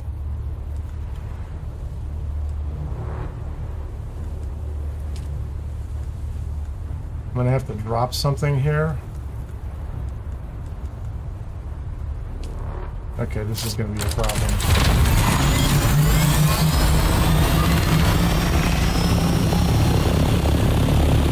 I'm going to go over here and play inventory management.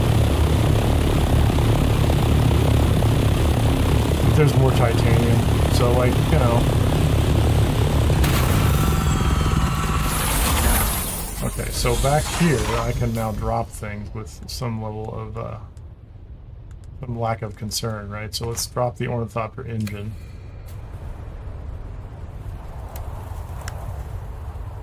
And let's get that out of here. That's small. None of these are really heavy, but there you go. That's heavy. 41V, 22V.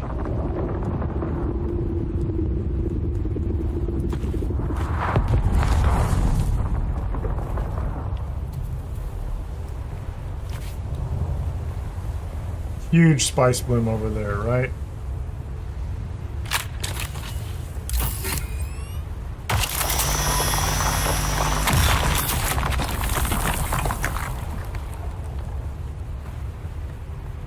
Well, a spice bloom, let's put it that way.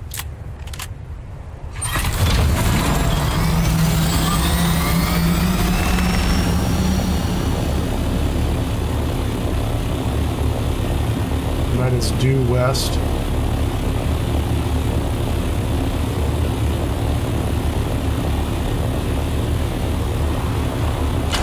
For all we know, it could be a medium.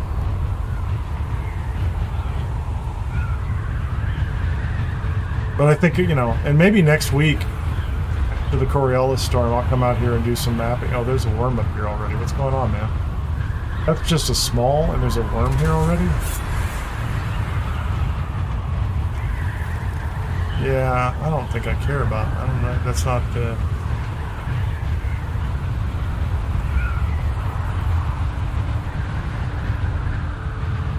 Oh, something just went... Okay, I got a problem. We're gonna go back to, we're gonna go back to land over here. I don't know what's going on, but that's just a,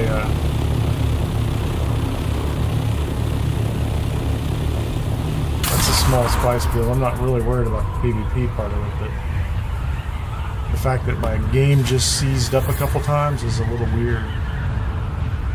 Not cool. Okay.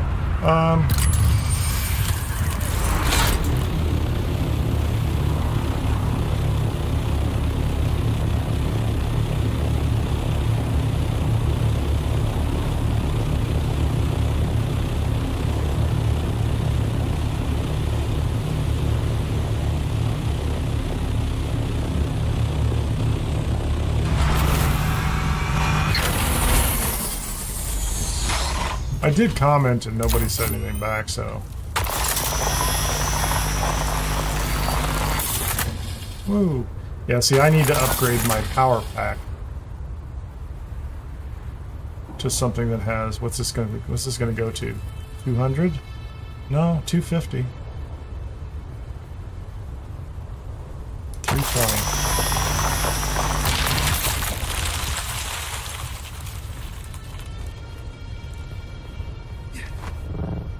What did I say? It was a 6-to-1 ratio, something like that, which is a 6-to-3 ratio in real life. So I have titanium ore. That's a 2-to-1 ratio. So 50, let's say 60 of these would make 20.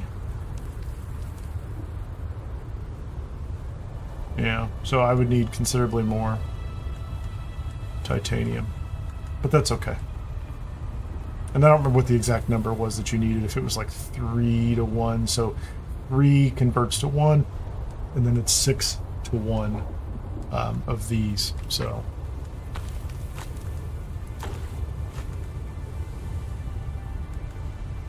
Those are pretty heavy, that's pretty heavy, the spice sand. I didn't get a lot of spice sand, but I mean, it's not a big deal. Like, it's not... That thing weighs almost nothing. That's a little bit.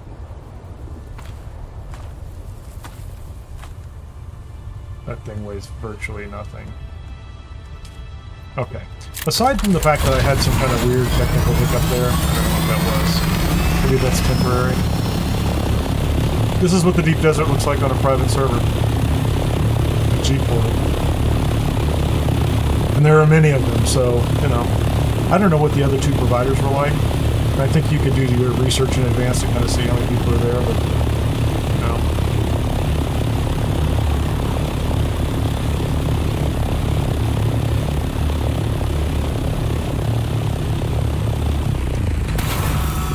Now this is a PvE area. If I go up to H2, I will have as much of these resources as I can fit in this ornithopter. Wow, this is kind of crazy. Not enough power.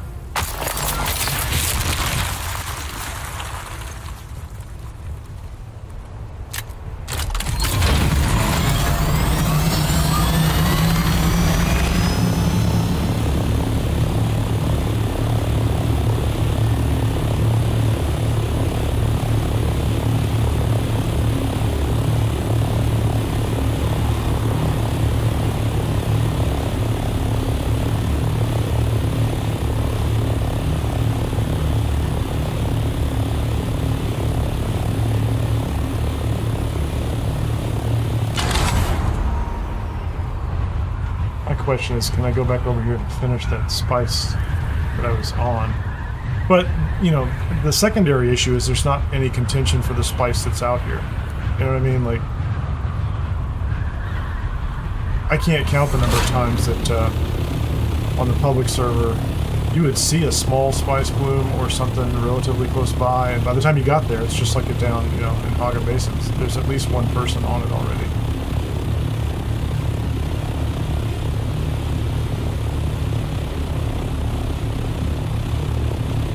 Oh, it's over there.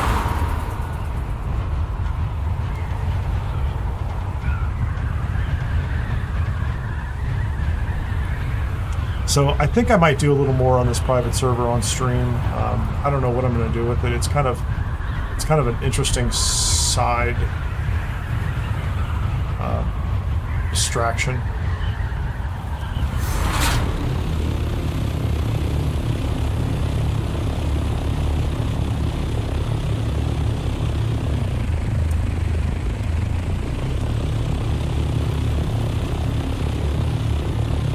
But right off the bat, you can see that, you know,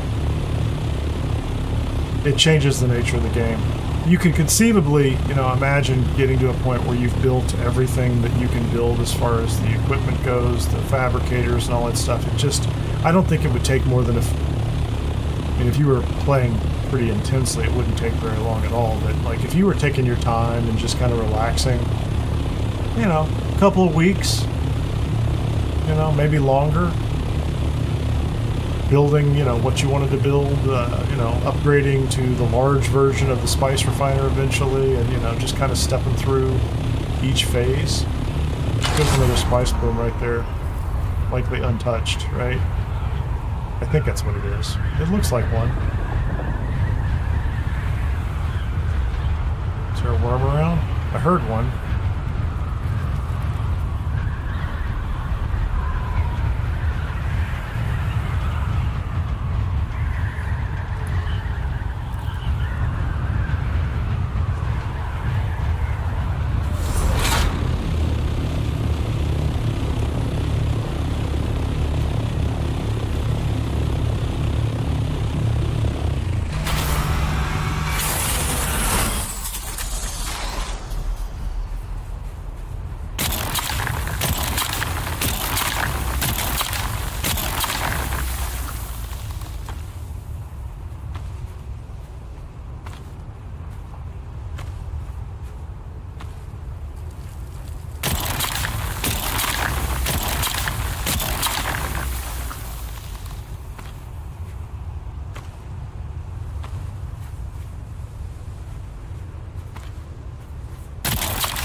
Kind of freaks me out when he does that.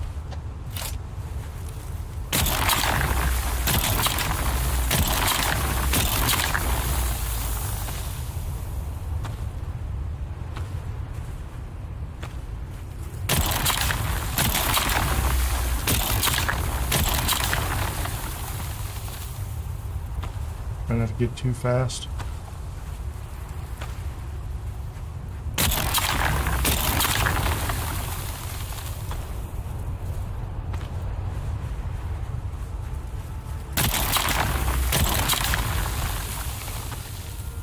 Did I get 500?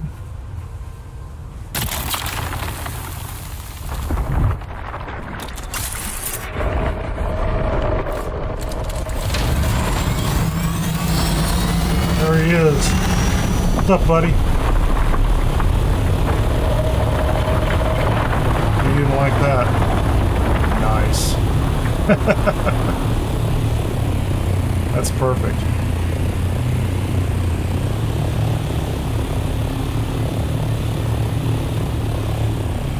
Fuel up.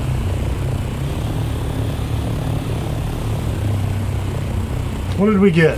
What did we walk away with? 437. Put that away. And now we have 780. If we had a medium spice refiner, we could crank out 10 spice melange. So there you go. That's a successful trip to the desert as far as I'm concerned. And you could just come out here and spend a ton of time doing stuff like that. And it's been my experience, a very limited experience, that if I go north into the deep PvP areas, it would be no different.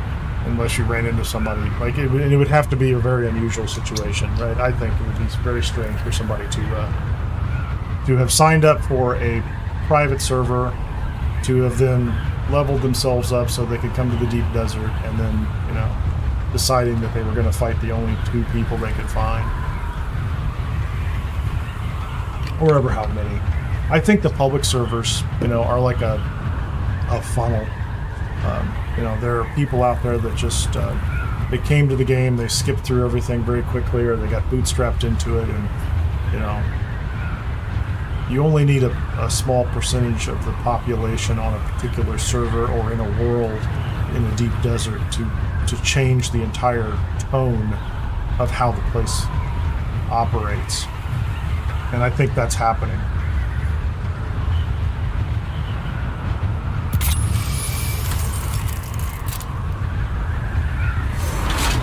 I don't even know what sector I'm in. Map this out. I did put a scanner on the front of my, you know, ornithopter, which is kind of fun. It's very useful for all this nonsense, right?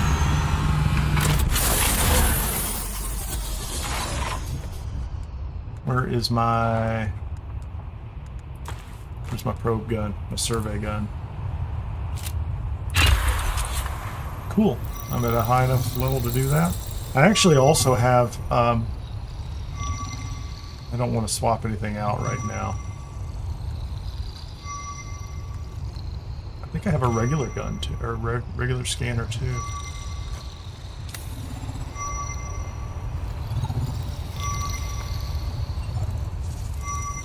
I don't have the long range scanner. I wouldn't mind having that. Just leveled up, got intel points, so there you go. Oh, there's a the maps are the same, so if you know what they are on one map, you can tell what they are just about any place else too, right? So what's down here? There's a Stravidium mass node right over there.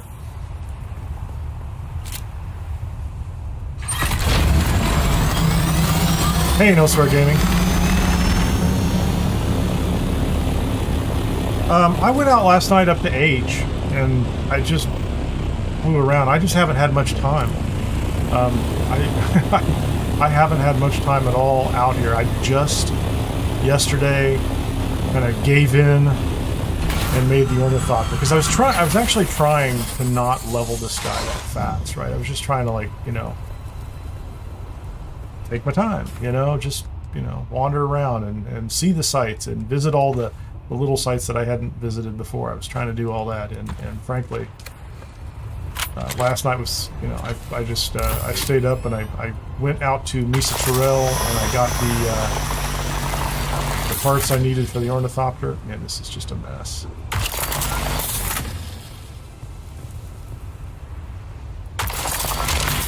And clearly, I need a better I need a better power pack.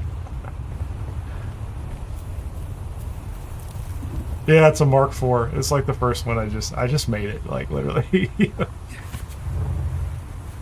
Well, you know, I kept looking at the numbers, and I'm like, I really have to get to the deep desert and see what it looks like. You know what I mean? Like, it's such a stark contrast with so few people here. And so, like I said, the in-game loop is different, right? So the in-game loop here is you do the same thing we do in the public servers. You go out and you set yourself up with a base every week, and you come out here and you farm resources, but you can go, you know, if there's a big, I'm assuming if there's a ringworm, you know, like the ringmouth, sorry, the ringmouth spice, the big spice blooms, you just go out and farm it. You know, you just go out and harvest whatever you want, and you go back and forth, and it's at that point you bring in a salt ornithopter and you fill it up. There just are a smaller number of people, which means the smaller number of people who are probably involved in PvP or care to. Maybe you'll find some.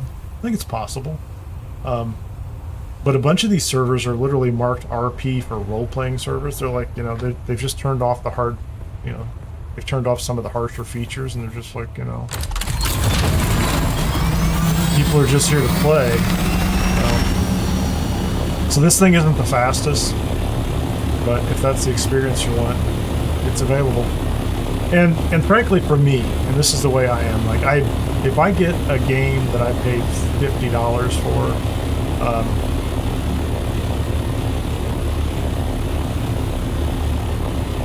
if I paid $50 for a game and I'm getting hundreds and hundreds of hours out of it, it's a pretty good deal. If I'm throwing, I think their entry level server, the small one, is like $12 a month. That, you know, I used to pay for multiple Warcraft accounts for my family. Like, we were on like the annual plan to save money. Like, if you think about it, it was like a bad golf habit, right? The kind of money you spend playing Warcraft. If you can afford it, it's not a lot, you know. Now, that said, if you're trying to run 5 different servers for different games that you're playing, it's a lot. You know, it adds up, it stacks up, but, you know, if you can find a group of people who can, you know, share the cost, it's a pretty neat option. I would consider it strongly. I really would. Like, it's not the best thing for me from a streaming or content creation. Like, for content, it's great. For streaming, it's like, you know, it's a more interesting environment when it's full of people doing crazy things. But yeah, No Swear says they kill me in an instant. Oh, out past the ENF, yeah. My experience on our public server has been that every time I go out there, there's somebody out there who wants to fight over even the most trivial resources. And quite frankly, it's not enjoyable for me. I don't have the time for it, nor do I, you know, it's just not that important to me. And so, you know, I wait till a Sunday morning or a Saturday morning or something, you know, after they've all been up all night and, you know, they've all gone to sleep or something. And you can go out and you'll find, you know, in many cases, but not all, it's been my experience that I can go work those sites without being too terribly bothered, but I don't take an assault ornithopter out. Like, I can't get a lot of material. I can easily take a scout out. It's just a numbers game. It's a percentage game. Like,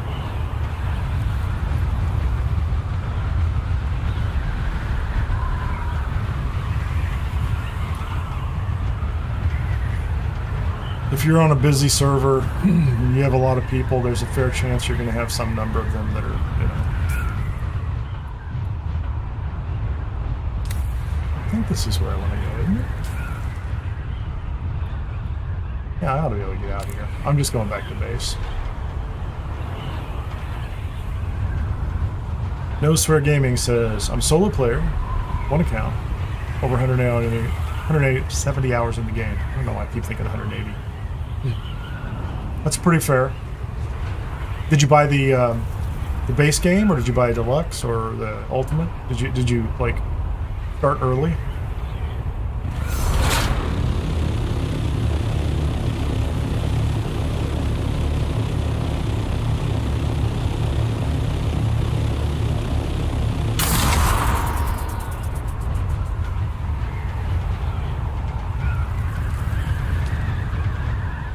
Pop out of here. Okay, so you were early start. So I mean, I have a theory, and I think people said this as well, is like the early start servers might have been more likely to also have more PvP, because you can find some people who are like, oh, my server's chilled, it's relaxed, and I'm like, that's amazing. Like, I don't know what that's about, right?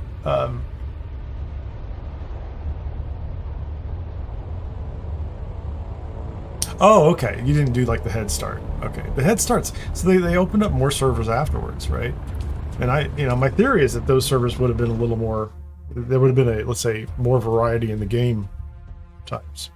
But the people who wanted that head start, who wanted to rush out, get an advantage, and all this other good stuff, you know, they might have been slightly more prone to be PvPers, a little more aggressive and that kind of thing. So, don't know. Could be. I could be wrong.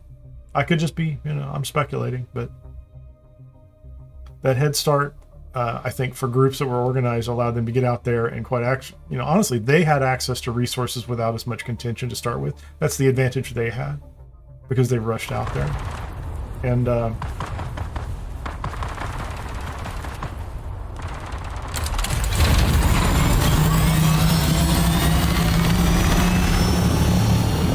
yeah, this is my brand new little base up here in the hills, because I need the place.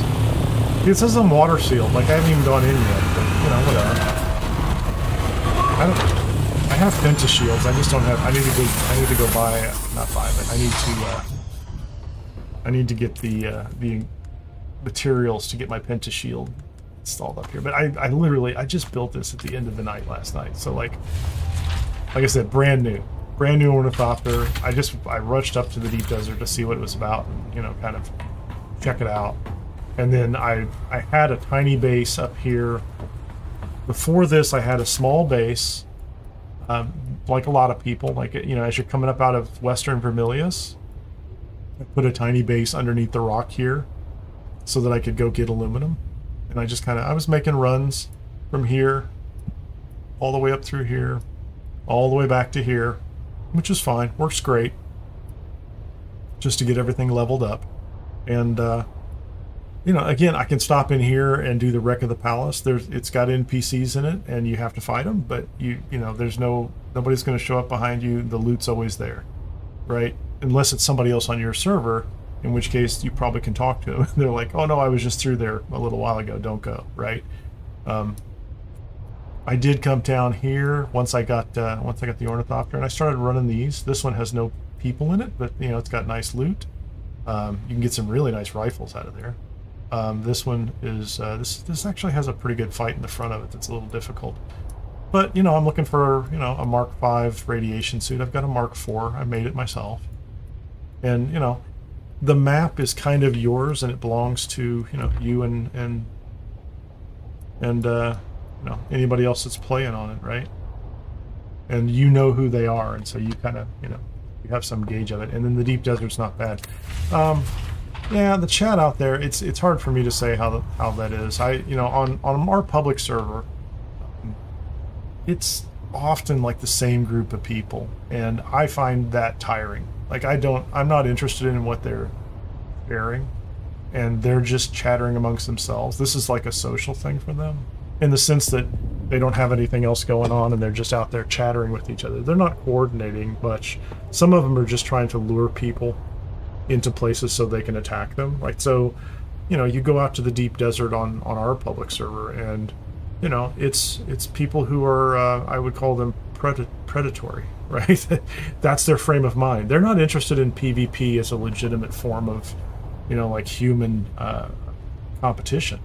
It's not that the server's competitive. It's that there are people out there who are predatory, and they're not interested in whether you consent or not. They just get to assume. And there's no place else in society really where that's acceptable. Like, those people wouldn't do PvP in the way I would design it for them. Like, there's some really cool areas around Chicago that you could go visit, and you could experience PvP the way they like to do it in real life, and they would never want that, you know? Like, those are not areas they would want, because they'd be dangerous, and they would not have an advantage. You know, I still envision PvP like professional boxing, right? You know, it's human competition, people, but they're stratified at different levels where they match up with each other pretty well, right? And you know, so the public servers are different, and if that's not your thing, then run a private server, play over here, and experience you know, the full kind of crafting, survival, sandbox, you know, cycle.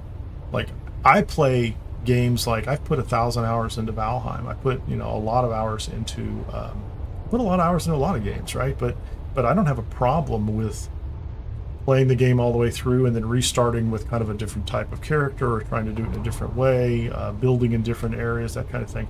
I get ridiculous amount of time and value out of the games that I play like this. It's fantastic, right? I don't rush to the end so that I can fight people and assume that's the only thing that's going on in a game. I don't know what that just doesn't make any sense to me. But maybe I'm older too, so like, that's not valuable to me. Maybe when I was, you know, half my age, my current age, right? I used to play first-person shooters and things like that, and it seemed interesting, but it's a different thing for a different group of people. So anyway, that's the tour. You know, that's the brief tour of the G Portal private server. Like I said, there's a link in the description if you're interested in doing something like that. If you want to join our private server or our guild on our public server, I do encourage people to join our Discord, my Discord for the YouTube channel. It is on the YouTube channel, and come join there's a open chat for Dune Awakening, and introduce yourself, and we can chat about what it takes to come join in the server. I kind of prioritize it for people who are members on the channel, just because there's only so many slots, but there's room for people to come play if you want to come play on the server. It is in the US, so I know for my international viewers, that's a non-starter. There's just no way to make that work. I think some people in Europe have said they've played on some North America servers, but we're playing on a server out of central US, so like ping times make a difference, right? It could be, it's difficult to do. So for the most part, you have to find one that's relatively close to you, because this game has its own issues already, right? Like there are issues with the network connectivity and the timing. So like ping times they're a concern for me, even if I'm not engaging actively in PvP. If you're going to be in combat, even in the combat with other enemies, it kind of gets weird at times. So, hey, with that, I've been going about 5 hours tonight, and this is kind of unusual for me on a Sunday night. I haven't done this in a little while. I certainly haven't done 5 hours on a Sunday night, but I appreciate you joining.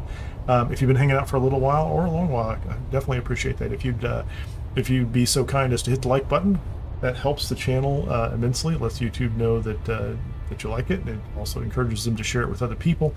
Just a reminder, I do try to stream most weekdays on YouTube and Twitch. I'm /Kineer Gaming on Twitch, @Kineer on YouTube, and most of the time I start around 11 a.m. Central Time US. Sometimes that shifts back a couple hours, kind of depends on other obligations I have during the morning. I may be moving that around a little bit. I may be doing more evening streams. If you want, or if you like that, if you'd be more interested, feel free to leave a comment or something like that if evening streams would work. I used to do Tuesdays and Thursday nights, Central US time as well, and then some Sunday nights. But with that, thanks again for joining me. This is Kineer, and I'm out here, and I'll see you on the next one. Thanks.